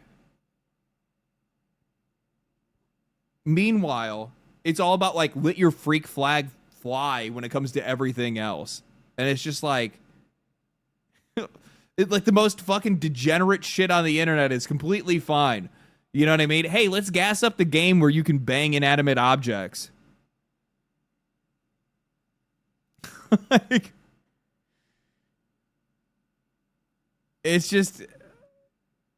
It's just weird that like the weirdest shit is what's safe and approved, but just like standard everyday like attraction is like, you like an attractive female? And then the other minute they're like, oh my god, look at this hot Wolfman game. And it's just like, y'all are some fucking freaks, dog. And I think what it is because like these people are so fucking weird and they're into such weird shit that most people will never just call them out for it in public and be like, hey, that's gross. That's weird. Like they never get any fucking pushback. None. Yet we have to constantly deal with this shit. It's so weird to be fucking shamed for being vanilla. Yeah, furry is fine, but spandex is not. Ain't that the fucking truth? Ain't that the fucking truth? Put Eve in a fursuit and all of a sudden she's fine. So fucking weird. So fucking weird. This one, I don't know. I might actually look into this a little bit more. This one's kind of interesting. So, like, I had seen this a while ago, and I just kind of, like, grazed over it for the most part. Like, I liked it. I'd seen it. But he says, much of the industry is aggressively data-driven for so long that over generations of talent, the ability, institutionally and or intellectually, to lead with your gut has become a lost art. This is why AAA is becoming perversely fascinated by indie. Indie does not rely on data. It must rely on gut. Sometimes you see a game. Sometimes you see games that are doing very well. Sometimes you see games that are doing a very specific thing in AAA, following their gut, their heart, but it's still confined to the institutional practice of parsing it all through available data, and the data sets are all increasingly trash because they can't predict breakout hits nor predict failures, which is fucking beyond obvious, right? Like, that is beyond obvious. We've seen this shit like time and time again, where like these guys think that they're doing something that's going to be successful. It's obvious that they think it's going to be successful because they're investing $300 or $400 million into a game. So we know that they think it's a safe bet. Otherwise, they wouldn't be about throwing all that money on there. I totally disagree with this. It's about risk aversion. Well, no, what he's saying is no. You are actually agreeing with him because they're using data sets to avoid risk. So essentially what he's saying is that the AAA industry has become fascinated with indie games and indie success because they've become, to at least what they see as, become more popular and access success far better, or at a far higher rate than they can. Or at least like insane virality. We're talking about games that just like pop the fuck off, right? Peak and Repo and stuff like that. And these AAA companies, because of the fact that they have fiduciary responsibility to their investors to make sure that they're protecting their investment and growing their revenue, they are using outdated data sets and also just outdated formats of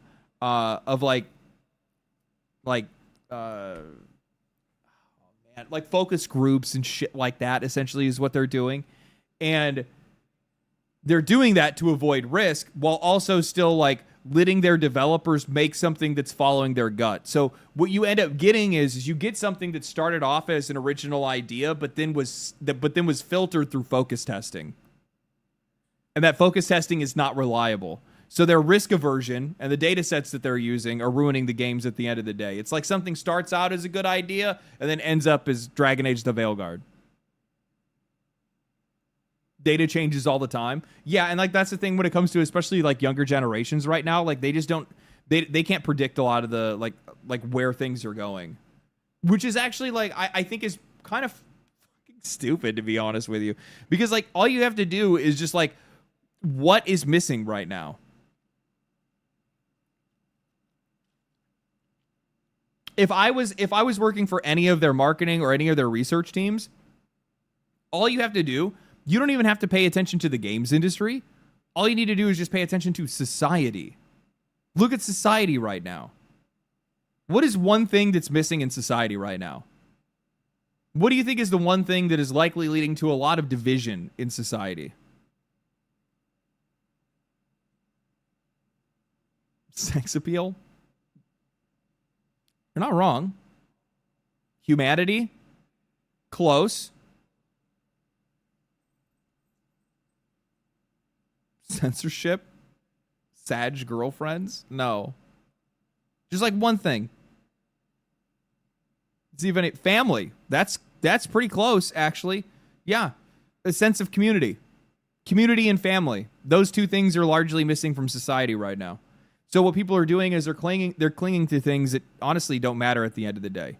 Right? We kind of talked about this earlier in the stream, where we have an issue right now where like a lot of people just don't have a lot of personality, and the reason they don't have a lot of personality is because they're not actually hanging out with actual people, and instead they're spending most of their time online, in online relationships and online conversations with online news and online engagement. And because of that, they're not getting a lot of real world experience, so they don't really have anything that's building like an actual like personality set. And that's just because of a critical lack of community, right? And like some people want to say, oh, well, everybody needs to go to church or whatever. And like the funny thing is that like there's like some truth to that. It's not necessarily church itself. It's just like those activities that people used to do more regularly, especially now with like younger audiences and younger people in general just not doing that. And that's not even just younger people in general. That's also like millennials, because millennials also have abandoned a lot of that shit as well. A lot of people also work from home, right? So if I was working for one of these AAA companies and I was making a game, I would be focusing on cooperative experiences, not competitive experiences, because I'm not trying to compete with anybody right now. Most people just want to have friends. Most people want to have fun. Most people want to have social interaction. Safe social interaction is obviously the thing nowadays, right? Because people aren't really going outside enough. But yeah, that's really what it comes down to. So that's why I always think it's really weird when you see like some of the people that were doing like the data research on Helldivers 2 after Helldivers 2 popped off, that they were like, oh man, this is so crazy. They could have never seen this coming. And it's just like, the fuck are you talking about? There is a critical lack of cooperative games in the industry right now, specifically in live service. And in a lot of cases, even the games that do have cooperative options still end up having like competitive edges or competitive modes. And it's just like, that's not really necessary in some of these things. It's not. Couch co-op? Well, I mean, sometimes it leads to that kind of thing, but yeah. Yeah, people are sick of the competition shit. And like, that's all that the industry has been pumping out. Look at every live service game outside of, and here's the funny thing is that like, WB was not far off, right? Like, if Suicide Squad was actually a good game, it probably would have done very fucking well. It would have. A live service looter shooter, there's still a market for those. It has to be good though.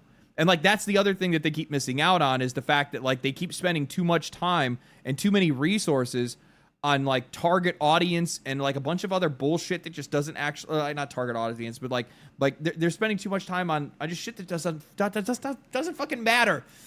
As simple as that. It just doesn't matter to the core experience. And because of that and all that time and resources and money that's being wasted, well, the game suffers. So when the game's shit, nobody plays it. Look at The First Descendant. The First Descendant is shit. That is a garbage game. I will stand on fucking business and say that First Descendant is a fucking garbage game.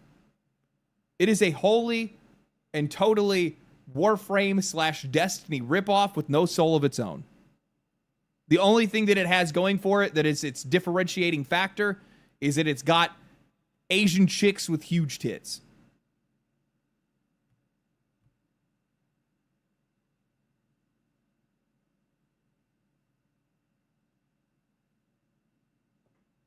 That's it.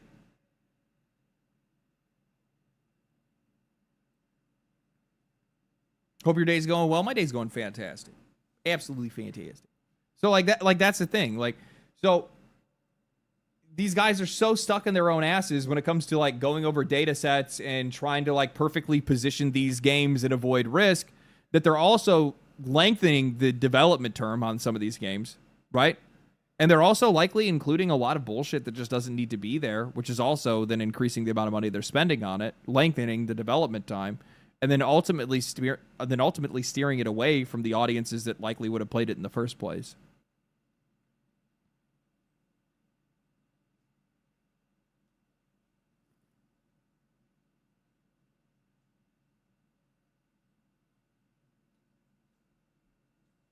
And he says, and if so, you can't rely on data you've lost. And if so, you can't rely on data if you've lost your institutional gut instinct that drives the furor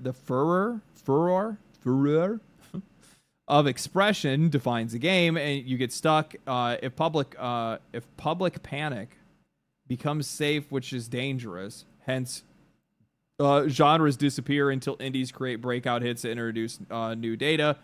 Perverse attachment, etc., etc. Yeah, and like the thing is that they basically then turn like they start trying to turn indie into a blueprint, but you can't necessarily like replicate on gut instinct, right? Like you can't replicate somebody else's good idea. How do I say this the right way? You can't replicate somebody else's talent. That's what it is, and these companies are going to try to do that. So what you're going to start seeing from some of these AAA companies is effectively what he's describing is trend chasing. They're looking at indie right now and going like, oh my God, we need to figure out how these indie guys are doing it. Oh man, this Peak game is doing really good. Now watch, you're going to see one of these AAA companies waste fucking $300 million to make a game about climbing.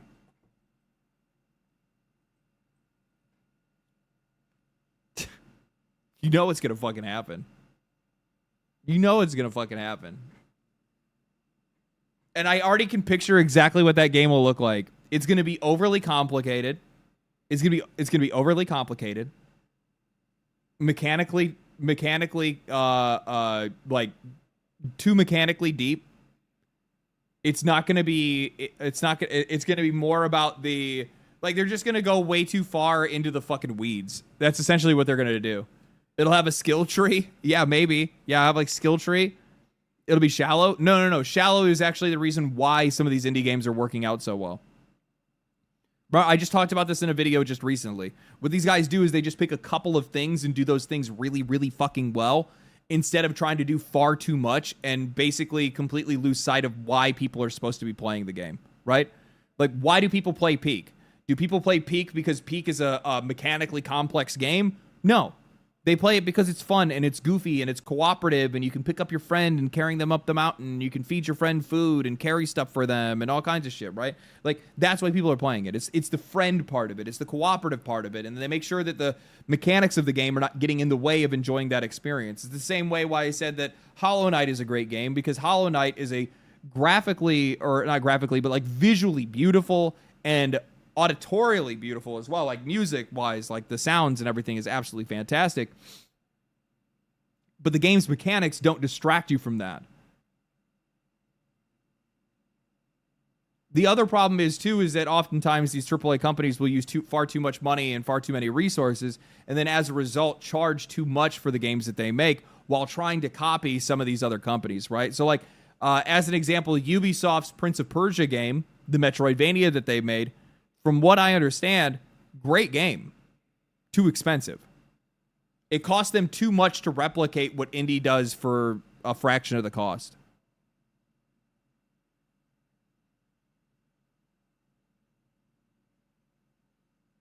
Hollow Knight's combat is honed to a sharp point. Simple moves become complex. Well, and that comes down to like controls and accuracy, right?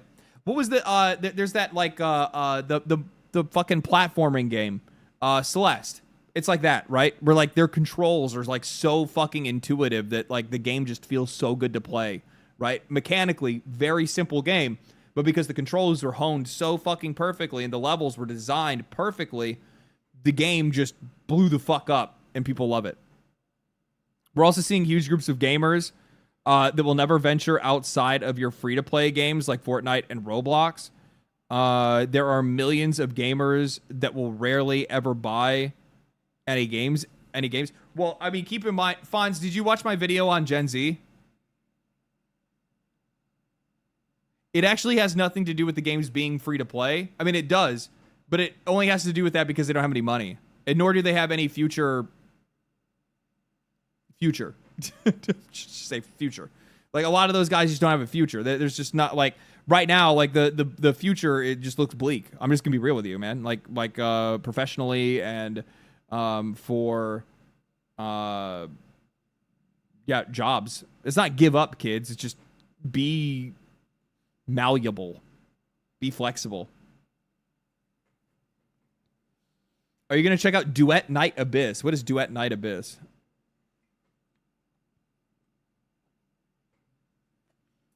So, like, and here's the thing. So, the AAA market is doomed.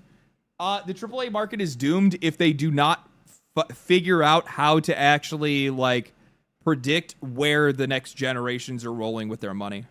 Like, where they're actually going to go with their interests. Like, the kind of games that they're going to be looking for. Right? Like, the problem is that you're going to have kids that are going to grow up. They're going to grow out of Roblox. It's not like... God, we'll be in a really unhealthy place if this ends up happening, but it's not like we're going to have kids that are like in their fucking like 20s and 30s and 40s, you know, as they grow up just continuing to play Roblox. You know what I mean? Like they're going to grow up out of that. They're going to want other experiences. They're going to get past it at one point in time. At least they should, and if they don't, well then they become the very people that hunt them. So, like, you have to be able to predict, like, what those guys are going to be, what those kids are going to be looking for. I have fond memories of my high school. You sure about that? I mean, the content that's on there is all... Get home and play Left 4 Dead and Gears 3 Horde or Beast mode 4 hours. Those moments are rare for this generation. I thought the same about WoW players. The issue is, and like, this is why, like, man. Fortnite, or not Fortnite, sorry. Fortnite's a different story. I think Fortnite's kind of one of those forever games that could probably stick around like a World of Warcraft and people continue to play it because it's just that accessible. It's just that approachable, right? Like, Fortnite's a fun game. It's a well-made game. I would never shit on Fortnite.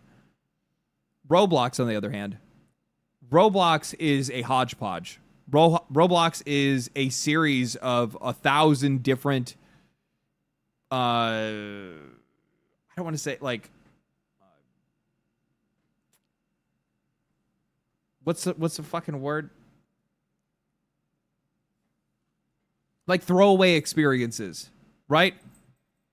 It's a bunch of throwaway experiences. It's essentially it's an entire library of fucking brain rot, right? There's really nothing of value in there. It's just a bunch of time wasting in mini games. Eventually, people are going to grow out of that, and they're going to want something of value. They're going to want something that actually has some depth.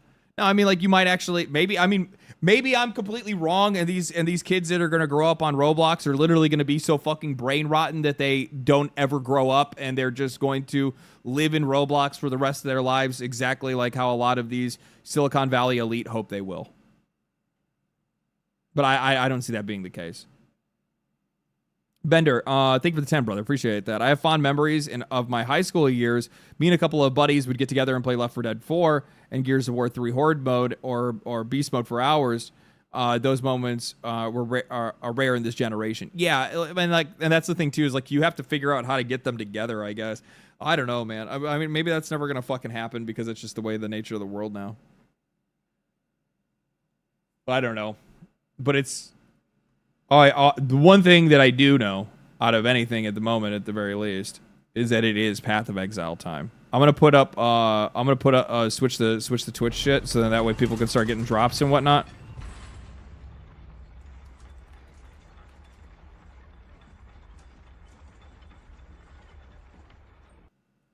If for whatever reason if you're watching on YouTube, if you're watching on the YouTube,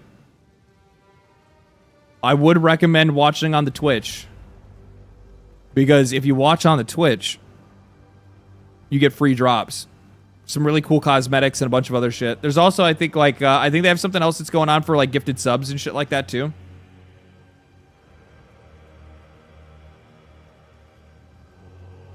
Why isn't it clicking over? Why is it doing this weird thing on me right now? PoE2. Does it just not want to do game capture? I guess I have to do this instead. Whatever.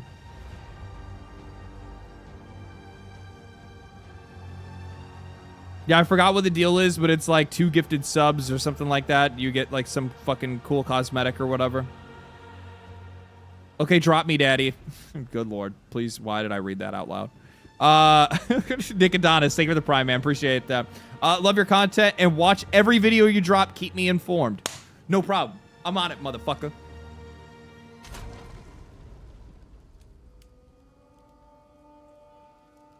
Is the game too loud? Do I need to turn this down? I probably need to turn it down, yeah. Brady Small Living. Thank you for the prime, man. Appreciate it. Yes, I'm playing Lagardia Liviosa. We are playing Sork!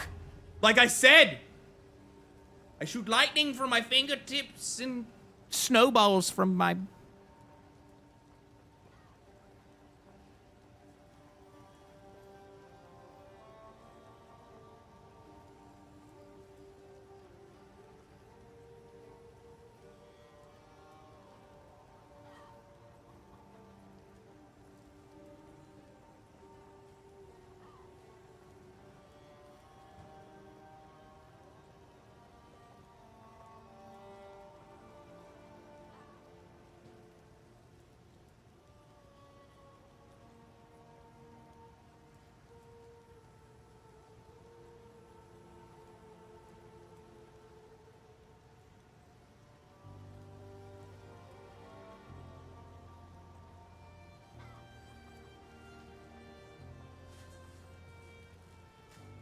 We might actually be in one of those situations where I might have to order some food.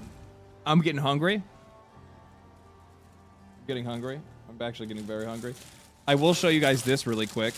You rolled a witch, Lich Master race. Yeah, I'm gonna do Frost. I think I'm gonna do like a Frost build. No. I'm playing Sorceress, but I'm using a scepter at the moment. So I have tortilla chips. And salsa rosa. That is all I have, though. But I need to get some other food. I'm putting an order in real quick. What are you guys playing? I'm very interested. Urban Gamer, thank you for the 5 gifted subs, man. Appreciate it. No guac too bad. I like salsa.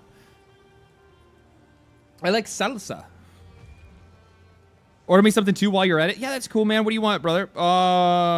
What is this? Why are they trying to give me juice? I don't want juice. I don't want Chinese. What about comfort food? What is comfort food? What do they say comfort food is? Pizza Hut? Chicken Shack? Chicken? Ooh, chicken. No, I could make chicken nuggets here if I wanted chicken nuggets. Right? Salsa Roja. This is a red salsa house. Chick-fil-A? No. Wingstop? No. Wingstop fucks me up, dude. I don't know what it is. They got something in that chicken. I'm telling you right now, there's something in that fucking chicken. French fries and a burger? I'm actually not gonna lie. That sounds fucking fire. I haven't had French fries and a burger in a while. Stew restaurant? I feel like I rely on them too often. They are actually like relatively inexpensive though, which I really like. But if I order the food while I'm on camera, it's a tax write-off. Smoke eaters? What are smoke eaters? Steak and a baked potato? Do you like tacos? Of course I like fucking tacos. I'm eating tortillas and fucking salsa. The fuck? Tortilla chips and fucking salsa. Where's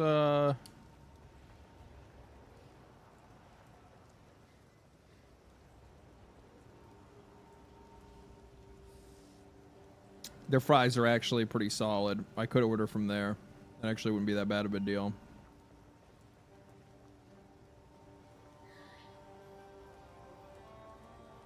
What else do they have, though? That's the question.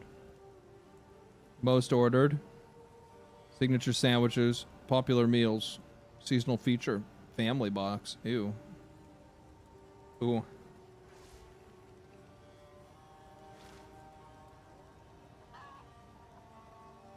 Mean Dan, thank you for the Prime. Appreciate that. Order D's nuts. Clockworker, thank you for the Prime. Appreciate that.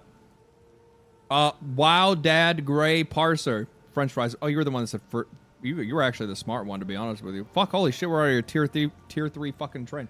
So I only have like leveling shit on right now. I haven't really gotten anything else going. And I still haven't got a fucking I still haven't got the like support gem or whatever. Where's my stash? No, I don't want to do that.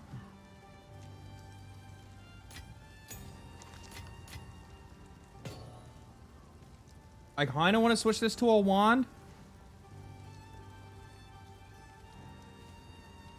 Yeah, why not?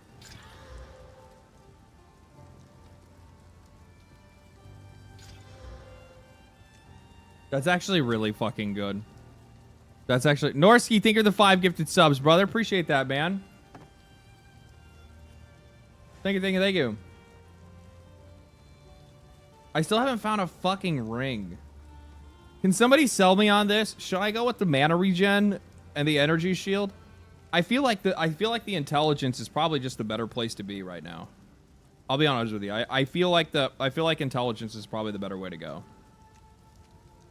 Because I'm getting more damage out of that right now. I'm just gonna sell this shit.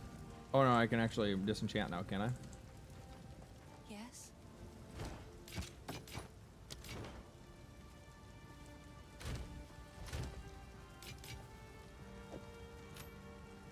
I might actually, you know what? I might actually start a guild for this league. If you guys are in the Discord, Pikachu be like Jax. Thank you for the 5 gifted. Phoenix, thank you for the tier 1.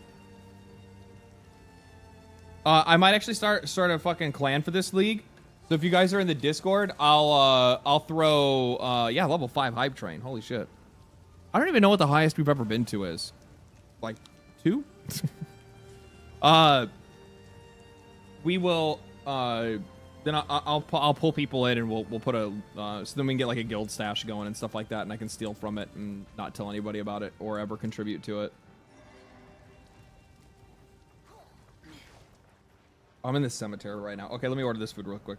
No time to be indecisive. Pick your food and stick with it.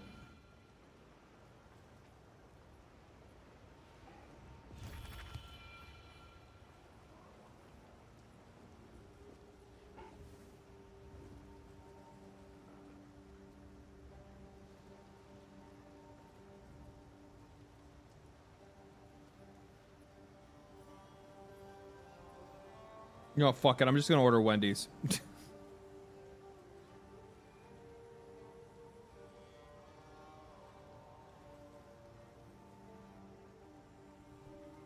Just join the Discord, yeah.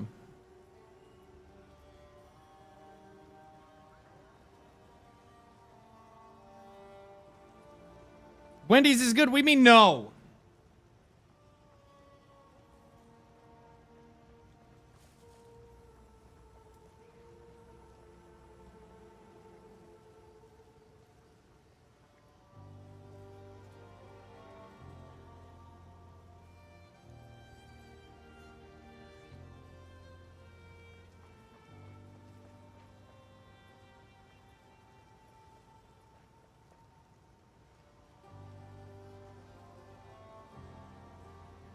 Well, I could order Dave's hot chicken, but not get it hot because I can't do that. You have a good point. I should be eating responsibly.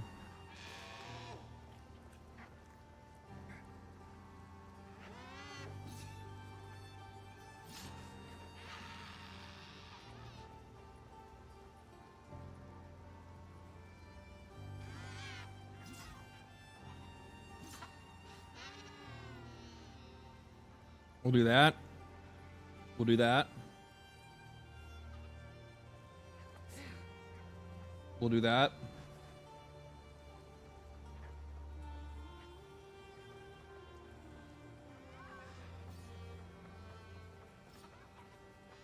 Ooh, that actually sounds really yummy, but I don't know if I want to do that or not. I'll probably just drink water instead. That looks yummy, though. Add. And then, is there anything else on here that I want?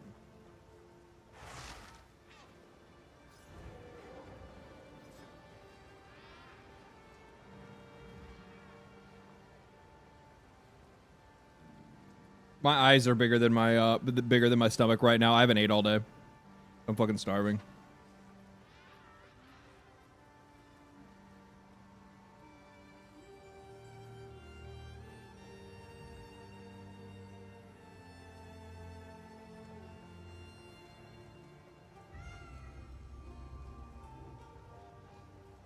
Wait, what the fuck did you say to me? We apologize for the inconvenience. They experience a high number of online orders.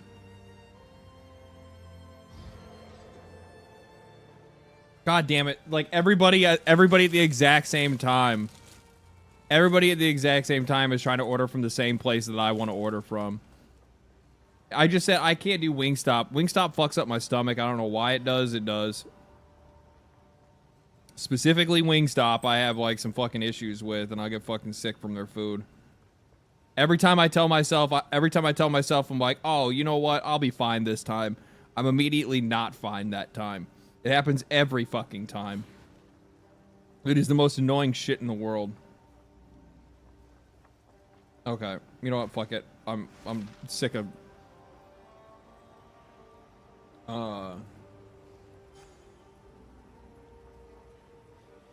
Come on, dude. I fucking hate this app. I really do. It's way too, like, it's way too fucking hard to find the shit that you want to find. And it also, like, picks and chooses sometime, where it's like, oh, hey, by the way, we'll suggest the restaurant that you always like to go to. And then all of a sudden they're like, yeah, now we're just going to take off the suggested restaurants and make you go fucking search the app.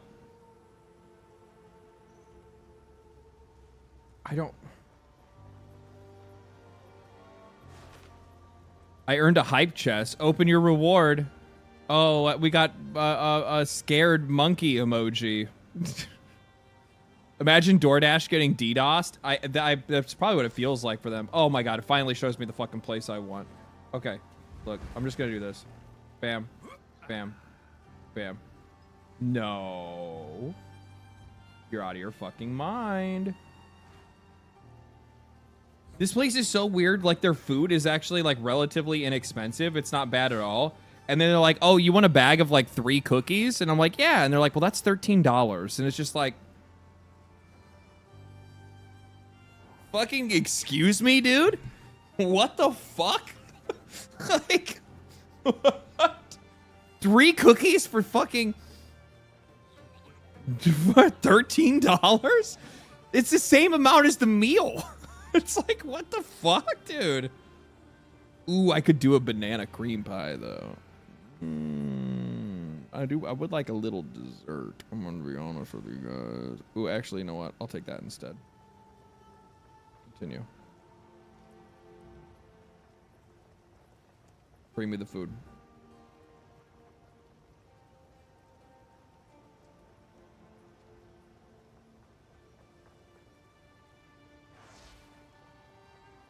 Okay, food's ordered. We're done. Now we play. Now we ball.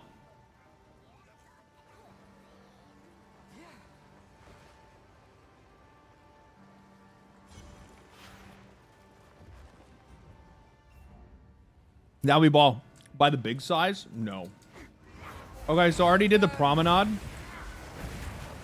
Let me know if the volume needs to come up or down.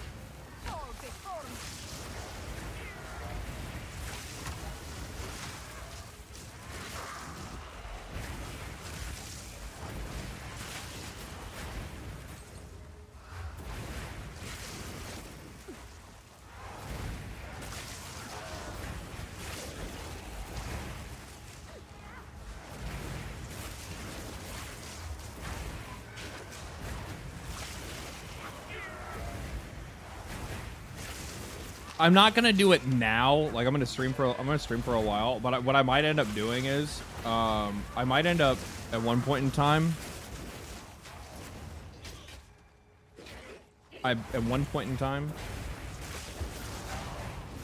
I think that I might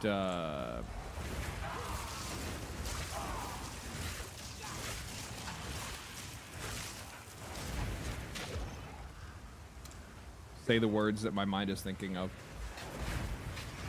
Oh, at one point in time tonight, I might end up like cutting the stream on YouTube. I'm not gonna do it right now, but you guys got a while. Don't worry about it. But I might cut the stream on YouTube and then continue to stream on Twitch, mostly for the reason of playing copyrighted music. That's it. Just to play copyrighted music, just to jam copyrighted music while I fucking slay the demons of hell. Is this game pay to win? No, it has no pay to win at all. There's people that are going to make like an argument for it by saying that like the stash tabs are pay to win. It's not, but you know, sure, try. If you play solo self-found, you'll never like, unless you want to play Trade League, then yeah, you're probably going to want to buy that, but that's not paying to win. That's just paying to trade. Yeah. My beloved son. My dearest. Is there a ring in here? There is. Beloved for all time. Physical damage to attacks. Fuck you. Pay to convenience? I mean, like, I don't know. How many stash tabs do you start off with base? I don't even know. I just like giving this company money, to be honest with you.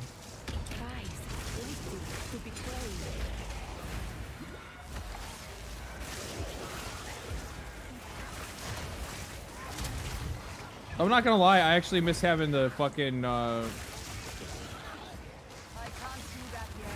miss having the summons out. It was nice to have them take some of the aggro a little bit.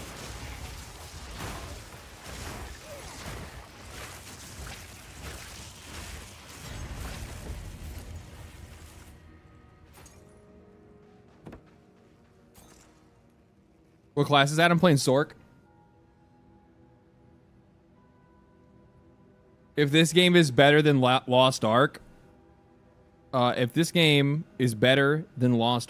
I probably buy it eventually. It is better than Lost Ark. It'll eventually be a free-to-play game, but it's free right now. It's a free weekend. You could just play it to try it if you wanted to, I think.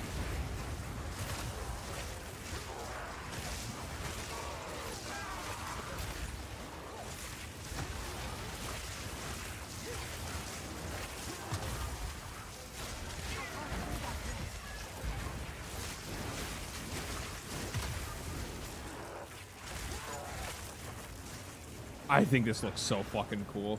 I don't understand what the mechanic is with this, though. You just defeat the monsters, right? I'm not supposed to be, like, chasing a line or anything. Because I noticed that there's like a dotted line on the map, but I don't know what that means. I don't know what that's for. I don't know if that's just to tell me, like, where the fucking line is.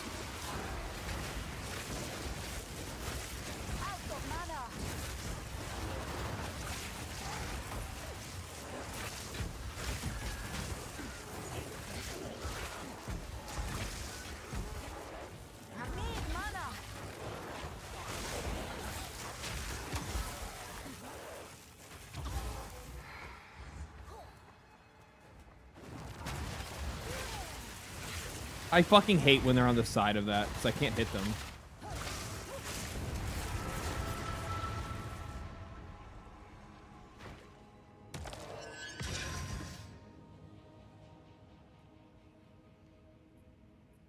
The amount of monsters remaining from the branch. Once you kill them all, a mini boss appears. So I just kill all the monsters, right? There's nothing like unique I actually have to do to like trigger anything with the event. Right? Like I literally just run up to this thing, kill all the monsters, and then I get loot.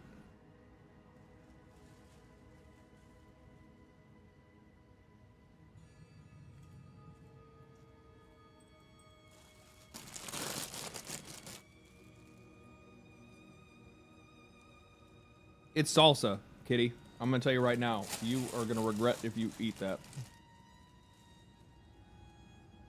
What class are you, Sork? Cave spawns or Aspire.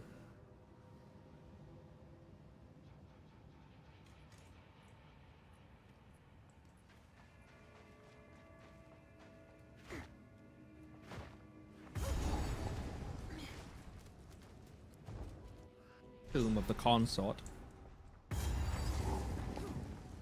Witches are not tolerated. Run was such a W move. Such a W move.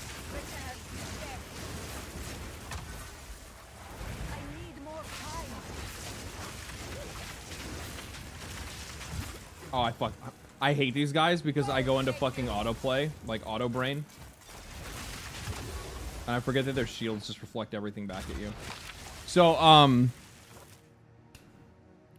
something genius about this developer. Do you guys remember what like the biggest complaint people had about PoE2 was? Like when it first came out?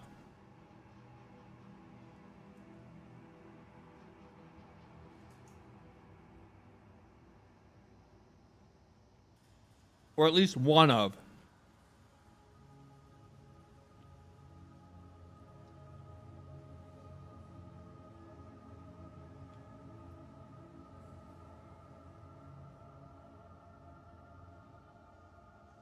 Bosses were too hard, builds are too rigid. Well, I mean, builds were one of the things.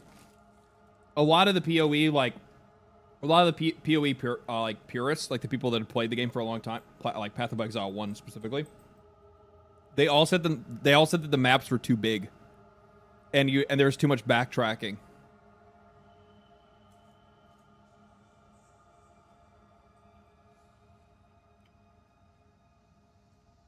So GGG. So, and all those players said they need to make the map smaller. They need to make the map smaller. It's one of those situations where, like, I've said this before, like, players can point out an issue, but players oftentimes don't know the solution, right? So in our mind, it's like, well, they just need to make the map smaller.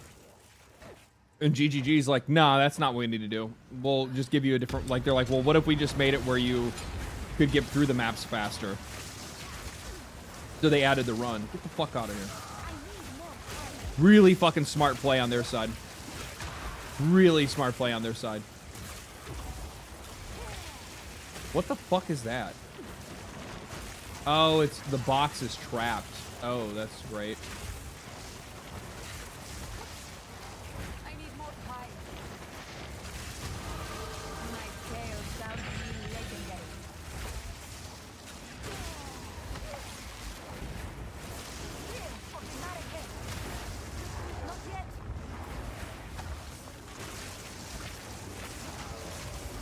I forgot how fucking pretty this game is, man.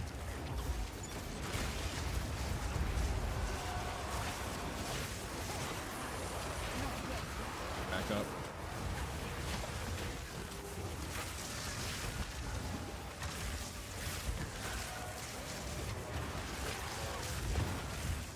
Good lord. Isn't there a way for me to auto pick up like group of items?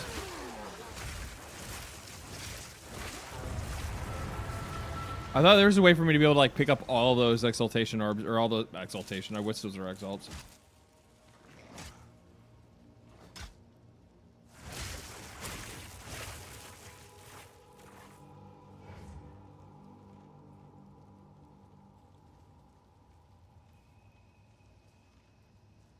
Yeah, so they just added sprint. They said, fuck it. Okay, fine, we'll just add a sprint.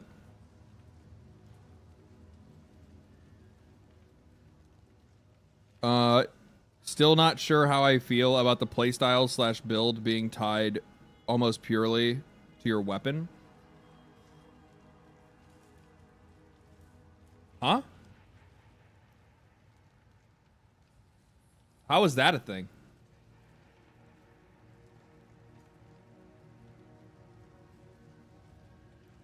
Oh.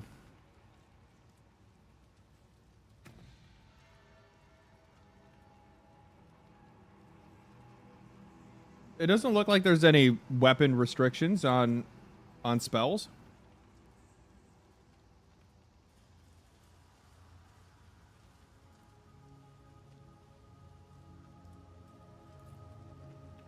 What's better, PoE2 or Diablo 4?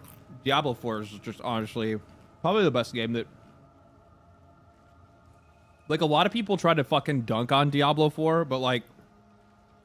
I don't think that they've come to realize that it's actually better than, like, Baldur's Gate 3. It's way better than It's way better than Cyberpunk 2077. Like, it's not even close.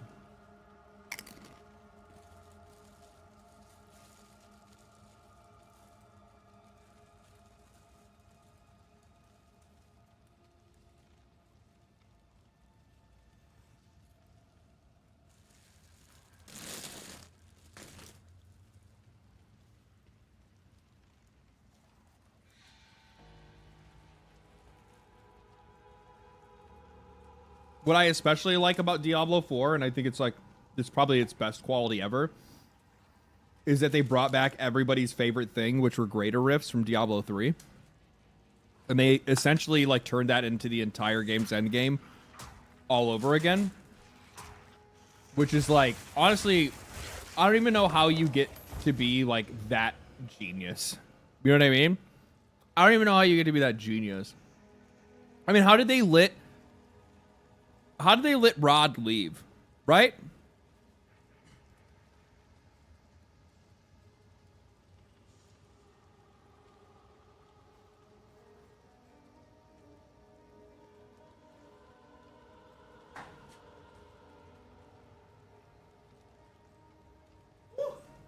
God damn, that sauce is hot. That sauce is spicy.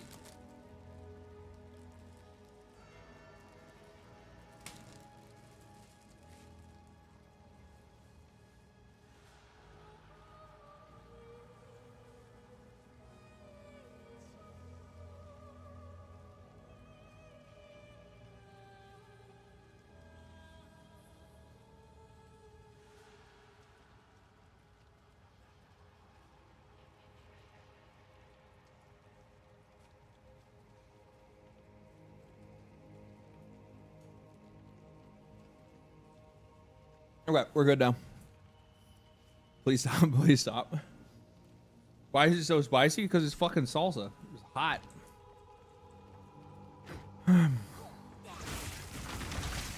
Oh no, skeletons. Oh, skeleton boys. Skeleton boy.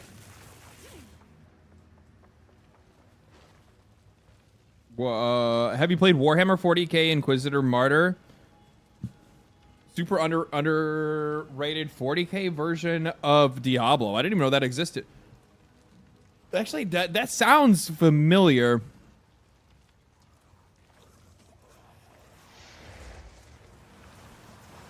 I think I did play one of those at one point and didn't like one of them.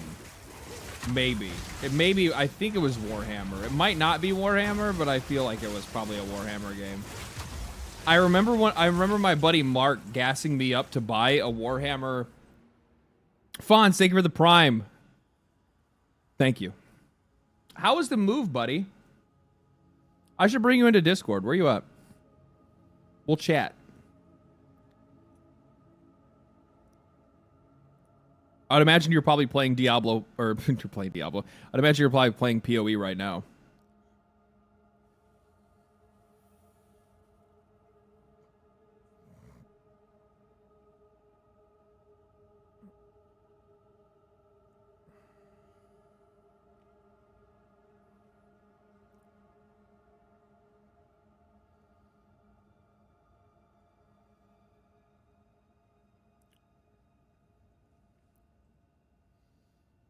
It's one game, but the post DLC finishing the main story. Okay, it might not be that game.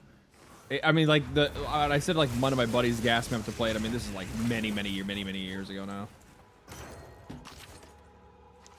And I could also be thinking about the same game. I'm not meaning to shit on your game, but I might be. I might be meaning to shit on your game. It could be. How are you finding it? Path of Exile 2? I liked Path of Exile 2 when it, like... I didn't play, like, a lot of PoE, right? So, like, a lot of the people that were mad about Path of Exile 2, like, after it first, like, dropped or whatever, a lot of the people that were upset were PoE2, PoE1 people, because, like, one, they were afraid that PoE1 was being abandoned. And two, like there was shit in PoE1 that they already had like the right answer for that they didn't bring to this game yet. I was just having fun playing a game that's better than fucking Diablo, to be honest.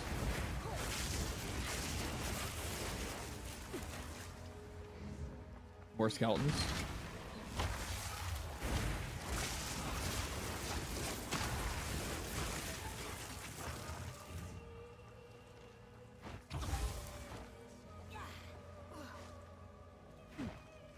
Isn't part of your lore that you were so disappointed with Diablo 4 that you changed your channel's direction, or am I misremembering? You are actually 100,000% correct, my friend.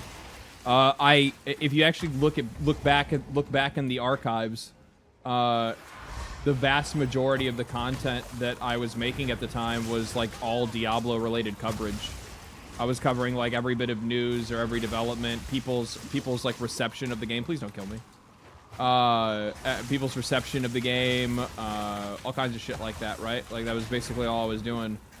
And then you slowly watched as my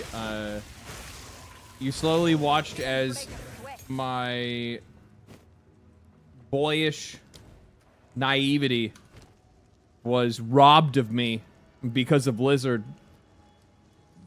And soon I bared my fangs. PoE2 feels a lot better than PoE1. I do actually just enjoy the feeling of the game a hell of a lot more. Even if more... oh, yeah. I see.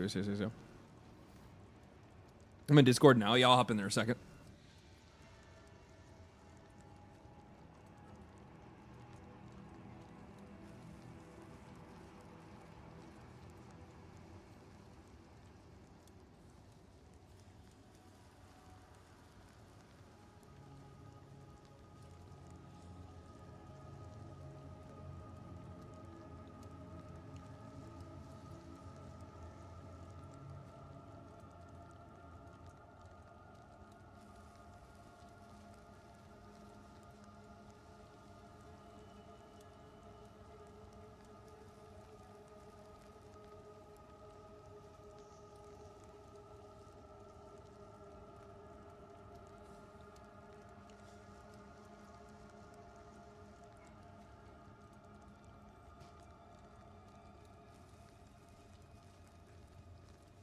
I should have ordered something to drink as well. It's all good though.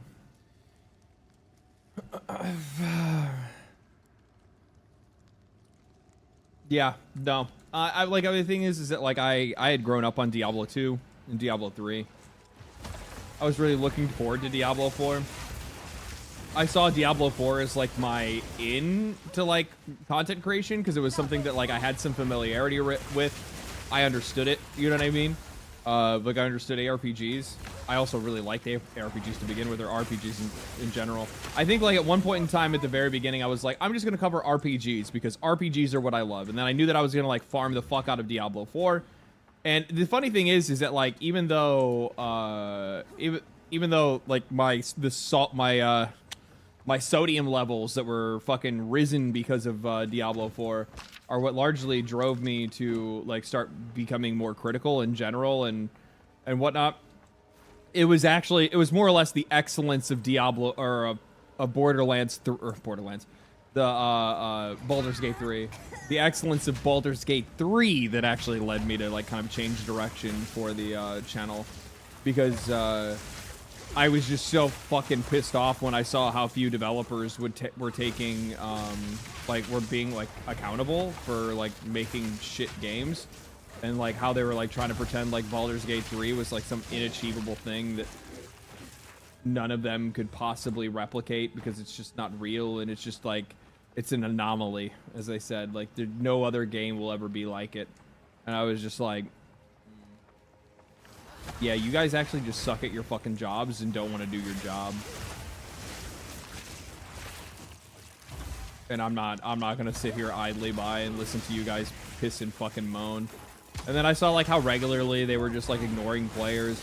I also like looked at Diablo as kind of like a case study. Like initially, as I was doing a lot of the coverage around it, and I was like sitting there and I'm like this entire industry has a critical issue with just not doing the smart thing.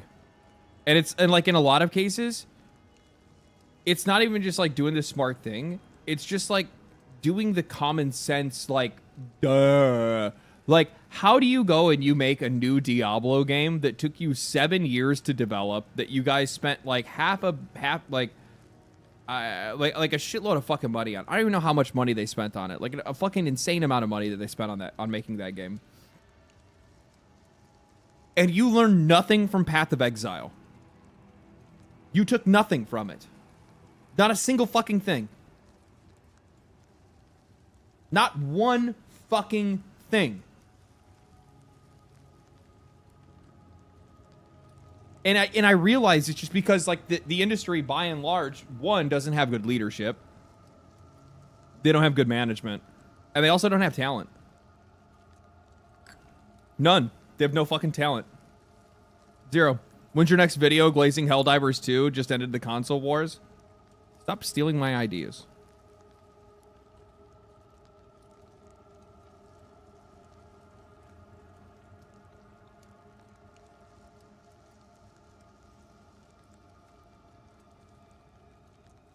As I've learned with Helldivers, never open your mouth until you have all the information. The last thing that I want to, one of the last times I was so fucking stoked for them, and I was so fucking happy with Arrowhead, and I put out a video where I was just like, these guys fucking rock. I love what they're doing. And then like a day after that or 2 days after that, they dropped a fucking update that absolutely broke the fuck out of the game, nerfed every fucking weapon.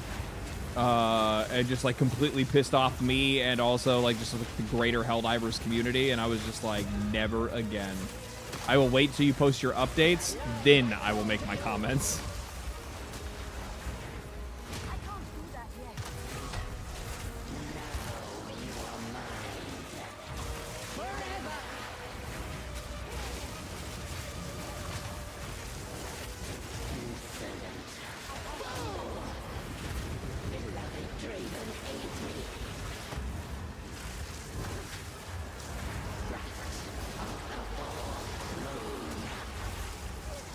Oh, that's not good.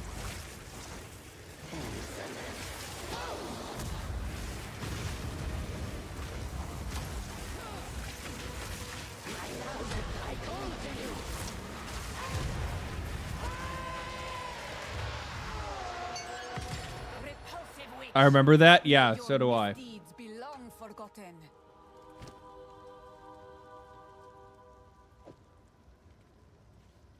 I mean, like, I already got, like, movement speed boots. I don't think I'm going to be, like, rolling out of boots. I'll just wait until I find another pair of movement speed boots. Support gem.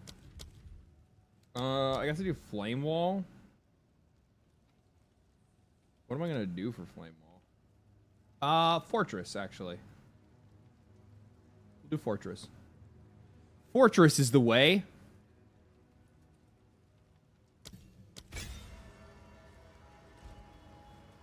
Enough already. Bitch, shut the fuck up and pick up the stick.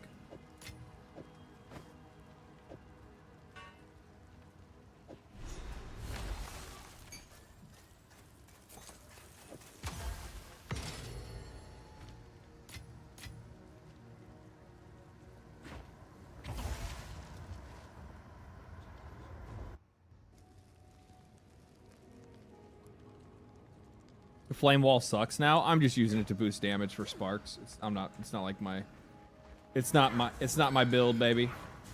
That's not my bag, baby.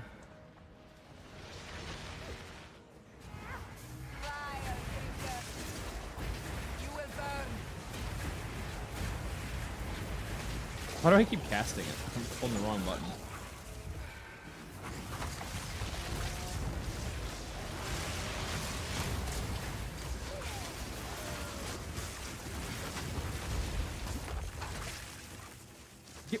Fuck, son.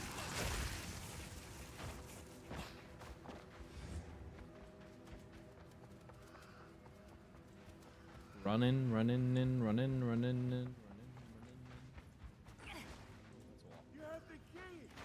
I got the key.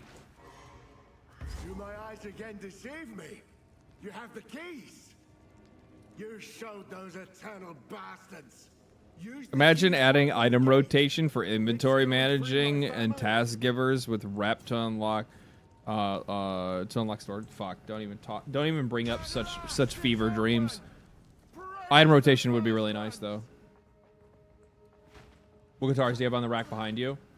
3 Ibanez's, 2 RG series, a celebrity, a Callum, the family of Count Lachlan of Ogham. My family. 1985 Explorer, and a Those bastard Eternals. I must make Stratocaster. I must make them Fuck, that hurt. Ooh, bad.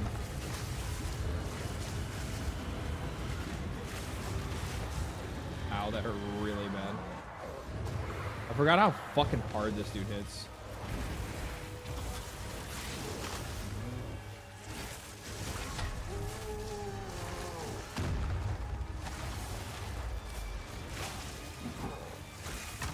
I think he's gonna enrage, isn't he? I think he has an enrage.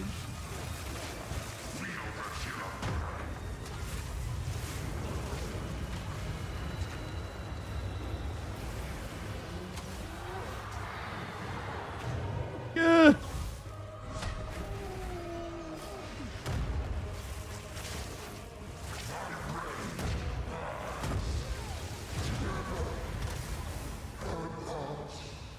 Spicy. Rejoin your king, lost one. I will remember you. Oh, be right back.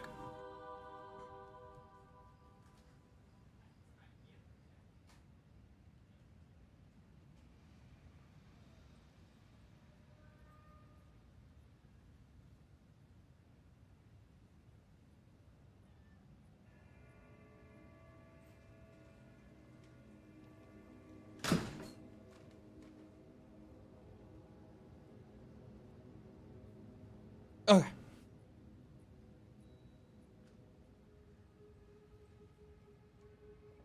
I actually forgot that I ordered food for a minute.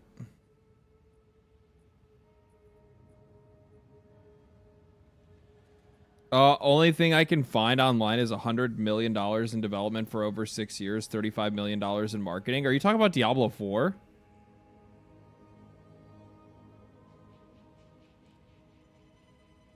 No shot, right? No, Diablo 4 cost way more than that.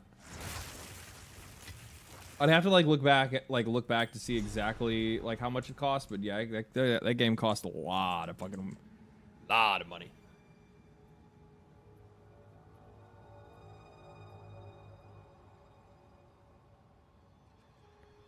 Yeah, they had 9,000 people working on the game. What $100 billion for 9,000 people? How much? What do they pay those? $5 a person?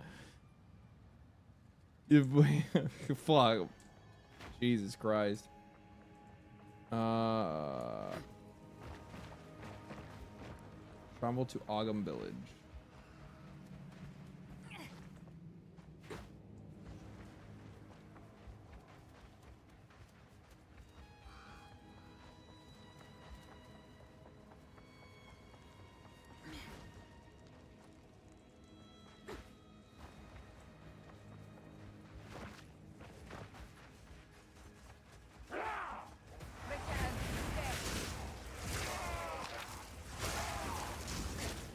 Oh wait, don't I travel through the area that I was already in? Am I tripping? Yes, I do. Do not run into enemies. You will die.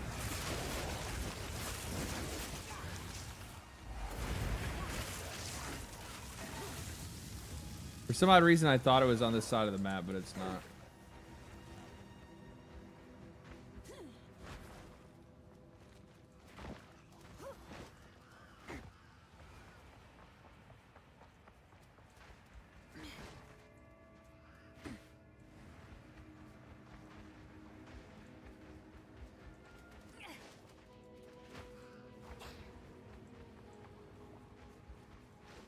I hate running into shit when you're running. I don't like the delay. I wish it wouldn't do that. Right, because the exit's right here, isn't it? Yeah.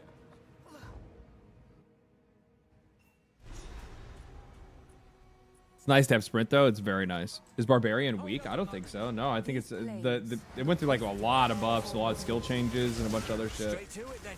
The hunt begins.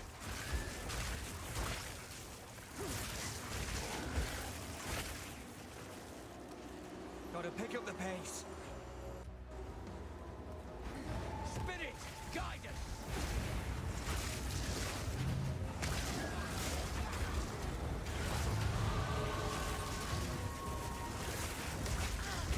Uh-oh. This is trouble. I'm in a lot of trouble. I'm in a lot of trouble. The boy is from these parts. I should ask him of this.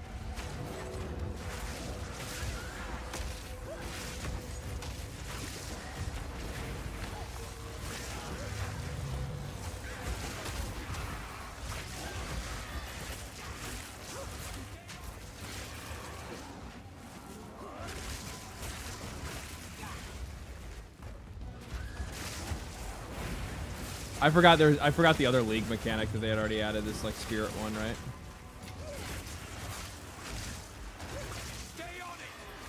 I'm carrying enough. Shut the fuck up, bro. Why are you tripping? I don't need to be doing this right now. I have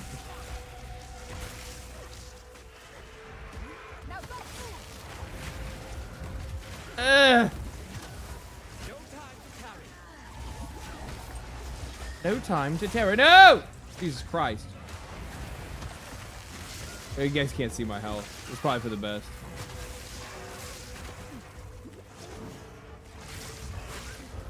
I'll lift my camera up here in a minute.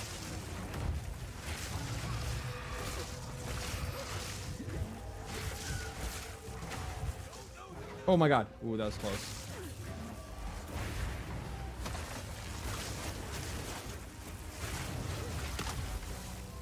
Am I still chasing this dumbass spirit? Jesus. This thing really wants to aggro the whole fucking map, huh?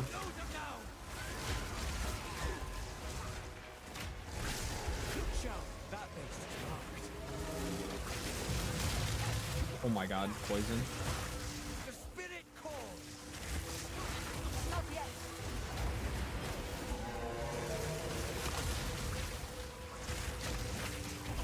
Whew. What a good hunt. That was fucking spicy. I must travel light. I see you. That was spicy. Fuck off. I see you. Up your friend. Aye. If we run enough of them, maybe we'll come to understand what the spirit wants of us.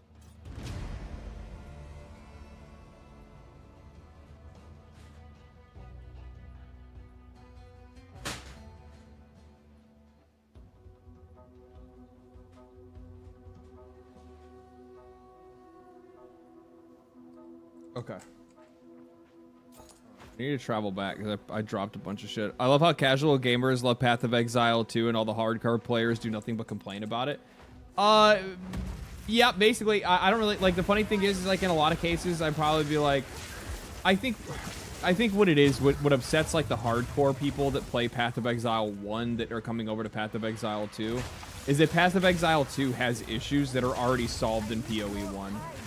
And I think, like, I get where they're coming from with that, but I also think that there are just things that are probably just a process of development of a game.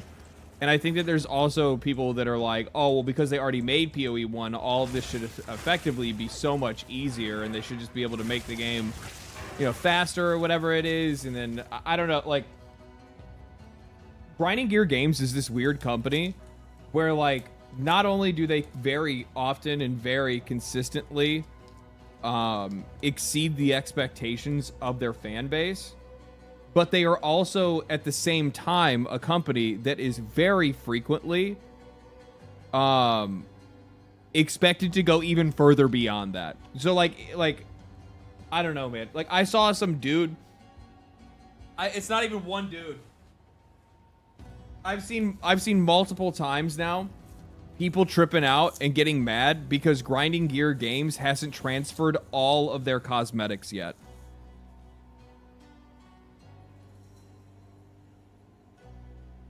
When historically, most games that go from one version to another do not transfer cosmetics.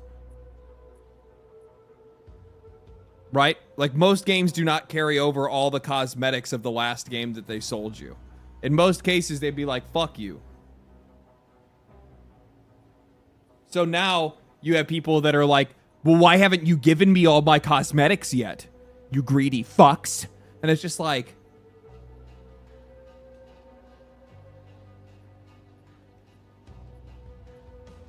some wild bullshit expectations. It's fucking crazy, dude. You're like, what the fuck? Where the fuck do you guys, where do you people come from?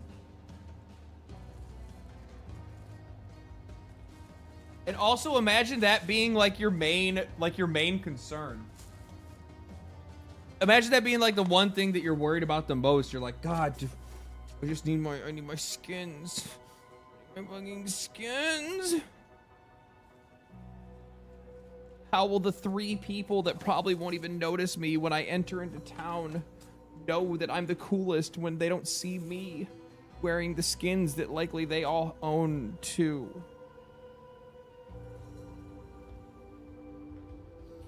Oh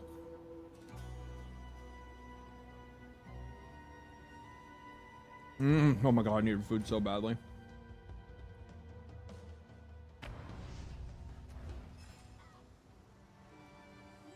Cosmetics are like their only source of revenue as far as I know. That it is. It's cosmetics and stash tabs.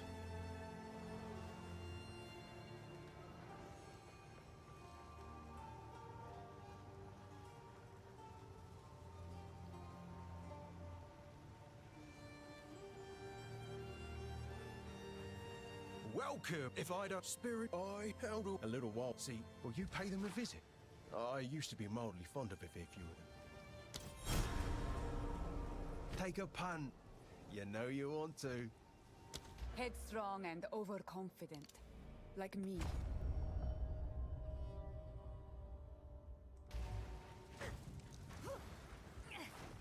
Oi, take a look. Stick to the cards. You found the ring. Awaken.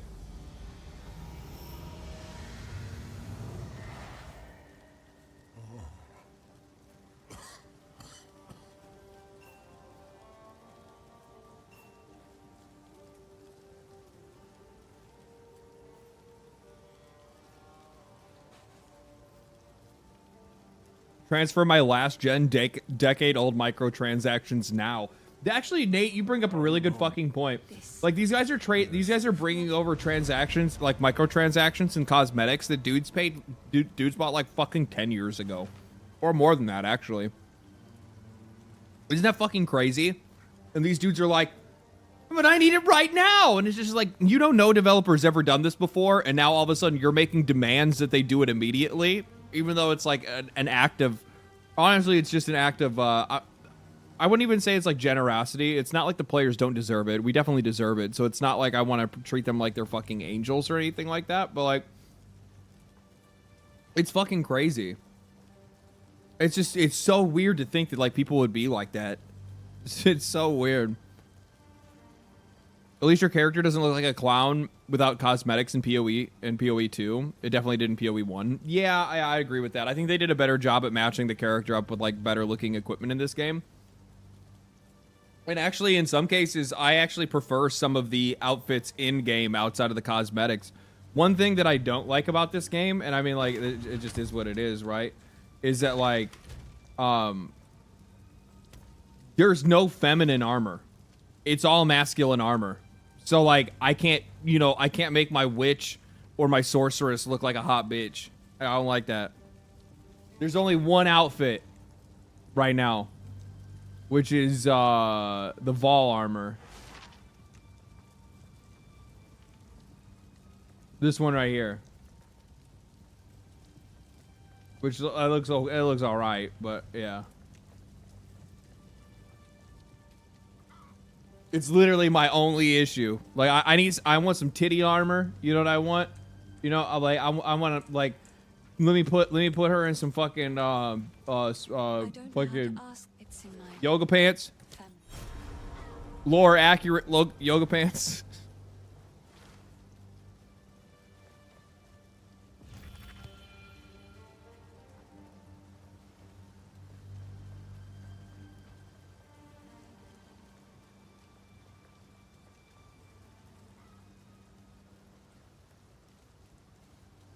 Hilarious, which is hilarious considering the game has nudity. Yeah, that's actually a really good point. Yeah, there's plenty of monsters with like their fucking tits just out. Just like, hey, here you go. You want to see a little bit of this? I mean, I'm not gonna fucking tell you no. I'm not gonna tell you no.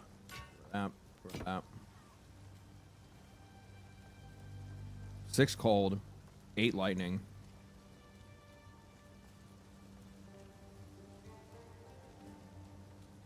It's not. I mean, I really like the energy shield and shit that I get from mine. Well, I don't think I can't argue against that. I have a white fucking helmet on. Holy shit, man, that's really good.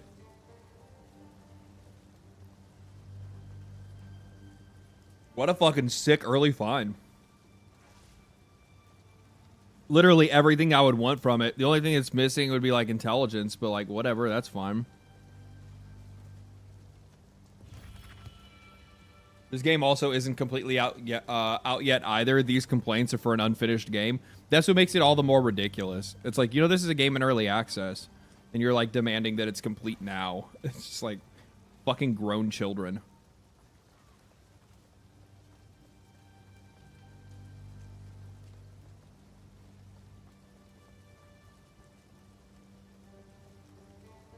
When I hear people like that, you know what it makes me think of? It makes me think of that meme of the dude that's in the corner, and he's like, I bet that it's like the I bet they don't know meme. And it's like somebody that like prides themselves on the fact that like they play PoE and that they have like, you know, some monochrome of skill at it or whatever, and they're just like looking at their coworkers every day, and they're like, I bet they don't even know that I play PoE. I bet they don't even know how to play PoE. I bet they don't even know I'm playing with my PoE right now.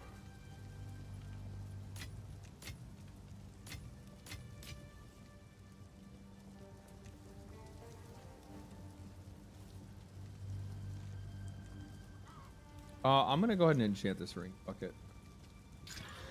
$2 attributes, not bad.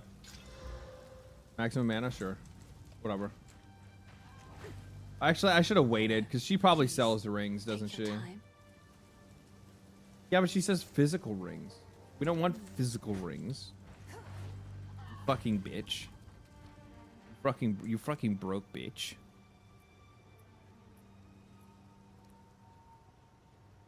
Bro, you wear a PoE shirt to work every day. Literally just like literally a dude in like a fucking oh, my PoE hat's not over here. Just a dude in like a fucking PoE hat and a PoE shirt, and he's like, I bet they don't even know what this stands for. I bet they don't even realize that I'm awesome at this game, and and they don't even understand the lore. And even if they could, they'd probably figure out how to run the fucking cash register. Becky.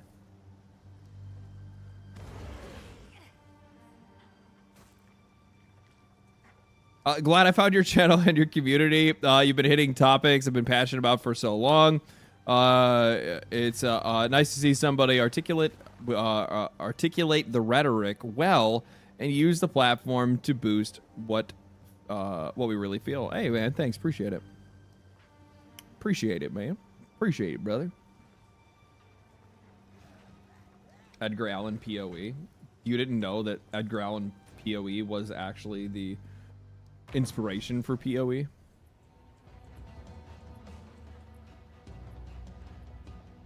Rel says he's gay. Good for you, man. Good for you. Honestly, I'm jealous, dude.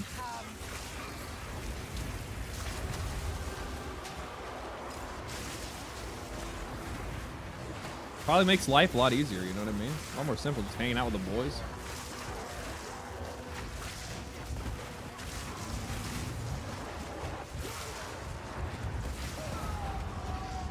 God damn it! Phoenix, thank you for the tier 1. Thank you for the gift of tier 1. Appreciate that.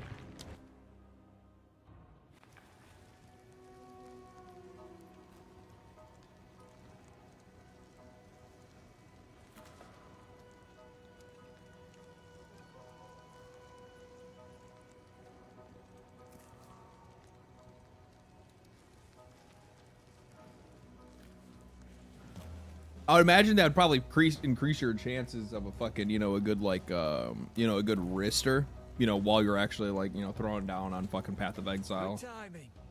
You just like, you know, fucking like look over and just be like, hey, bro, you help me out? You help me out? I'm not fucking following you, asshole. You already fucking led me astray once.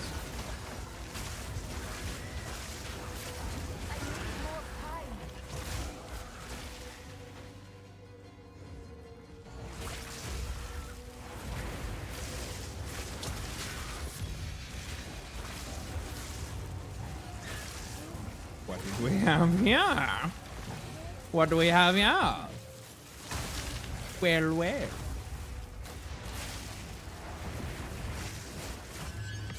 Well, well. Oh, Sonny Jim. Need you guys to calm it the fuck down over there. You guys are getting a little wild on me. You guys are getting a little wild on me. Hey, Jesus Christ. Ooh, my God, you guys hurt.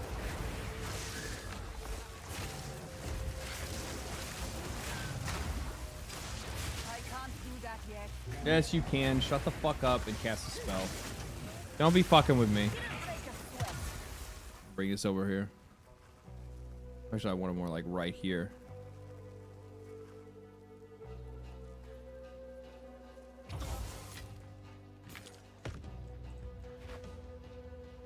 What you doing, chicken?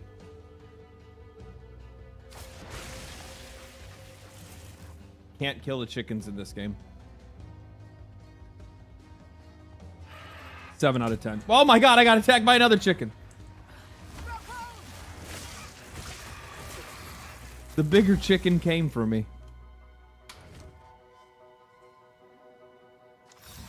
Ancient power.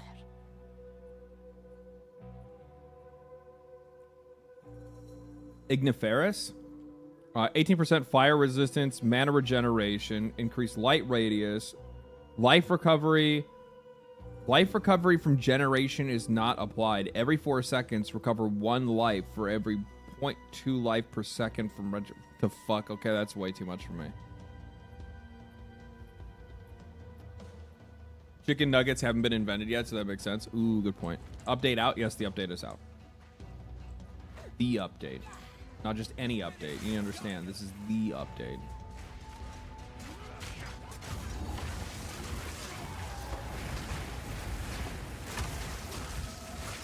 Jesus Christ, you guys hit like fucking trucks.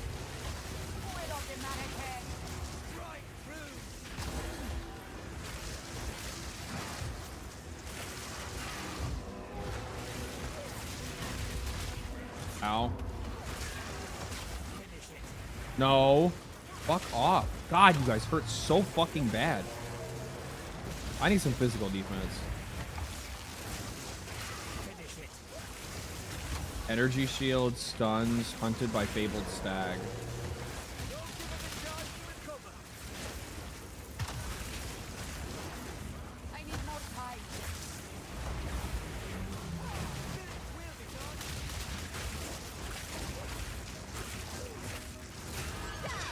Another one down. Good work.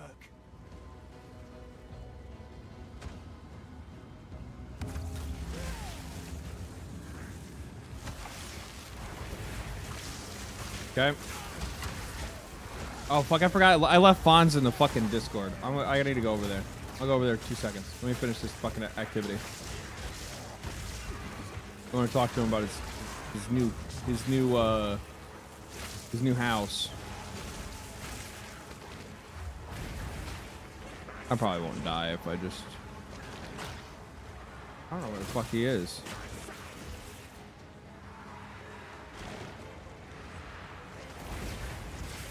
Fuck. Well, I'm in my Discord. I don't know where Fonz is though. I didn't see him. He probably hopped in here and then hopped out. They didn't join immediately. Whoops. You left him? It was like a couple of minutes or maybe a little longer than that. So, I was right. Wow. I'm a busy man. Still making these damned altars. And this one's big. I'm in there? Whose Discord are you in? Something's definitely off. I thought I was imagining the whispers in the shadows at night up there. Thought I was just Yo. spooked by Oh, there you are. ghosts, but maybe not. Please, check in on the All right. I'm gonna get while the getting's good. What's going on, Fonz? Hero. But now, Oh man, I'm gonna get while doing the good, getting's man. Doing real good. The move was smooth and really good. Just playing some PoE2, just like you. What I'm gonna do is I'm gonna juice your mic up a little bit, and I'll mix PoE2 down. PoE2 down. 60, 65. So the move went well for you. Yep. It was crazy, man. Like I told you, man, we weren't even like looking to move right away or anything. But once we came out here and we visited and we were like falling in love with the place, we said, you know what? Let's go ahead and try to get a place out there. And we ended up moving within 10 days. We were out here with our stuff. Really? Yep. From the time we decided to the time we moved in, it was 10 days. That's crazy, man. So you just fell in love with the place immediately, huh? Yep. And so we are settled. We've got a few boxes here and there to unpack in the garage, but as far as everything else, everything's good. Everything's in the house. And it's been good, man. We're loving the area. Yeah? Yep. How's the price of everything? Oh, dude. Compared to California, you know, bro. Yeah. Dude, get out of there as quickly as possible. That's what I got to tell you. Well, I know. I believe you already bro, know. I already know what the prices are like everywhere else, right? Like I'm a Midwestern boy, so like I already know. Fuck, I just went and visited home. You know, not I mean, it was somewhat semi recently. I went there this summer, right? So like it's pretty much the same. It's pretty much the same as what you're dealing with out there. You know, in the Midwest. As far as pricing goes, you know, the 6% sales tax is a lot better than California's. Yeah, no shit. And everything, man, car registration, your license fees, everything out here is so much cheaper, dude. Yeah, it's just so much cheaper. It's insane. For what I paid for one car in California for 1 year of registration, I paid for 4 for 2 years out here. Insane. That's crazy. Insane. That's crazy. Yeah, no, yeah, it's cheap. I think my car registration, because I still pay it out of state. I don't fucking pay it for California. They can eat my ass. It's like $60 or something like that. Dude, my wife and I, our jaws dropped. And not only that, I live in a tiny town. When I tell you it is tiny, it's no exaggeration. There is about 2,000 people here in this town. That's it. Yeah. And so the DMV experience was nothing like I've ever experienced before. Yeah, you like, just walk in and get it done. Oh my God, you walk in. Yeah, you walk in and get it done. And the people are happy and they're cheerful to be working there. I love. And Hold on. This? I love hearing a Californian live anywhere else than California because it's just like what you're describing is just normal life for like 90% of everywhere Americans. else. Yeah, Like 90% of Americans are like, yeah, because I mean, when you're in California for as long as I have been, which is pretty much almost my entire life, you are conditioned to feel like that is the norm. Yeah. Whatever goes on out there, how much everything is, that is normal. You also it is come not, to realize, folks. I mean, like part of that is also because the fact that like you're around so many fucking people, but it also just then starts to go to show like just how poorly mismanaged your cities and towns and state is. Oh, dude, and you're like how it's. Yeah, from the top down, you're talking the governor down. It is just crazy how mismanaged it is. And you're like, wait a minute, what the fuck? Dude. This guy was trying to convince us that everybody else was the problem. Yeah, and I'm like, well, one of the things we fell in love with too is like, okay, so have you ever watched Napoleon Dynamite? Yeah. Okay. You know how like that movie wasn't set like way back in the 80s, yet it felt like it was way back in the 80s. Well, when I came here, not that everything looked like it was, you know, of course, cars and everything brand new here, like, but the people, the way people just navigate life out here is on a different level. People actually say hello to you. good morning. They're cheerful. You know, and it's not like, I'm sure people have bad days and stuff, but damn it, like, one thing that really struck me was I saw whole ass families walking the streets together in the evening, biking together. And I was like, I haven't seen this shit since the 80s, since I was a kid in California. You can't do that anymore. Why? Too many homeless and druggies everywhere where I live. And that's another issue. No homeless here. They used to have people to places to put people. The problem is that like a lot of I mean it's one of those like devil's I don't know.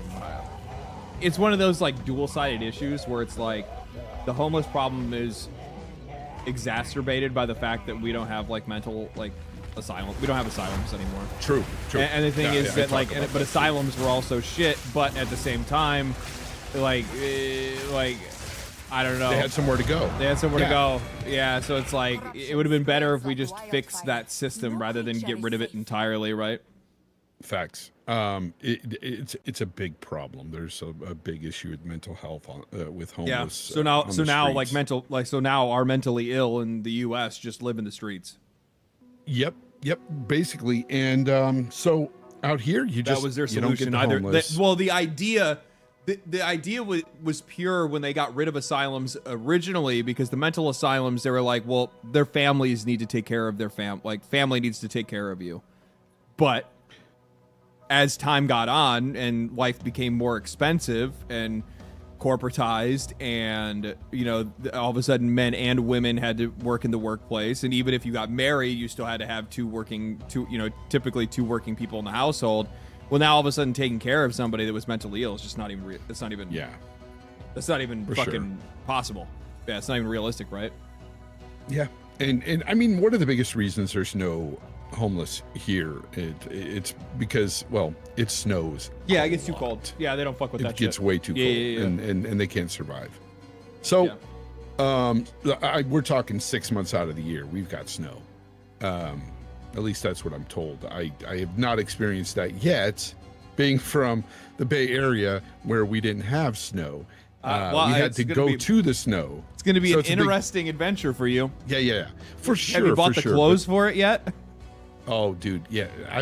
I hope so. You know, we're going to stay warm. But here's the thing, though. Well, I'm telling you, buy that shit early, because if you buy it in the off season, you get it cheaper, right? Like, imagine trying to go to buy like a brand new like fucking down coat or something like that in the fucking summer, even from California, we've had like, you know. Oh no, I know it gets 60 degrees and you guys put on No. When we've traveled to go to the mountains to see the snow, we've bought clothes for it and stuff. So we do have some heavy clothes and jackets and stuff. But we're talking. I think in 2023, they had a low here of minus 25. Yeah. So, what state did you move to again? That's different. Wyoming? Idaho, on the border of Wyoming. So I'm like right there, right on the border. Like, I basically have the Grand Tetons in my backyard. Jackson Hole Tetons. Yeah. Just a few minutes away. Yep. And it's awesome. Yeah, I love the outdoors. One of my cousins actually lives out there. They have a house like literally in the mountains, because they're fucking like outdoors nuts. Like they snowboard and fucking ski and like skydive and all kinds of other shit. Yeah, I can't wait for you to move. Time to move LD, start a family, and buy a home. Hey, baby, that's the fucking. He's about to do that. That's a dream. Yeah. I'm gonna do it. Yeah, it's gonna be awesome, man. Because it's so much better. I can't tell you the amount of like stress that has left my mind ever since I left California. It's honestly, there's this peace that's washed over me that I wake up every day and I'm there's actually there's a name for that. You know what it is? What is that? It's called silence. Dude, you're not lying. Bro, I walk into like a Walmart. Yeah. And I don't hear anybody cursing out any of the employees or each other. Like, it's quiet. It's freaking quiet. Oh, but talk about what about your fucking home at night? You don't hear any cars. I don't hear any car. Yeah. Yeah. You don't hear cars or fucking sirens and shit all the fucking time. The gunshots. Yeah. Planes flying It was overhead really constantly, bad where I was at in California. It was a suburb outside of San Francisco, but it was getting really bad. And it was to the point where, like, there was home invasions going on right before I left, shootings, a lot of shootings here and there, and chaos, man. And we had a lot of druggies out in my front door, basically. I've had people come to my front door and steal packages often. Well, I mean, out there, you're not even allowed to even do anything about it, right? Like if somebody breaks into your house, you can't defend your home. If somebody steals your shit, you can't fucking press charges. Like, oh yeah, they're very much against the Second Amendment out there for sure. Out here, there's like a gun range on every corner, a gun store. Yeah, no, and, go shoot and go have a good time. Yeah. If somebody breaks into your house and they find themselves on the wrong end of a fucking shotgun, everybody else in the neighborhood is like, man, they really fucked up, huh? Yeah, for sure. And it's just, again, peace, bro. Just this peace. It's so nice, and it's beautiful too. I love the just looking out the window and seeing the Tetons and just being like, man, I can't believe I live right here. Cool, man. It's good to hear. Yeah. So it's been fun. It's been good. You guys find work no problem? I'm basically retired now. Oh, have you really? Yeah. I effectively living off my retirement. Yeah. I just if I have to go back, I mean, it'd have to be an extreme reason because we're able to do it on my pension and my wife DoorDashes, and I'll go with her and drive sometimes, you know, for her. Yeah. But I'm pretty much just at home now. That's I just cool. Don't work. Yeah. So that's nice being 50 years old. That's really fucking cool, man. You guys just go out, run some deliveries here and there, and just hang out at home and chill. Yeah. Yeah. So it's been nice. Thank God for a pension, man. I'll tell you that. Yeah. Those are rare these days. Yeah. I mean, like I have like a retirement from like my old company, but I mean, there's not fucking. Like, I mean, there's something in there. I have to get things together and move my retirements over and start like. Oh, plus you got some YouTube stuff. Contribute to them. There's a little bit of YouTube stuff going on. Well, yeah, but I mean, like I've always operated on the idea of, and I've talked about. It could be gone tomorrow. Yeah, it can be gone tomorrow, right? So it's like you never look a gift horse in the mouth. Like I've always said, like every like every subscriber, every like, every view is a fucking blessing, and you should never take any of that shit for fucking granted. Yeah. Because like like enjoy it while you got it, because it doesn't stay around forever. And I mean, like, think about like the vast, like, think about how many content creators on YouTube today have like remained popular their entire career. It's true. Not many. Yeah. Not many. Now, mind you, most of them find themselves in some type of controversy. You know what I mean? Like a lot of like, usually like through harassment or something like that, or fucking stealing money through like a. Honestly, bro, you got to be a total dumbass to lose it all to some sort of controversy, bro. You have to do something really. Dude, that's actually the one thing that I will say that I will likely be able to dodge out on. You know, knock on wood. I haven't lived the life of a fucking psycho. I lived the life of a normal person off of the internet, right? So like, yeah. Exactly. Yeah, I wasn't living in any of these, like, I wasn't living online and thus putting myself in risky situations or anything like that my entire life. Fuck, I didn't start watching Twitch until 2020. You know what I mean? And let's be real. A lot has changed, and I'd say even the last year when it comes to making videos and stuff and saying certain things on the internet. Because I would even go as far as to say, like, watching Asmongold right now and like the stuff that he talks about at times, that would not fly 2 years ago. Oh no, 2 years ago. Well, I mean, he's been banned and canceled and shit. He has. He's basically, the guy's fucking like. I mean, everything just bounces off the guy. Yeah, but what I'm saying is, like, there's a lot that he talks about that you could not do 2 years ago. You know what it is, though, and this is like the biggest contributor to it. And honestly, it's the best lesson for anybody to learn from him, which is that, like, not giving a fuck is a major superpower. Oh, dude. I know, because he's in the position to not give a fuck. Right. Yeah. But still, regardless, I still actually think that even if he did, I still think even if he did give a fuck, he wouldn't. Yeah, I could see that about him. But I'm just saying, it seems like a lot of that whole freaking nonsense with cancel culture and stuff has died down immensely. Yeah, until the next president. I don't even attribute it to the presidency. I just attribute it to people just waking the fuck up, man, and understanding that, we all have freaking, lives and normal lives out there. Okay. It's not just a bunch of weirdos out here pretending, just playing pretend all the time and thinking that they can live in a world to cancel other people and stuff. And, for words, it's insane to me. And therefore it's like, it's nice to see that people can talk and say things and everybody can have their own opinions without being canceled. Yeah, I mean, I'm one of those people that I don't tell people, have already what to be, what to do. The thing is, I don't want the same treatment. Keep in mind, what it is. It's just what it actually is. Fonz is it's minority majority voices more than anything else. So I think the best thing to point out is that it's not like that culture is gone. It still exists. It's just that most people don't give a fuck about it anymore. That's really what it is. Like that shit's happened to me. There's fucking 3 or 4 videos on how I am a pipeline to the alt-right, some fucking unhinged crazy fucking shit. And it's actually got pretty fucking good viewership, but it's within a fucking niche community of fucking online weirdos that have convinced themselves that anybody that has the opposite opinion of them is some type of fucking monstrous hate monger that needs to be removed from society.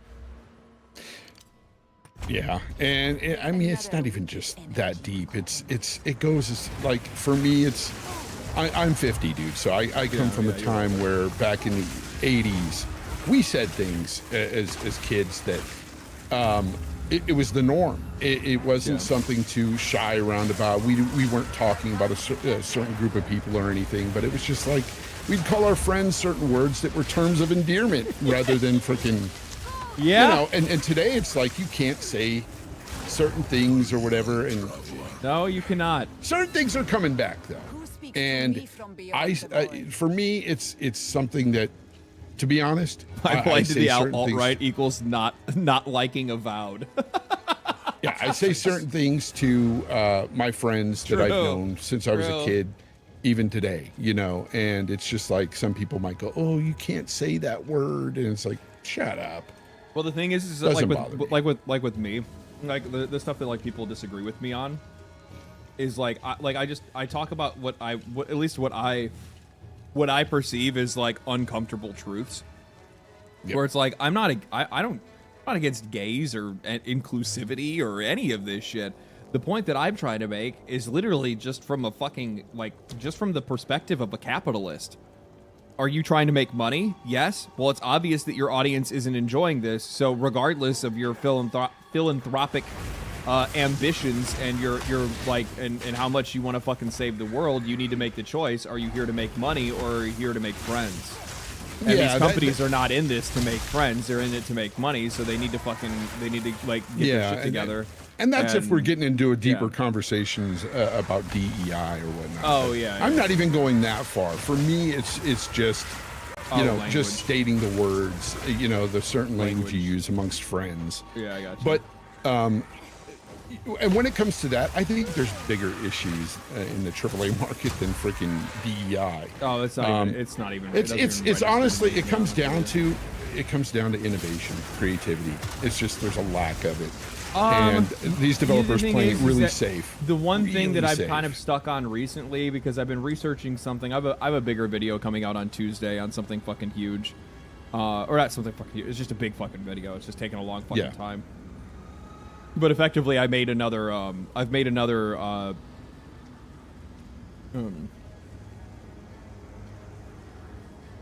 what the do I thing want is to call? this. I made another the complete and utter collapse. So like I did for Ubisoft, I made it for another company. And one of the things that I kind of discovered as I was going through this company's history and how they've gotten themselves into the position that they're in today, which is essentially company that is not going to be a company anymore, is quite literally just losing the perspective of their customer. They used to be people that were very blatantly making games because they shared the same tastes and perspective of their customer. But now it's kind of gotten to the point where these companies have largely either lost the employees that had the ability to do that, or have become so data driven and so absorbed by just bullshit. I don't really know, like old marketing habits and I don't know. There's a lot of layers to it, but essentially they've just completely lost touch with the reality of who their customers are and what their customers want. And because of that, they just don't know how to make games that they're looking for. It's not even an innovation thing. It's not like every single one of these companies needs to make it's not like Gears of War should have turned into a fucking strategy RPG. You know what I mean? But what I would argue is that a lot of games are becoming very formulaic and very samey. And we're seeing a lot of that trend chasing still going on in the AAA industry. The whole, not every game needs to be a damn Souls-like, dude. Not every game needs to be a damn Souls-like, and we're seeing so many of those games popping up, and which I do like Souls-like games, don't get me wrong, but there's quite a few that aren't very good that have come What you out. have to understand, though, and I think this is something that I think a lot of players lose perspective on, is that all these Souls-like games that we're seeing, these games were developed 4 years ago. Yeah. They were developed before Elden Ring. So they saw the popularity of Dark Souls, but they didn't see it necessarily reach its peak, and they were already investing into it, and then they saw it reach its peak, and they're like, oh man, this is such a good idea that we're working on this game. And now those games are coming to release. Now the Chinese stuff is a little bit of a different story, because those guys are making games at a much more accelerated pace, because of the fact of they're skipping a lot of steps. Yeah, but a lot of these games, though, they can do better in terms of being more creative with the mechanics and whatnot. Do you have any examples? Because we're still getting games out there that do that have improved upon their genres and stuff. Things like Baldur's Gate 3, Elden Ring, of course. Oh, no. Actually, I think Baldur's Gate's probably one of the best examples, because, they quite literally elevated an entire genre. Oh, to the point where it actually devalued almost every other experience in the genre. I really want to play Rogue Trader, Warhammer 40k Rogue Trader. I know it's a good game, but the problem is that Diablo or Baldur's Gate 3 was such a fucking massive improvement on CRPGs that it's really fucking hard to get into, because you're like, man, I really miss a lot of this quality of life. Man, I really miss the cinematic nature of Baldur's Gate 3. Just the way that they how they shared their story and characters and all that. Well, we've talked for a few years now, and in the beginning, I was telling you that, for instance, I used to love Assassin's Creed games, right? Even the latest RPG Assassin's Creed. Well, I no longer do. I love the fact that the entire time leading up to the release of Assassin's Creed Shadows, you were like, oh, I'm probably going to like it anyway. And I'm like, I don't think you're going to, Fonz. I don't think you realize how far Ubisoft has fallen. Nah, man, I really liked it. I'm like, I'm just going to let you know. Well, that's one of the games that I would bring up as an example and say that's one of those that is very formulaic, very samey. From the previous games they've come out with, it's always the same BS. You climb the tower, unlock the map, freaking run here to collect something. A lot of busy work thrown in to just keep you busy, and it won't even let you go forward in the main story unless you do this busy work. Yep. And that kind of shit, it's just got on my nerves. And when I was about 30 hours into that game, I came to the conclusion, I go, I fucking hate this. Yep. I fucking hate this. And I turned it off. And I had friends that got mad at me and go, that game is really good. What are you talking about? You love these Assassin's Creed games.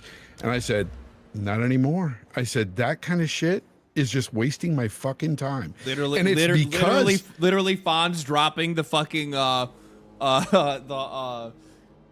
is it? The, Toy Story meme where he's dropping the old toy. Not anymore. Yeah.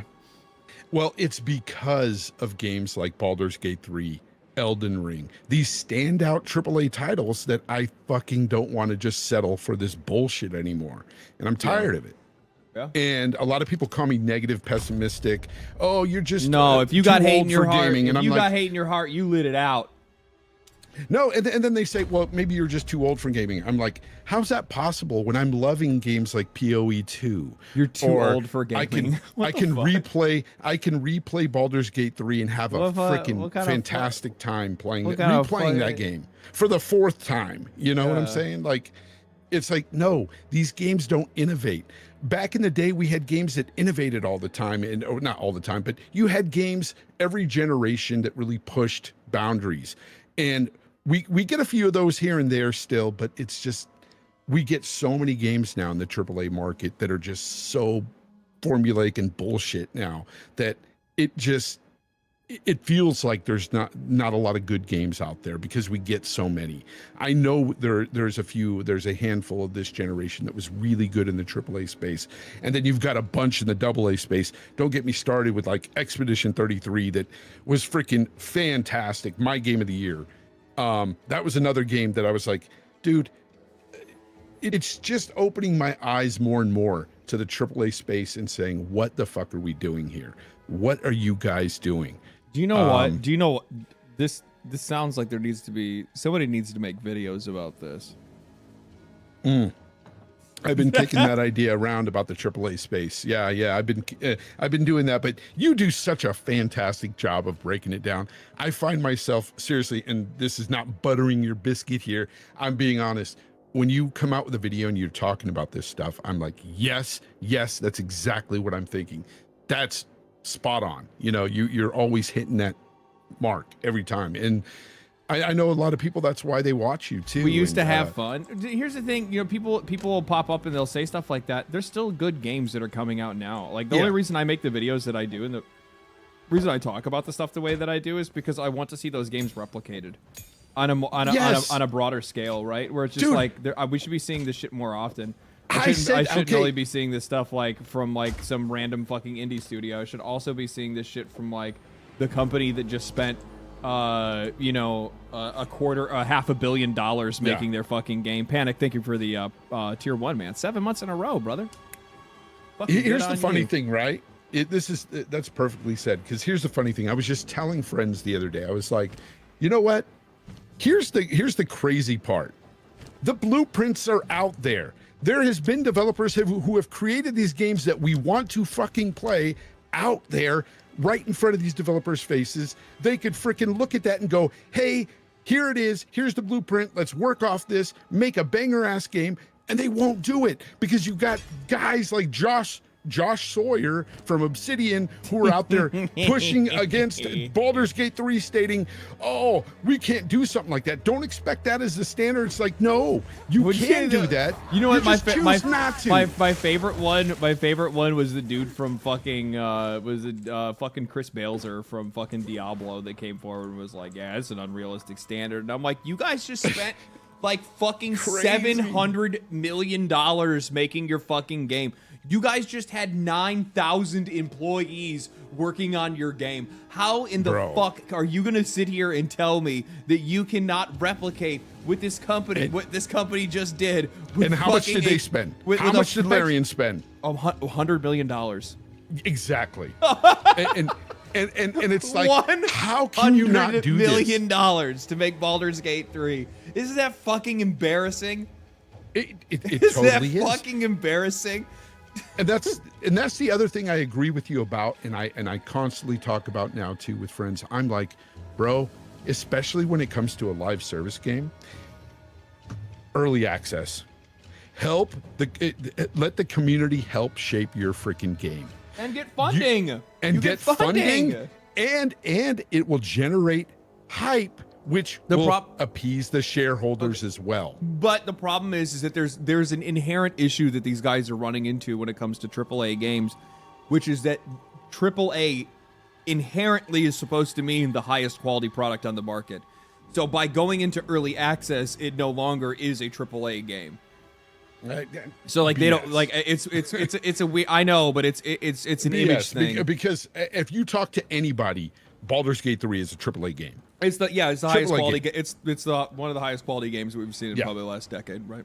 And if you look around, I've only been on PC a couple of years now, but I'll tell you this much: every early access game that I've been a part of, is pretty much successful, man. Yeah, what I fucking told you, dude. Like, It's pretty much the fucking early successful. access smorgasbord that you're fucking delivered to on Steam is fucking unreal.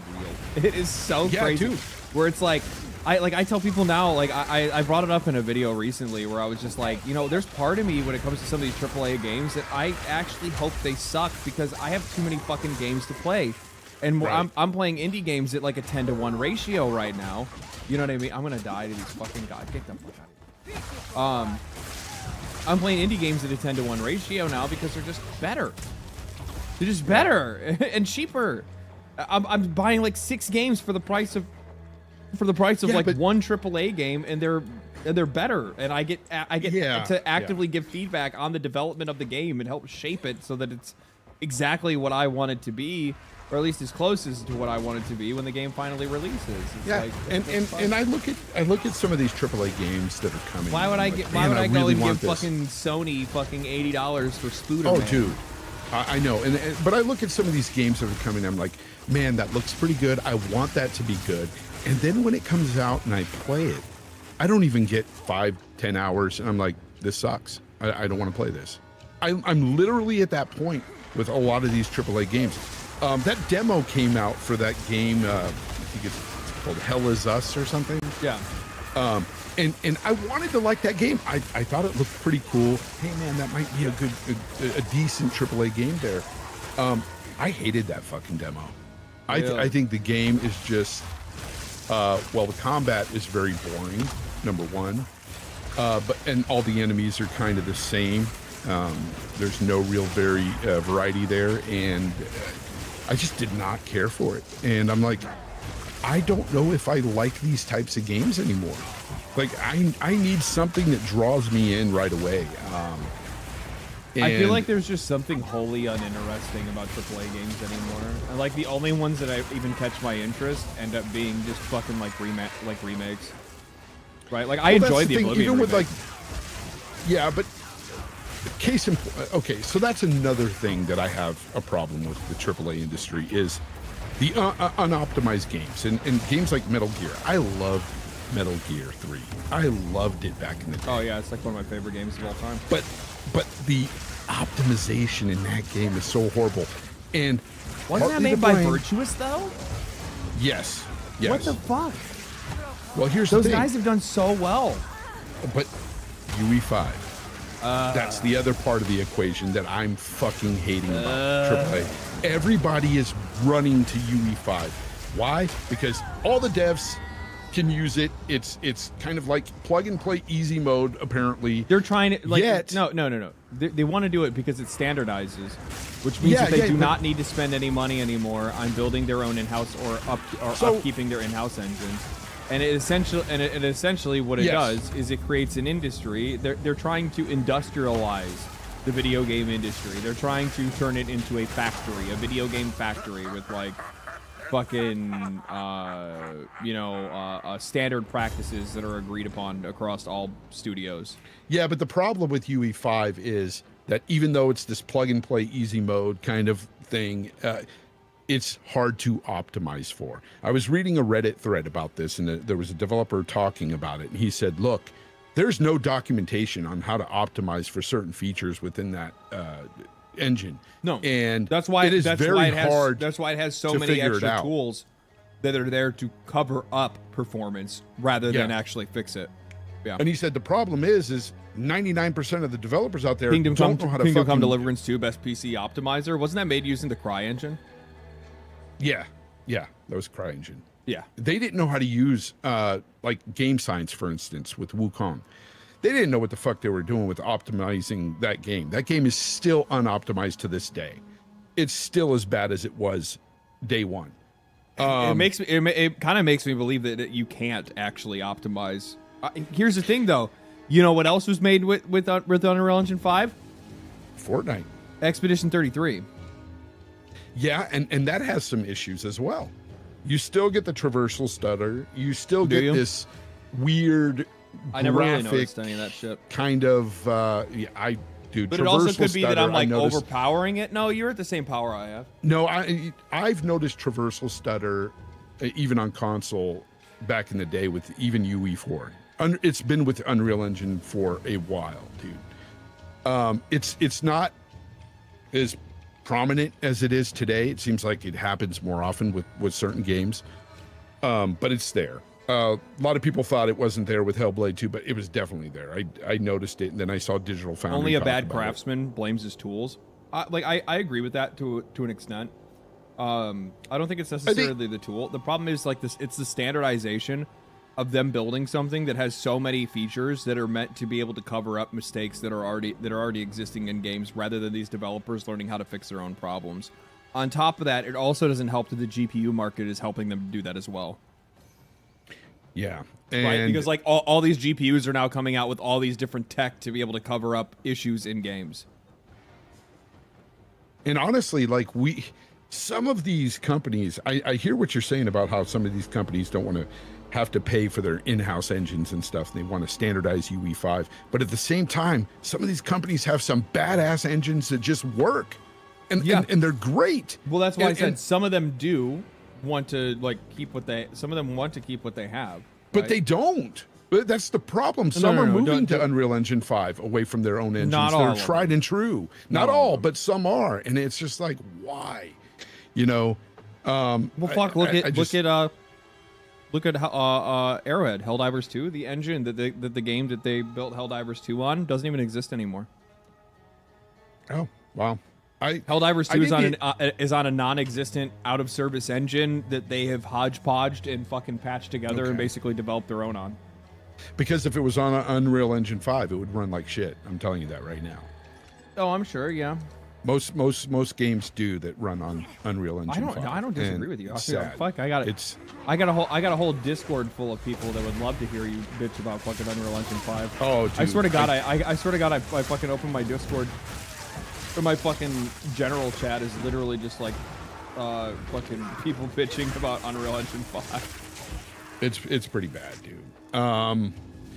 It's like, yeah, you can make things look really beautiful with engines it, that work well, like Capcom's like Monster Hunter Wilds.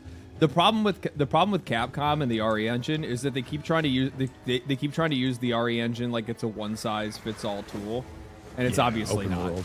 Like it doesn't work for open world. world. It's great in their closed games. Like the performance on Resident Evil 4 was fantastic. I thought, right?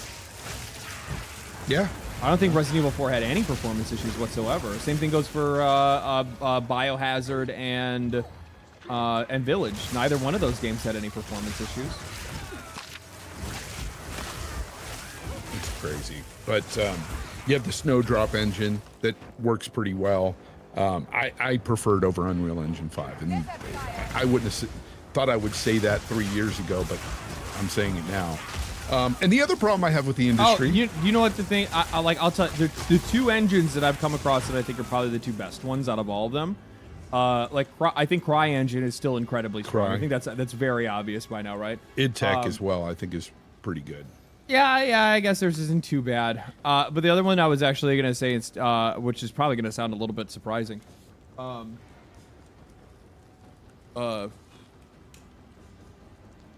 Frostbite. Frostbite, yes. EA. Yes. You can shit on EA. engine. You can shit on EA all you want. Their games perform well. Like Dragon Age: The Veilguard, garbage fucking wasn't game. Anthem on Frostbite? I think it. No, I don't know if it was or not. I mean, you can shit that on. Game ran like shit, but I don't know what they were doing with that because the yeah, loading. You can. Decima engine is pretty solid too. Oh, isn't that Kojima's? That's Kojima's. That is actually pretty good. Yeah, you got a good point. I need to remember to go play fucking. Oh, I'm just gonna wait for Death Stranding 2 to come to PC. I'm not gonna bother getting it on PlayStation 5.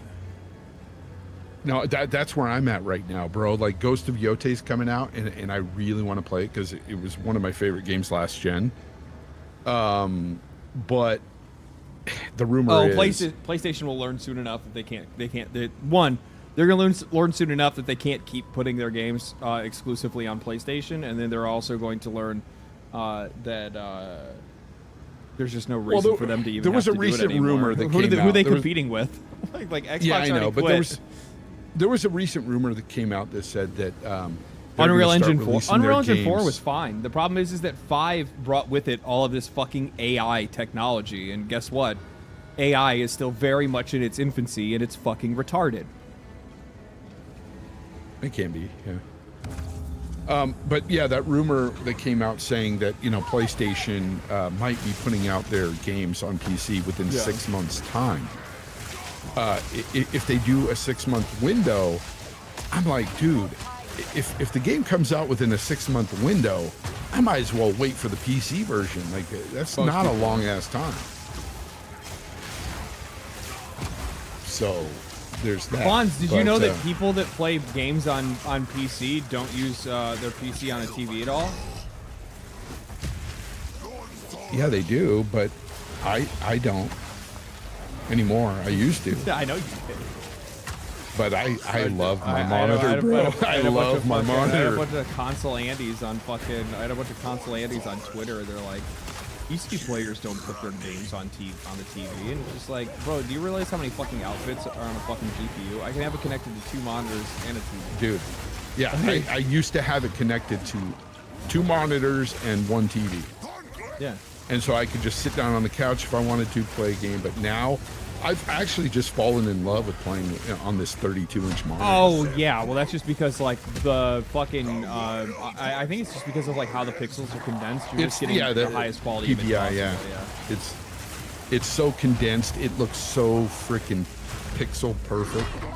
And I know are you still playing in 1440p even on the? God, I'm never gonna play. Why would I ever play in 4K? Oh, dude, I play in 4K.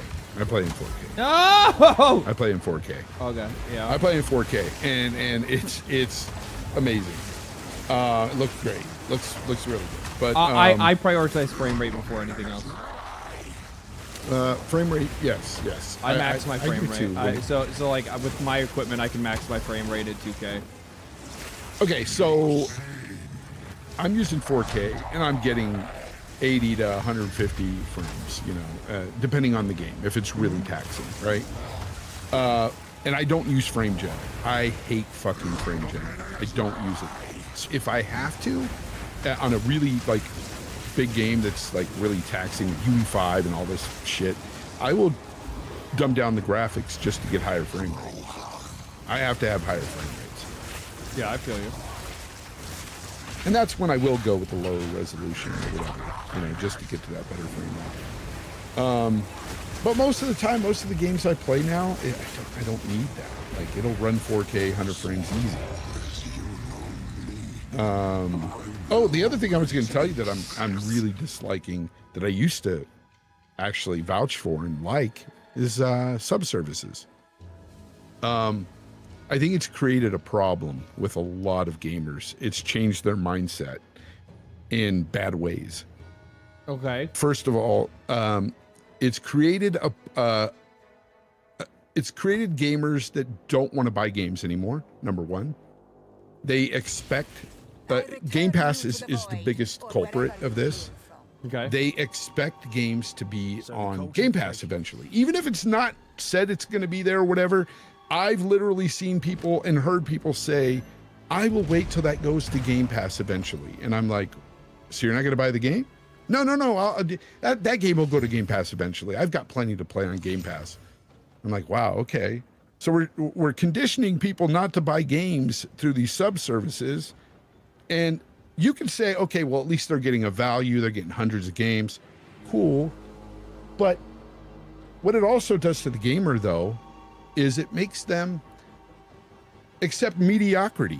They accept mid-ass games within these sub-services to the point where they're saying these games are great, fantastic, or whatever, and they're simply not. They're not great games, but because they get the sense that it's almost free to them because they're only paying 15 to 20 bucks a month for a service. Well, you also have to keep in mind too that like I understand where you're coming from, but you're also talking about a minority of users because like Xbox has the smallest install base. But they still have 35 million people in Game Pass. Yeah, but they're still the smallest. Yeah, but I'm just saying, by a like, lot. that subservice What is PlayStation? That kind of what's mindset. PlayStation's install base like 3-1 to them now? I don't know. I I haven't really looked. But At the same time, you're fighting an uphill battle with that as well, because keep in mind that like it's some odd like 70% plus of like Gen Z and Gen A prefer playing games on mobile. Yeah, that's true. That's true. And we're talking some mid-ass games there. But I don't like that. We're it's talking the doing middest.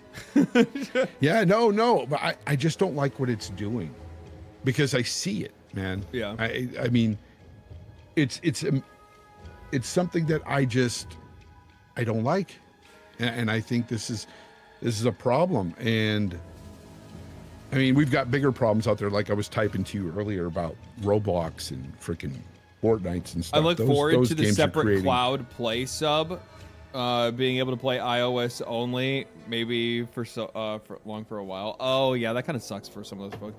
I think it'll be good, like when I don't know. Like the problem is that like I see the upsides and the downsides of all this shit, right? And like it's like somebody right there, like I'm usually on iOS, or they're Mac users. They don't have fucking access to a lot of this shit. They don't really want to have to go out and buy a PC to have a Windows computer to play video games, nor do they really want to buy a console. And it's not like a Mac is fucking weak and it can't actually run any of this shit. They can get the same kind of hardware in some cases. And you know, obviously with like cloud gaming and stuff, they're going to get streaming services where they're just going to be able to play some of these games. And I mean, like that's going to be nice, but still fucking sucks. I would also say that Arctic Armor. You know what's out there for people like that I used for a while is GeForce Now. I like GeForce tomorrow. Well, I used GeForce before I got a PC, and I was having no problems with it. And you can't obviously play competitive games that way, but if you're playing single player games, a game like PoE2 even, you'll do just fine in there. The latency is really freaking small. You can't tell. Yeah. Unless of course you were fighting against somebody in like COD or something, then yeah, you'd be at a disadvantage. But GeForce Now was awesome. It worked great for me. If you have great internet, GeForce Now is pretty awesome. It's like having a high-end PC.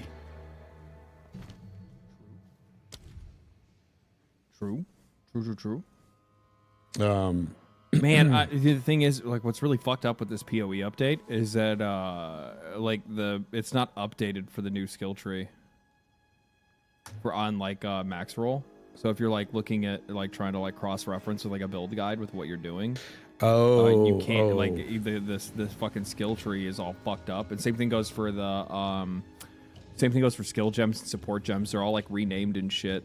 They all have different like names and whatnot. So it's like kind of hard to follow and figure out exactly what you're doing with some of this shit. I do like the fact though that wow, they're really seeing like nothing on. Okay.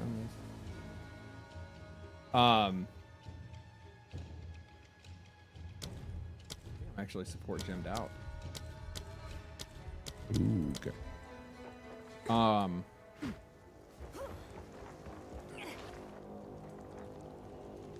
I forgot what I was going to say. That was the end of my TED talk. No, but dude, I just see a lot of negatives with subservices, man. The website is incredibly I didn't see disorganized. before. Yeah, it is pretty bad right now. What did you say, Fonz?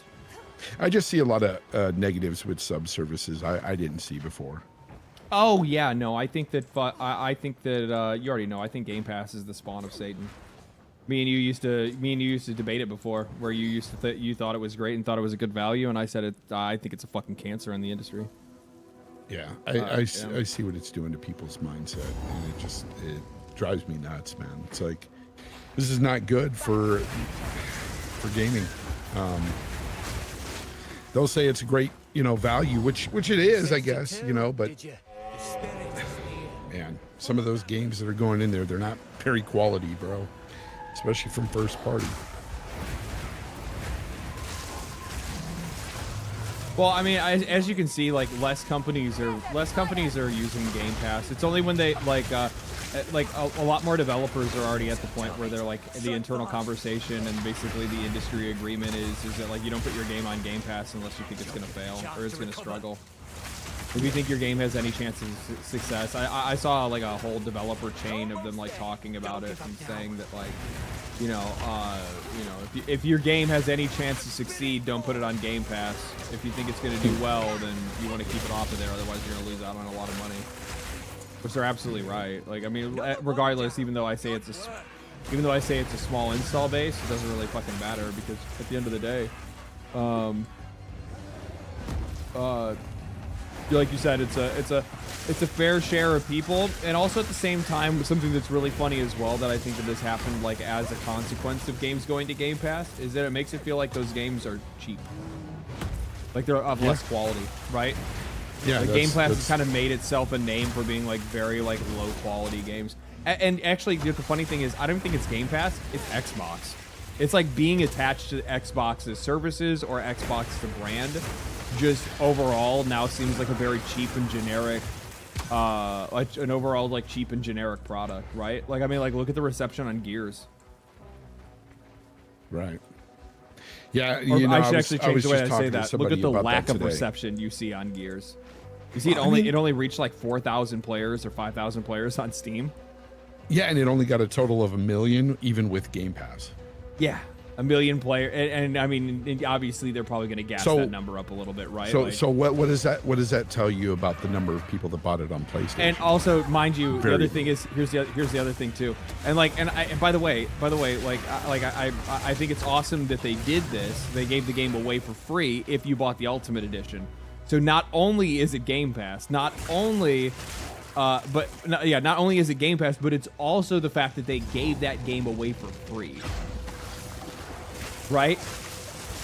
Yep. So it's like, and you guys could only get to 1 million players. Dude, it's it's an argument I've had with some of my friends that are big time Xbox, and it's like, dude, even with Game Pass, some of these games aren't reaching.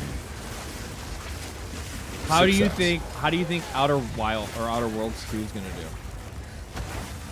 I think it'll do okay, but I'm not expecting a lot, bro. Did you think the same thing before Avowed came out? I thought Avowed would do a lot better. I did. Yeah. And then I played it and I was like, what the fuck is this? It was like Disney on Ice. What was it? It was fucking... The controls for me were just bad. I did not like the way it felt. And I just couldn't get into it, so I just stopped playing it. And I was looking forward to it. And I like Obsidian. They're hitting so I like what they've done in the past. Who do you like? Obsidian. Well, no shit, everybody's liked Obsidian. I like, but their priorities are not based in reality or the players. I enjoyed Outer Worlds. I enjoyed it a lot. I thought it was a great game. I thought it was good for like. I really liked the game for the first like probably 15 hours or so, and then all of a sudden I was like the general like mission quality and like gameplay loop itself just kind of deteriorated too quickly for me. The thing for me that it was lacking fucking was monster looks fucking brutal. I'm gonna zoom in on this thing. This looks fucking nutty. The thing that lacked for me in Outer Worlds was the lack of exploration. The worlds weren't big enough. It was just very small, just these tiny little hub worlds, and it just didn't do enough for me. Because, think about what they did with freaking, what do you call it, Fallout New Vegas. One of the best freaking RPGs back in the day. Which one? When was that made, by the way? Oh yeah, I know. Long Right? time ago. Yeah, and like that's before- the other thing too is that I think before that in a lot of Xbox cases, acquired we get a them. little bit too nostalgic about these companies and forget that it's been a long Yeah. fucking time since they actually made And something. you know what wanted else to we play. forget? We forget that a lot of these people that used to be there that made the games are no longer there. Oh yeah, no, the That's vast majority of another these people are fucking gone. Avowed came and Yeah. gone so fast, nobody cares anymore. I still think Yeah. that that's like the craziest thing that I've ever seen in the games industry. Oh, my game crashed. But I think that's like still like the craziest thing that I've seen so far, like over the last like couple of years that I've been covering the games industry. I've never seen a game. Well, I mean, I guess outside of like Concord, right? Like Concord, yeah, like came and went. I mean, Concord was canceled in fucking less than 2 weeks, right? It's not just. It's just the fact that like, Avowed was like that. When Avowed was first revealed, like back when it was first teased. Yeah. The amount of like everybody's- hype and how much promise that game had, and people are like, "Oh my fucking god, Obsidian is finally going to make an Elder Scrolls," and everybody thought it was going to be them making their Elder Scrolls because they're the company that made the best Fallout, right? And then they also saw it as this. I don't think people remember this. This is before Microsoft owned Bethesda. So everybody thought that they had bought Obsidian to invest into them for Obsidian to make an Elder Scrolls. Mm-hmm. And then they bought Obsidian. Or then they bought Bethesda. It was like... I would imagine that I would imagine that was probably the plan initially. And then once they bought Bethesda, they were like, yeah, you guys can just make something small scale. Don't worry about it. Yeah, we were all wrong about that. Just dude. We saying all hi. I thought love your it was gonna videos. be Much so respect for the perspective, and nice to know that I'm not the only one who sees this BS in the industry. Have a nice stream. Thank you, man. Appreciate it. good. How does it feel having 400,000 subs, dude? Yeah, it's crazy, right? It's insane, dude. Yeah, it's crazy, right? Freaking insane. That shit happened pretty fast, huh? Yeah, pretty dang fast. Woke up one day and was like, "What the fuck?" Okay, so that's going on right now, huh? That's what this is. That's what we got going on. Where's the fucking bald-headed dude? Where's the where's the disenchanter? Dude, some of these just trash mobs kick my ass. How can I advise you? Some of them are harder than the bosses, dude. Sorry, I was... What's up with that? The other flow. Thank you for the 5 gifted subs, man. Appreciate it. Thank you so much. Thanks so much. Bald-headed dude? I don't know why I said bald-headed dude. It's a guy in a hood. And I'm like, where's that bald-headed motherfucker? Where's he at? Where's he at? Where's that bald-headed motherfucker? I think this is just a better chess piece, right? Intelligence, max energy shield. Fuck, dude. I'm getting lucky, chat. What the fuck? What the fuck is going on? I literally came back to camp originally because I was like, oh, I'm going to fucking enchant one of my wands and make them better, and then I literally just get like a perfect wand roll. Like it was Damn. just in my inventory. That is rare as hell. Like this wand is fucking. I mean, it's sadly it's Bone Blast on it, so it's not an elemental ability, but it's literally like gain 14% extra damage as fire damage, 21% increase to spell damage, mana, intelligence, and increased mana regeneration. That's crazy. Good rolls. Yeah, and then I also checked my inventory, and I have a chest piece that's 22 to my energy shield, 10 to intelligence, 7 to fire resist. Stun threshold's kind of fucking whatever, but yeah. Now we just need some good gloves. I might actually just go ahead and fucking chant these gloves, actually. It's not really that big of a deal. Let's regal it. I pretty much played every build but a witch and a warrior. Which one are you gonna do? Or which one are you doing? Right now, I went back to the monk, and I'm going to try the Cholula hands instead of the Here you go. What do you call it? Stick thing. Yeah, because last season I played the hell out of the Huntress. Oh, did you really? And the the spear lady. Yeah. Fuck, I need to break this shit. Yes. Yeah, I put a lot of hours into that thing, and I just decided, you know what, I'm gonna go back to the monk, try the Cholula, Hand of Cholula.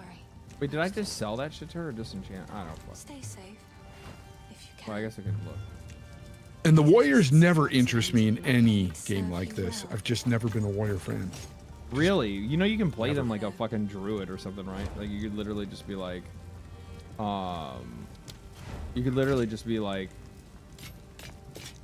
It's something about the warrior class that just, I don't know, rubs me the wrong way in every game. I'm just like, I don't want that guy. Why'd I hit accept? My fucking brain. Casino MP3. Thank you for the tier 1, man. Thank you. Streamer loot activated? Bro, it actually might be. Guys, maybe I should tell you this stream is actually paid for. Actually, now I'm thinking about it, why hasn't fucking Path of Exile sponsored me again? Are they paying for the stream? No. No. Come on now. No. Come on, Path of Exile. Yeah, I know, GGG. they need to. GGG. Sponsor me again. Somebody asked me earlier, they're like, when are you going to do another Path of Exile, like, fucking glazing Path of Exile video? And I'm like... You've been nothing but fair with GGG in Path of Exile. And here's the thing, Not people. until they pay me. You don't glaze them because, honestly, you love the game. You like playing this game.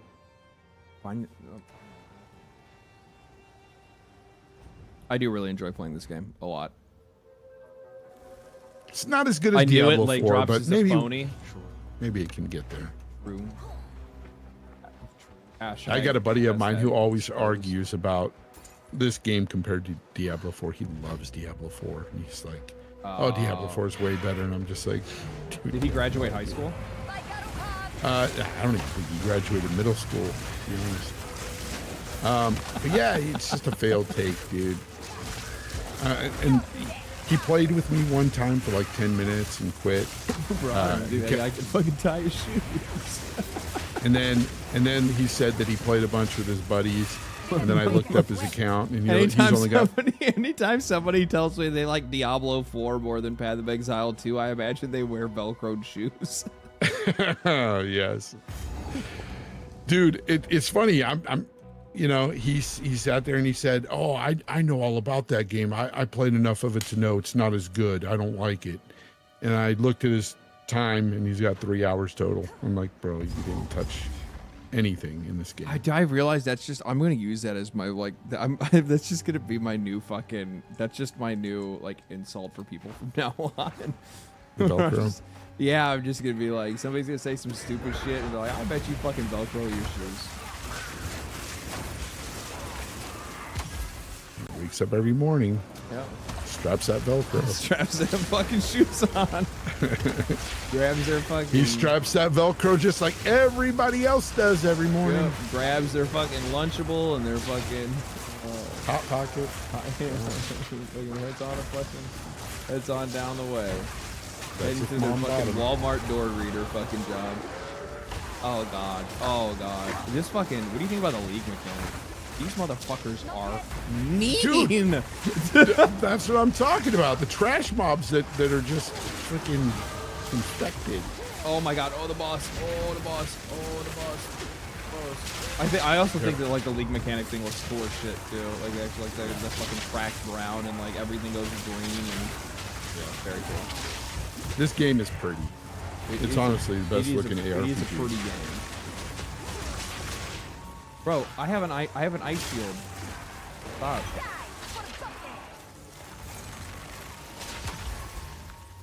That's all you dropped? Oh, that was another game I played in early access because of you. Last Epoch. Yeah. And they had a big update recently. Yeah, I know they did. And I haven't gone back to it, but I played through it the first time. Oh, it's awesome! It. Oh, it's awesome. The new update is dinosaurs. So you go and You go and you what do? You go and you fucking you basically build a dinosaur and then you fight the dinosaur for like the loot that you're looking for. So you fucking craft a dinosaur through fucking Jurassic Park eugenics, and then once you've crafted the most meanest boy, they'll drop the thing. They drop the shit that you want. All the time travel and stuff in that game is cool.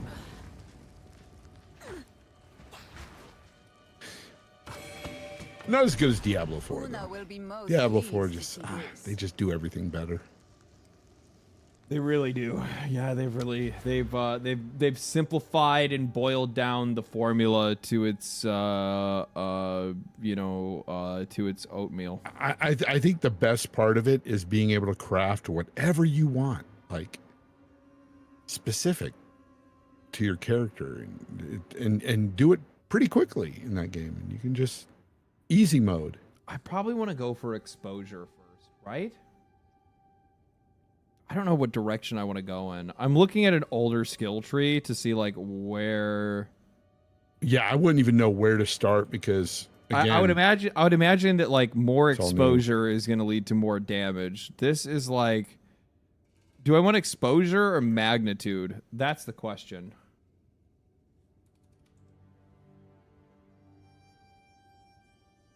Ooh, shit. Exposure lower you inflict lowers rendition. This was tough. 30% increased exposure effect. Chat, what the fuck do you guys think? Do we have any Path of Exile professionals in the chat? Should I run up to grab the jewel socket and then run in here in this circle and grab these exposure effects? I know this is going to be good. Like, I already know that this is going to be good. They condense this circle, or should I just...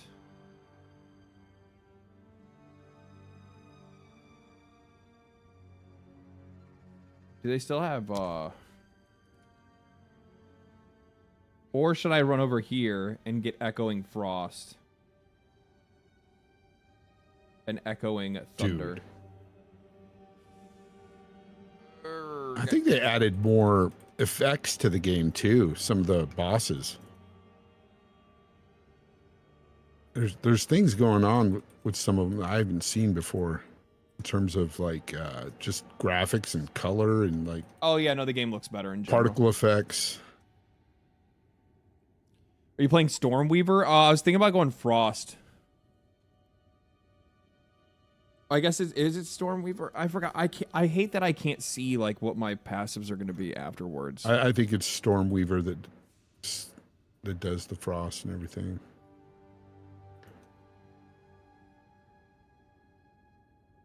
Yes, I am playing Stormweaver. Whatever the elemental one is. Yeah, it's Stormweaver. That's what I played with my Sork and the Frost. It wasn't that good when I was playing. It was nerfed to the ground when. Well, everything's been reworked, right? So like they made major change because like now like there's not like frost exposure, fire. Now it's just elemental exposure. So basically they made it where like all elements can combo now. So you don't have to feel like you have to just lean into one. Yeah. Yeah, that's one of the cool. So it doesn't like narrow your build entirely. Yeah, you can actually. They buff mostly everything. Yeah.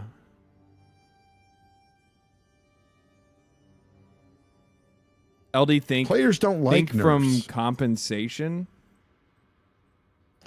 What did you add last? Survival or offense? Right now I'm just adding intelligence. I have to figure out what my like directionally. Do I want to go for more? Do I want to go for damage? Or go towards damage, because I'm just going to be picking, like, no matter what direction I'm going in right now, I'm going to be going in the direction of just attribute points.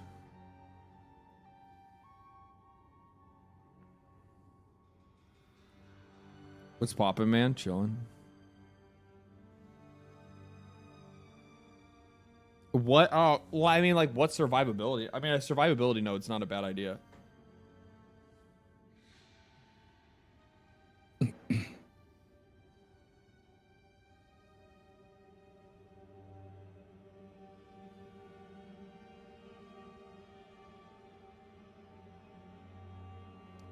I don't think it's really going to be necessary though. I don't think that. I think you should just go damage in your tree. This one that I'm like using as like a reference right now off of Max Roll. I mean, like that's all they did is just like early game at like just stuck to not early game, but like leveling build. Like their leveling build basically just ended at like pure damage. Yeah, when you're leveling, I tend to do more damage than go for defense until I get to a higher level, and then you have to start you start getting really knocked hard later on.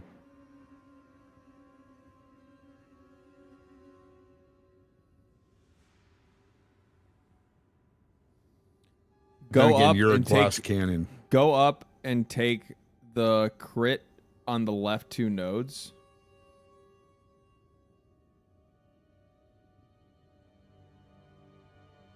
Left 2 nodes. Like, Holy you crap. realize there's like 500 nodes to the left? DC, thank you for the membership, brother. Appreciate that.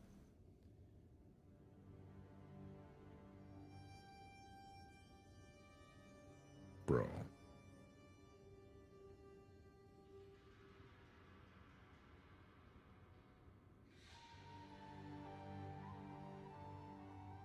Sudden escalation. Sudden death. 16% chance, 16% critical hit chance for spells, 8% cast speed if you've dealt a crit recently. Yeah, but I mean, like, what the fuck is the point of me taking crit this early when I'm not even built into crit to begin with, right? I feel like crit's something you worry about later. I don't see the point in, I really don't see the point in doing it right now, right? This early? I'm not even out of Act 1. Is it just me, or did A+ Games handling of Blue Protocol Star Residence feel stupid? Blue Protocol as a brand is already fucking cooked because they fucked the MMO. It's not like people are going to go play a random fucking gacha game that they make afterwards. Fucking Bandai Namco totally fucking stepped on their own nuts when it came to that shit. What an absolute like, that game could have been good. It had the bones of something that could be good, and then they just abandoned it. They're just like, and it's mostly just because, like, Bandai Namco should have put it out in the West first, not in Japan. If it's so, it probably sounds weird for me to say that, but I think that like Eastern audiences are so fucking unforgiving that they won't even give a chance for some of these games to breathe. Like, if Eastern audiences are like, this game is fucking trash, they will fucking destroy it and send fucking death letters to the people's houses.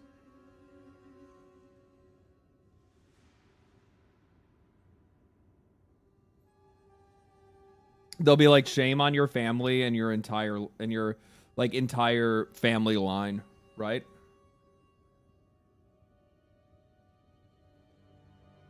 Which, I mean, based. Fucking based.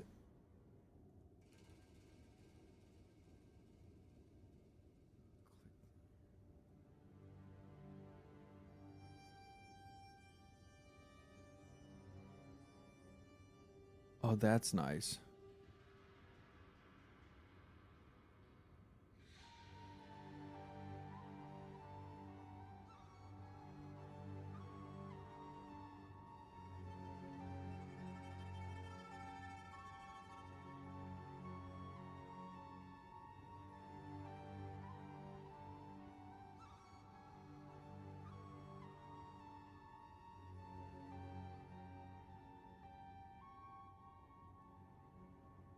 Did you buy Metal Gear yet, or no? No. Why the fuck would I buy Metal Gear now? That doesn't make any fucking sense. Dude.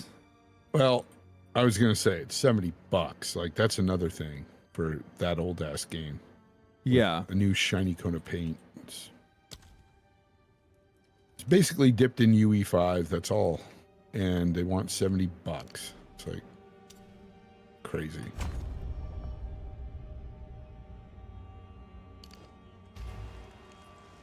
I put 1 point in the wrong place. Pathetic.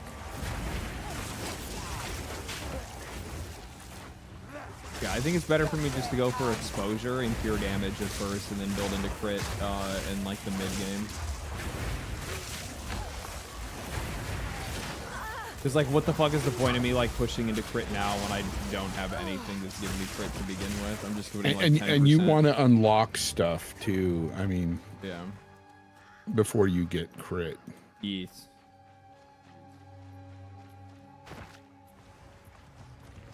Man, I might have to take like a fucking. I'm gonna have to take like a Tylenol or something. My ever since I played, I played golf the last weekend, and my fucking hand has been ill. I think it's because I never played. Oh really? I fucking love playing golf. I love playing golf. Two things I've never done: golf and fish. I legit. Well, you've never fished? Never. What kind of man are you? One that's lived in the city, bro. You are a fucking city boy. Well, I mean, you're not in the city now. It's time to go fishing. No. Probably Definitely, sure we'll try it eventually. Fishing, oh yeah, yeah. There's definitely some lakes and stuff around here. Grab a pole. Grab a pole. Grab a worm and fucking dangle it out there.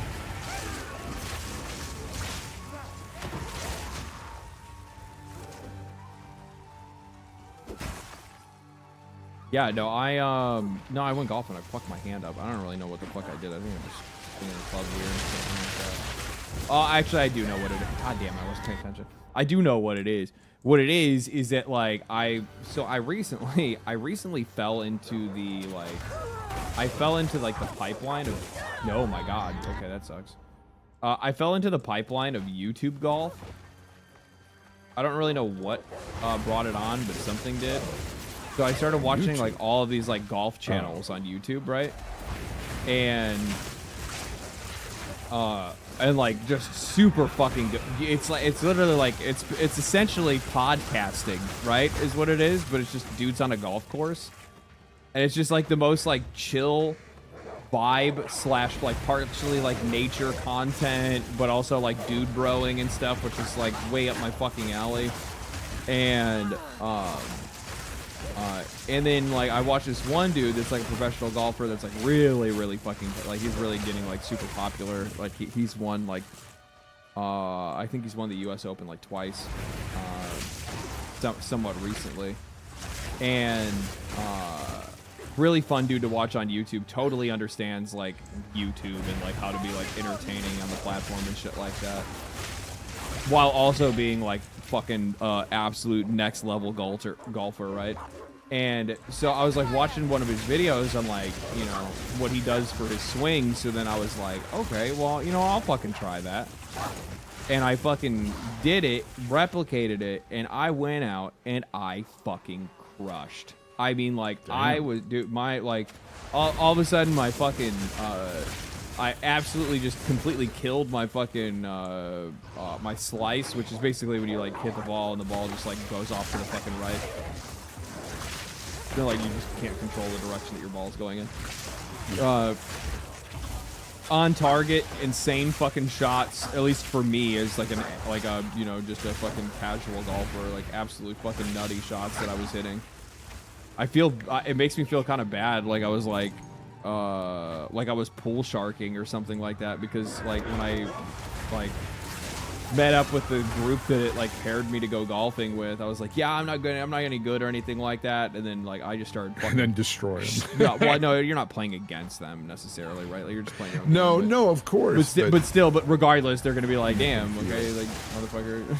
Just like, yeah, dude, yeah, if you're like, killing it in front of me and I'm sitting there, yeah, you know, hitting it off into the water, I'm gonna feel like shit. Yeah, so I just started going out, I just started fucking crushing balls, and but I think that's what it is. It's because I changed in what's like my natural swing, and I'm not my I don't, maybe it's like, okay, probably the muscles in my hand aren't used to it.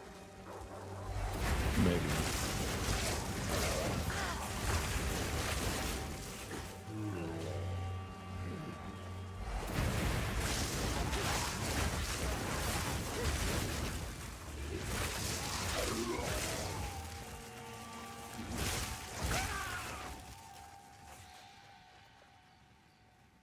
The abyss monsters are so fucking annoying. What do you mean abyss monsters? Talking about the green ones?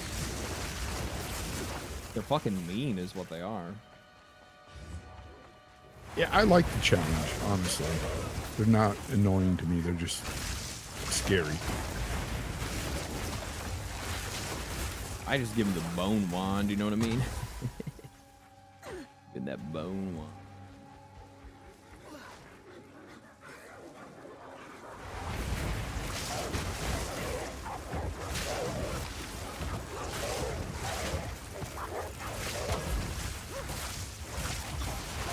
Didn't break a sweat. Yeah, about your hand though, it was kind of the same thing with me back in 2014 when I was doing a lot of hiking, and I figured out one day that walking down a mountain is much harder than walking up the mountain. Oh yeah, yeah. You're using completely different muscles that you don't normally use. Yeah, dude, and oh my gosh, like going up, I thought it was pretty tough, and then walking down, it was so painful. I was like, why? I thought it was going to be so easy. Yeah, I try to flip on the treadmill and run up, like put it at max incline, and then run up, and then flip it down and like walk down. You can't really run otherwise you yourself. But yeah, it's important to work out those muscles that do not often get used. Luckily for me, like, you know, obviously I'm not very far from the beach, so like I can there's like a huge like hill that like goes down to the pier. So walking down that and stuff like that is also really helpful too. But where the fuck is the exit? Did I pass it? Here you are. I was looking for this one.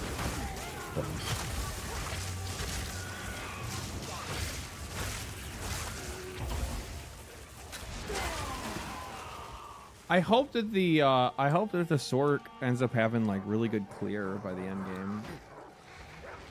Oh, dude, I know at one time it was freaking crazy, especially with lightning. Oh yeah, when they used to have like the fucking all the sparks. Oh gosh, those sparks were crazy. It would clear the whole screen. Yeah, I don't know what the primo builds are gonna look like this time around. I don't think anybody knows the meta yet. Dude, the skill tree changed. And not only did the skill tree change, but now they have no problem with you doubling up on elements. No, they don't have any problem with you doubling up on what the fuck is it called? Supports. You can use the same supports on all of your skills if you wanted to. Oh, that's right. That's right. Like martial tempo and all that. Yeah. Yeah. Before you could only have martial tempo on one thing, but now you can have martial tempo on two melee skills if you wanted to. That is insane. Yeah. It opens up a lot of shit. Are there any interesting teleport builds? Yeah, I can't wait to see how this plays out in the end. My buddies are like, why are you playing that game again? You got almost 700 hours into that game. I'm like, because I like it. Yeah, it's my forever game. Like, it's one of those games that can be played forever. Yeah. This is the game that I come back and I play every season for like, a month straight. And just like everybody used to play Diablo. Yeah, I come back, I play it for like a fucking month straight. I know life the fucking balls off the game, and then I go play some other shit for the rest of the year. Yep. Until they drop another update and I come back. Yeah, a good friend told me about PoE years ago. He's like, you ought to try PoE, bro. I think you'll like it. And I got intimidated by it, to be honest. I looked at the skill tree and everything. I was like, I don't like it. Oh, no, it's it's got a lot of shit going on. It's got a lot of shit going on, right? And then he goes, no. What you got to do is, he's like, go follow some builds. Mess around with some builds for a while. Go follow other people. And then you'll get used to it and you'll know what you're doing. Oh yeah, it doesn't take long, and then eventually you kind of get the hang of it, and then once you're good, you're good. I think like once you get used to like reading like or like at least referencing like other people's other people's build guides and stuff. The big one is like item filters. Like item filters are a fucking huge help. And also knowing to stack currency, what currency you're gonna want, what currency you don't really give too much of a fuck about, you want to use to be able to like push your shit. You know what I mean? Yeah, and stash tabs, a lot of stash tabs. I find myself with a lot of stash tabs.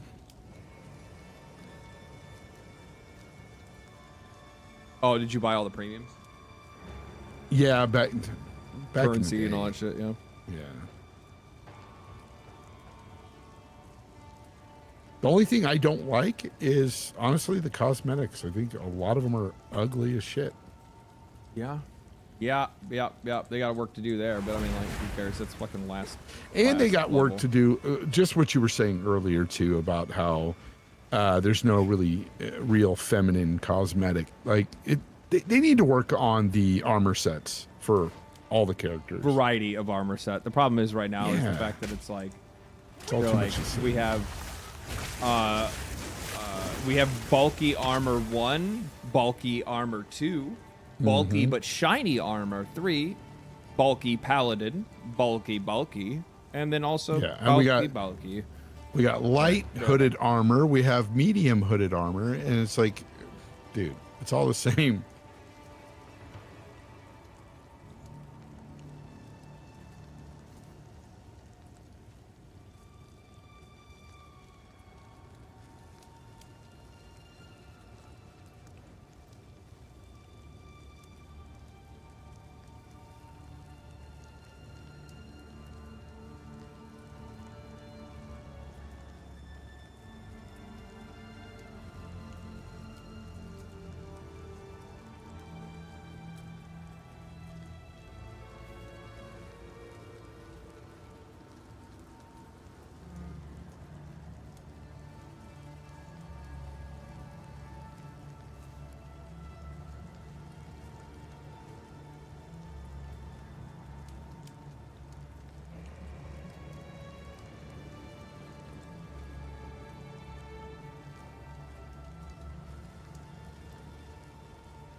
Was there a zombie that was next to me? I heard, I heard it go, "Rah," and all of a sudden I heard it die.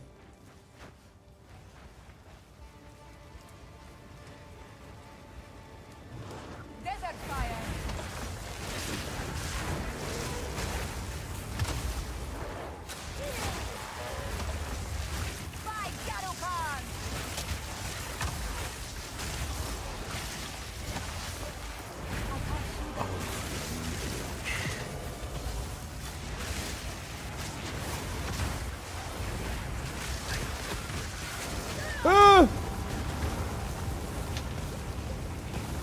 fuck? God damn. God damn. Tripped on that rope.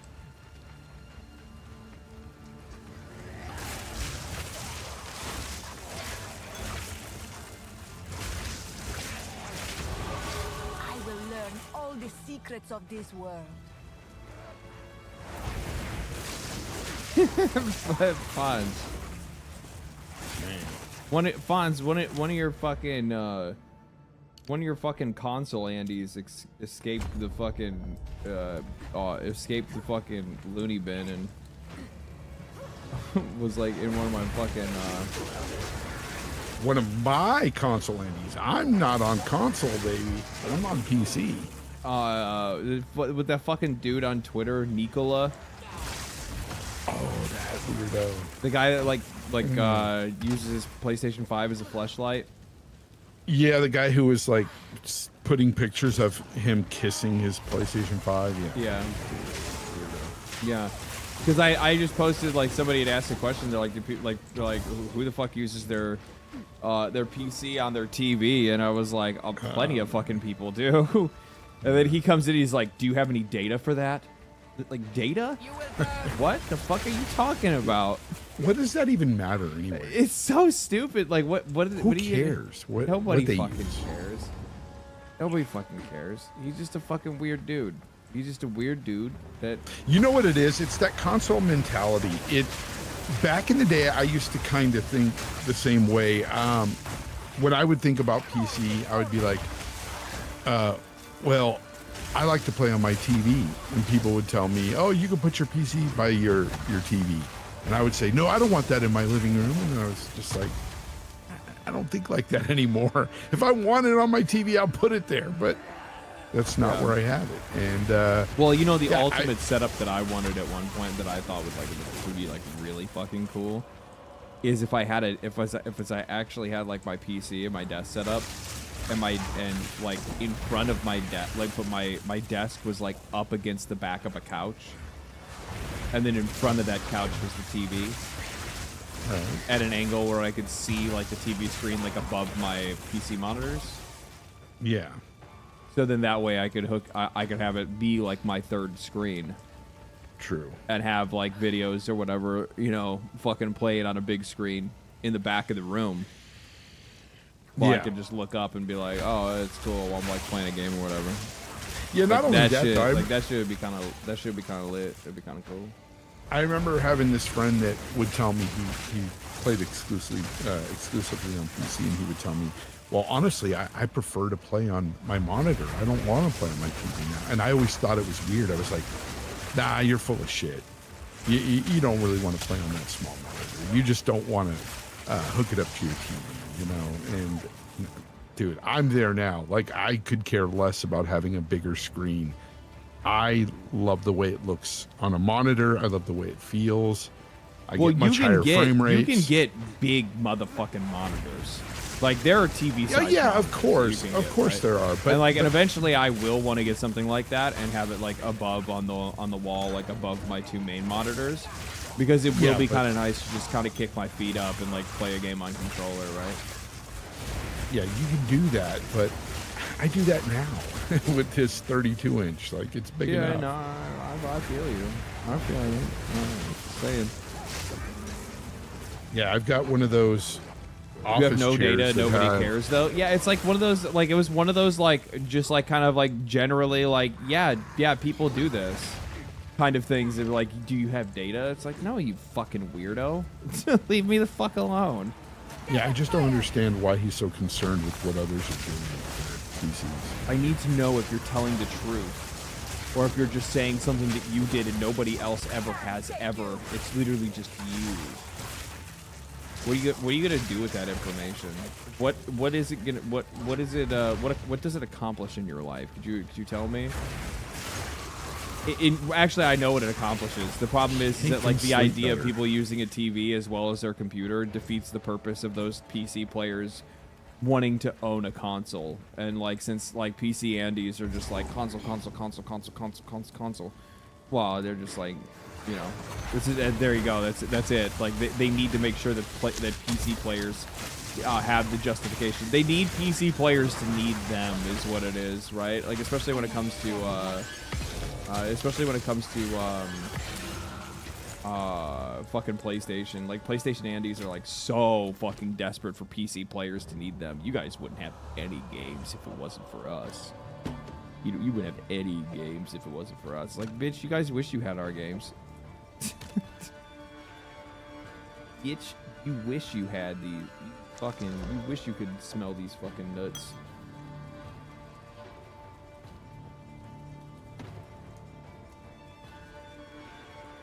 Where's the discipline? What is discipline?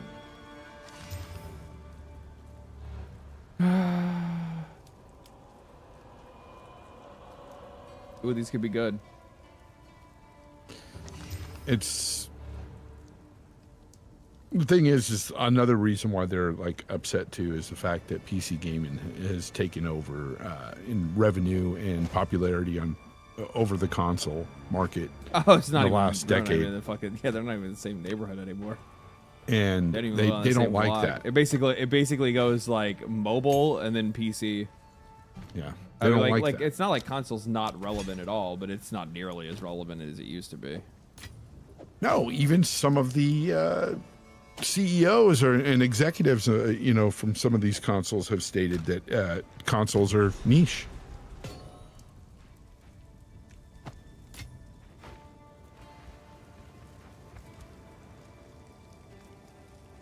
They just always want validation, bro. That's what the console warriors well, yeah. Well, like because the thing is that like at the end of the day, like I mean, like it's not like a console's a bad fucking investment. It's just the fact that it's just like I don't like that. You know, one thing I don't like about Path of Exile, when that guy's head gets cut off, I can't kick it around like a soccer ball. Like I think that would actually be really cool. And the fact that GGG does not give me the ability to do that is kind of bullshit.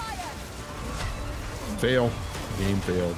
I think that I think what's going on right now, especially for people that are like very dedicated to the idea of like, you know, being a console player or whatever, is that I think that their purchase is feeling increasingly more temporary.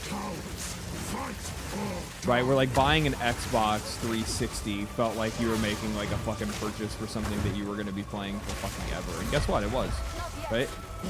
It was almost 10 years for the Xbox 360. PlayStation, fucking PlayStation 2 was like nutty. How long did PS2 go for? PS2 was relevant for a long I thought it was time.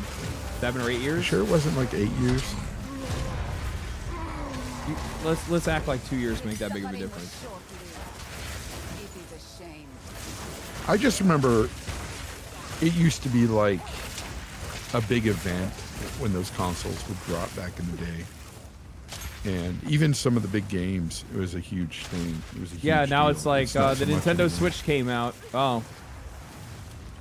And the thing that baffles me though is why people still they still go in and they'll go into a GameStop or anywhere and they'll put $5 down or they'll you know pre-order games online digitally, and I'm like, why are you doing that nowadays? My mind. I can't believe that shit fucking we used to happens. do that back in the day because you had to reserve that copy. There were times, bro, I didn't reserve a game when I was younger, and I didn't get the game Did you do day a one. misinfo? Go fuck yourself.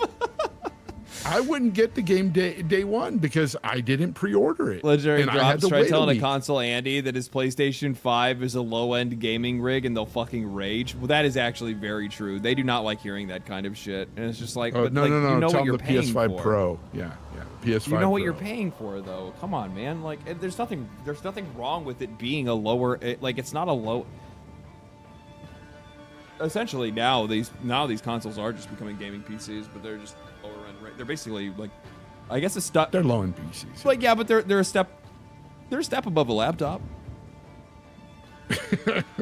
That's not saying much. Well, there's some decent laptops out there. Yeah, but those things get hot as fuck.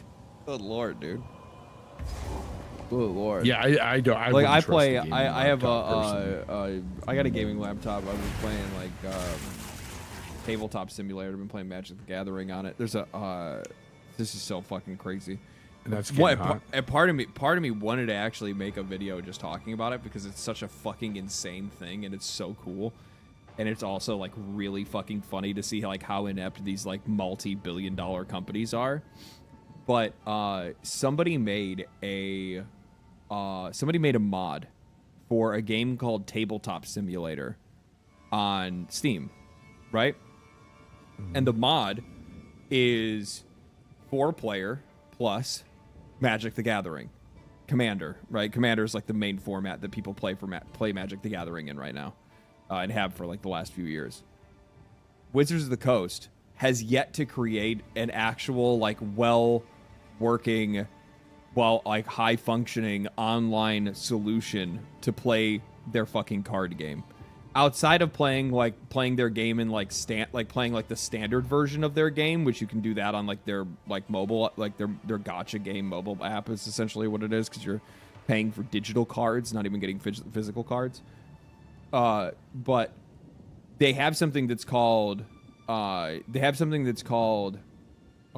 Spell Table that Wizards of the Coast made, right? And Spell Table is just basically 4 people with fucking C920 webcams with smudges, and you can't even actually see their board, so you can't even see like what cards these guys are playing and shit. And it's just fucking terrible. But this dude goes and he makes a mod for this like obscure like fucking tabletop simulator where essentially you can play all these like tabletop games like chess and checkers and shit like that. And he makes this mod, and it is a fully comprehensive tabletop version of playing Magic the Gathering. And you can just import every card that's ever been made. You can just search on a fucking thing and bring like your deck off of a website and just drop it onto the table. It has like all of this different like functionality that's like makes it just super fucking easy to be able to play against other people and see their cards and all kinds of other shit. It's the craziest thing I've ever fucking seen. And it is just one dude that made a mod, and it just runs circles around anything that this fucking multi-billion-dollar company has been able to put together. That's crazy. Sounds like the modders for Bethesda. That's the thing for like Baldur's Gate 3. Wizards of the Coast, part of their agreement was not to release modding tools, at least for map creation or campaign creation, to the players, because Wizards of the Coast had planned to make their own Dungeons and Dragons like campaign thing, and they were afraid that players would figure out a way to be able to use Baldur's Gate 3 to run their own D&D campaigns.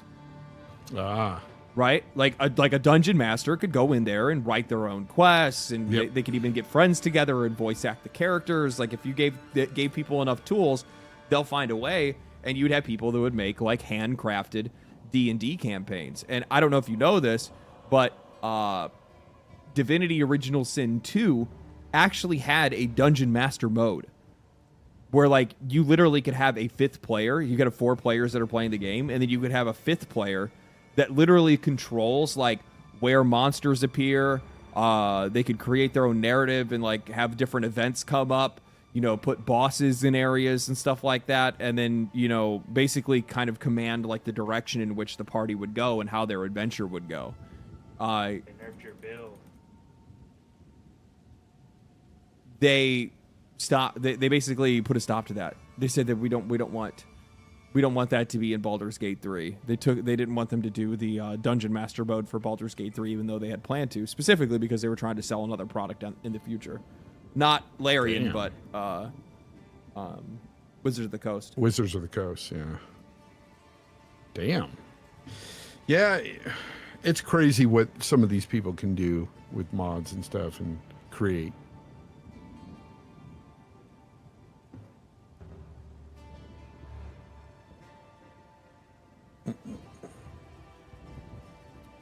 Spent 3 hours and got bored, not impressed. 3 hours with what? Baldur's Gate? I don't know. Is I that don't what they're know. saying? I don't know. I don't know what they're talking about. dude, Baldur's Gate 3. I have a friend that said something similar. They did not like Baldur's Gate 3, and I'm like, I don't know how. That game was so right. good. Hargeet said it's terrible, terrible game. Yep. And I'm just like, bro. So I'll be honest with you. I think for Hargeet, I'll be honest. Like after listening to you guys a few times, I think your boy's just kind of a contrarian. Like really? when something's too cool, he doesn't want it. He wants to have the opposite opinion. Maybe. But Baldur's Gate 3, dude, so good. Oh yeah, no, it's an incredible game. I don't understand how anybody could be like, oh yeah, no, that game is fucking mid. It's so over. Like I see that shit every once in a while. Like, game is so fucking overhyped. And it's just like, dude, no, just because you don't fucking like something doesn't mean it's overhyped. It just means it's not your game. It just means you don't like it. Like, fucking chill, dude. Like, it's not like the entire... Like, imagine how much of a fucking narcissist you have to be to believe that fucking every game needs to form around what your opinion of a good game is. It doesn't just make it a bad game because you don't like it. It just means you don't like it, right? Like, I mean, there's a difference between people collectively looking at a game and being like, this is a fucking terrible product, right? And you just genuinely not liking something. There are good games that I actually, to be honest with you, I pretty much almost universally always like the best games and have the best taste in games. But that's that's just a byproduct. No, but there are games out there that are objectively really good because the majority of gamers out there really like it, and you'll find those. I have 176 hours in Baldur's Gate 3, bro. I have 450 hours in Baldur's Gate 3. And I only beat the game once. Really? Yeah. I've beaten it 3 times, dude. Yeah. I don't know how much time I have. I have, no kidding, probably 5 campaigns that are in Act 3. And then after my 5th one, I finally started I was like, I'm going to stream the game. And I went and did an honor mode playthrough.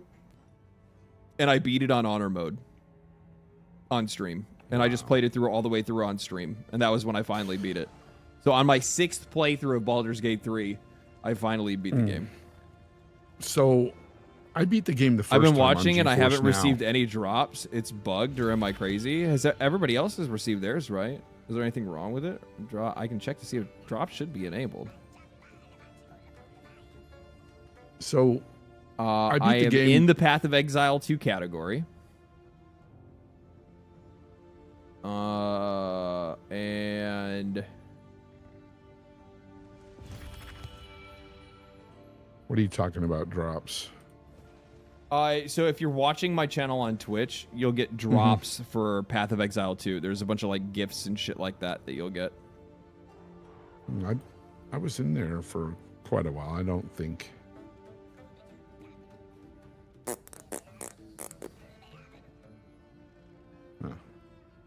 Got my drops. Somebody else, they already got theirs, it looks like. Yeah. What?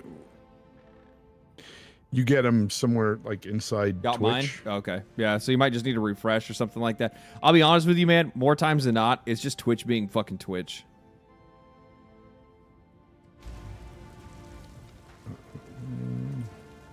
Brentley, what you got for me here? Cold resist, cold damage. I'll probably just take cold. You found my tool. Where do you get those drops within Twitch? So you have to connect your account. Oh, to So when you go to watch my channel on Twitch, a pop-up should come up on the chat bar that says, you know, this stream is giving drops for Path of Exile. And then you'll click on it to be able to like track your status. Gotcha. And you can track to see like how much time you've reached to be able to unlock those rewards. And then and when you see that, you can hit like there's like a claim or like a link button, and then you just link your Path of Exile account. And then as you're watching the stream, it'll just constantly drop you. It's cosmetics. There's like there's a cape, a hood, a chest piece, a pet, and an animation. Gotcha. Yeah, there's a bunch of stuff that you get for watching me play the game. Gotcha. Yeah, no, I beat Baldur's Gate 3 the first time on GeForce Now, and I had at least 75, 80 hours there, and then I've got another 160 hours on Steam. Yeah, dude, that game, I could literally play that game again and have a blast. Oh, it's way too much fucking fun. I remember I just wanted to get some footage for it not too long ago, just for like a video, like B-roll for something that I was doing or whatever. And I looked and it was like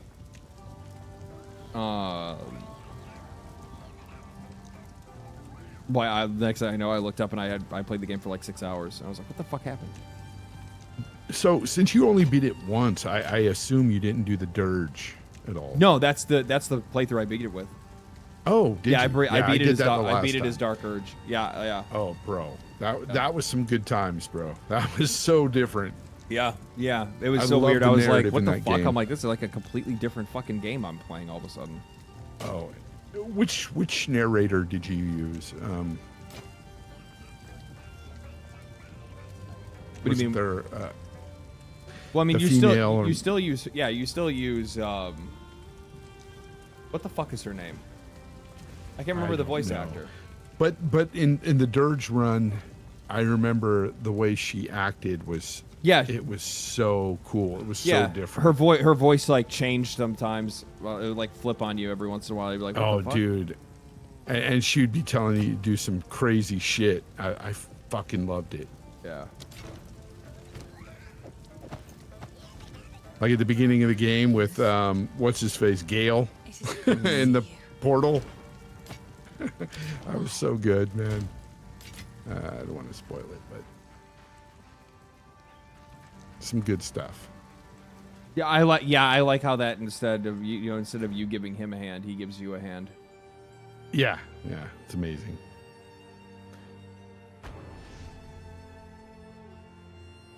The price is it the has price of Silksong actually $20? Yep, seems to be. And it has a great custom creator too. Like I love that when they give you a good character creation in a game, and it's top notch, bro. Good stuff there. Have you played it modded yet at all? Yes, I did. Yeah, I modded the crap out of it with the last run.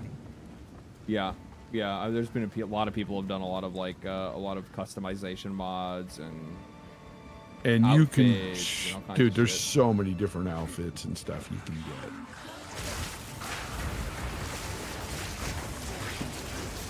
Though to be honest with you, the vast majority of content that people have created for it is mostly fetish. Yeah, there's a lot of weird stuff out there for sure. People love their I Baldur's don't know. Gate 3, man. They love their Baldur's Gate 3 characters. And, Here's they the like problem I banging have with their some of Baldur's those Gate 3 mods, though. characters. Like, how many people out there legit want to play the game with naked characters? Because I don't. I don't. It's like I gotta leave a little something to the imagination there. I don't want to see a bunch of just naked characters. Yeah, I don't need my Shadowheart naked, but if she's walking Yeah. around in a dress that like is mostly just a G-string, that works, right? But yeah, there's. Oh, bro, if you think that is bad, the Stellar Blade freaking mods. Oh my god. Oh, I haven't looked at any of this stuff. Crazy.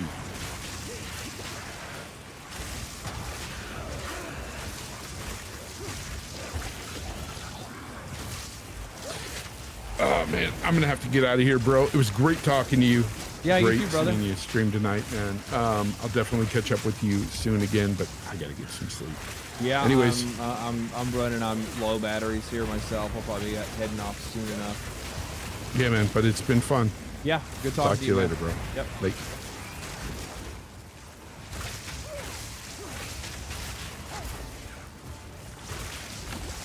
Please don't kill me. Please don't kill me. I can't do that yet.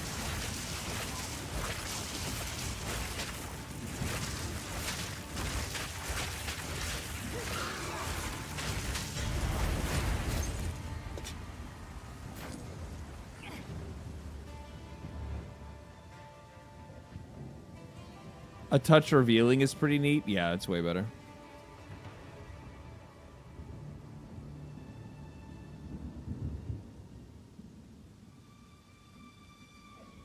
I can never decide what build to go for in PoE. I avoid minion builds. Sometimes when I feel like playing like completely mentally AFK, I'll go minion. But even still in this game, you can't really go fully AFK, right?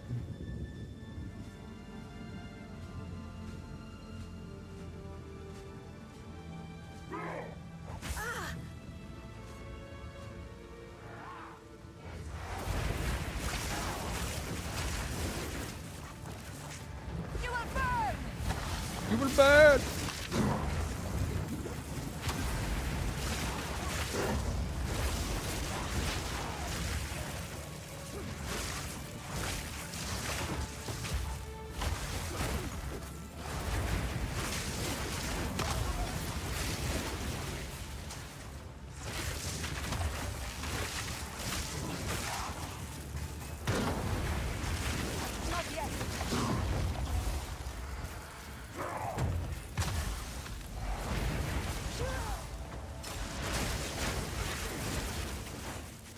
At the moment, minion build with the frost witch.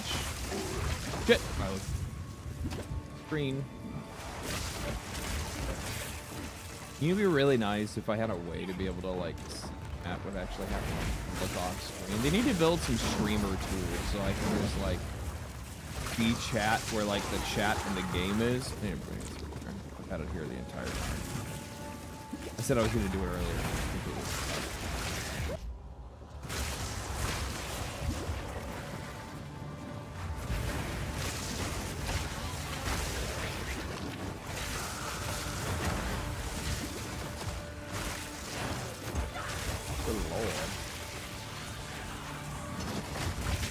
It's these fucking courtesans. They suck. They suck a lot of blood. Their fucking ground AoEs are mean. Oh, we need to go this way.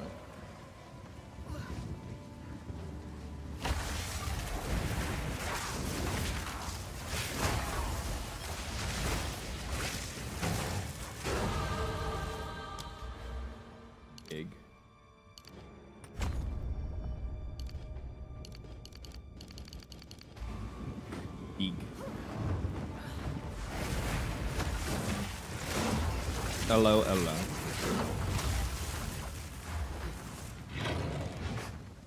hello. Go play Subverse? I don't remember those.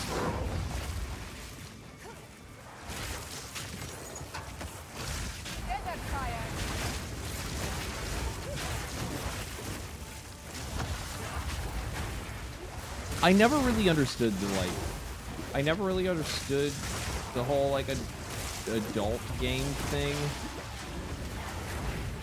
because it's just like, I mean, you just go take care of that, right? You don't need to spend a bunch of money. You don't have to spend a bunch of money, but you get what I'm saying. I don't go and like,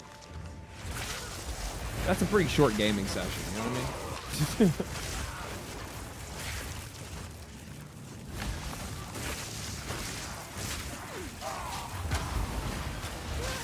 It's probably like just the more of the acting of doing it in the first place. Like playing a game like that.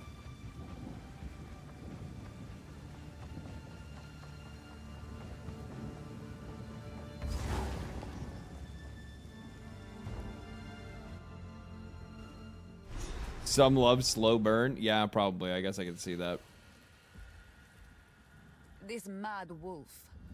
Got your stream open in an extra tab. Even if I'm not watching, just to support, I'm doing my part. Thanks, man. Appreciate it.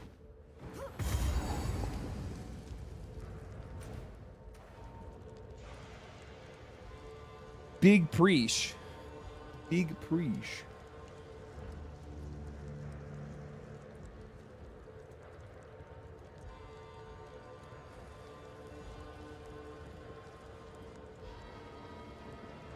Newgrounds is peak, yeah. We're in an age group where adult games don't appeal anymore. I guess. I don't know. I don't know. Did they actually appeal to me at any point? I don't think they did, dude. I don't think they did. I'll be honest. I don't think they did. But, Ladies and gentlemen, boys and girls. I don't know if you can tell by my face. I'm tired. I'm fucking gassed out, man. We've done a lot of talking. We've done a lot of shit. I highly appreciate you guys hanging around this long. 7-hour stream. Fucking long time. That's a long stream. I had a good time. I hope you guys had a good time. Big motherfucking video is about to drop on Tuesday. Big motherfucking video about to drop on Tuesday. I hope you guys enjoy it. It's going to be really fucking good. I am going to... Who am I going to raid? Who am I going to... You know what? I'm going to raid my boy. Where's my boy DM? I know he's got a subathon going on right now. There he is. We'll raid... We'll raid DM. That's what we'll do. Anyway, thank you guys for hanging out. It's been an awesome stream. I had a really good time. Thank you guys for the super chats. Thank you guys for the donos. Thank you guys for literally everything that you guys have done. All the kind comments and everything like that. Everybody's been super cool and super chill today. It's fucking insane. I love you guys. Thank you guys for all you do. Thank you guys for the support. Thank you guys for allowing me to do what I do. I hope you guys have a fantastic rest of your week, rest of your weekend. And stay safe more than anything. So stay cool, stay righteous, stay safe. I'll catch you guys next week. And yeah, that's it. Say hi to my buddy Darth for me. Catch you guys later. Bye-bye. Bye-bye. Gloves.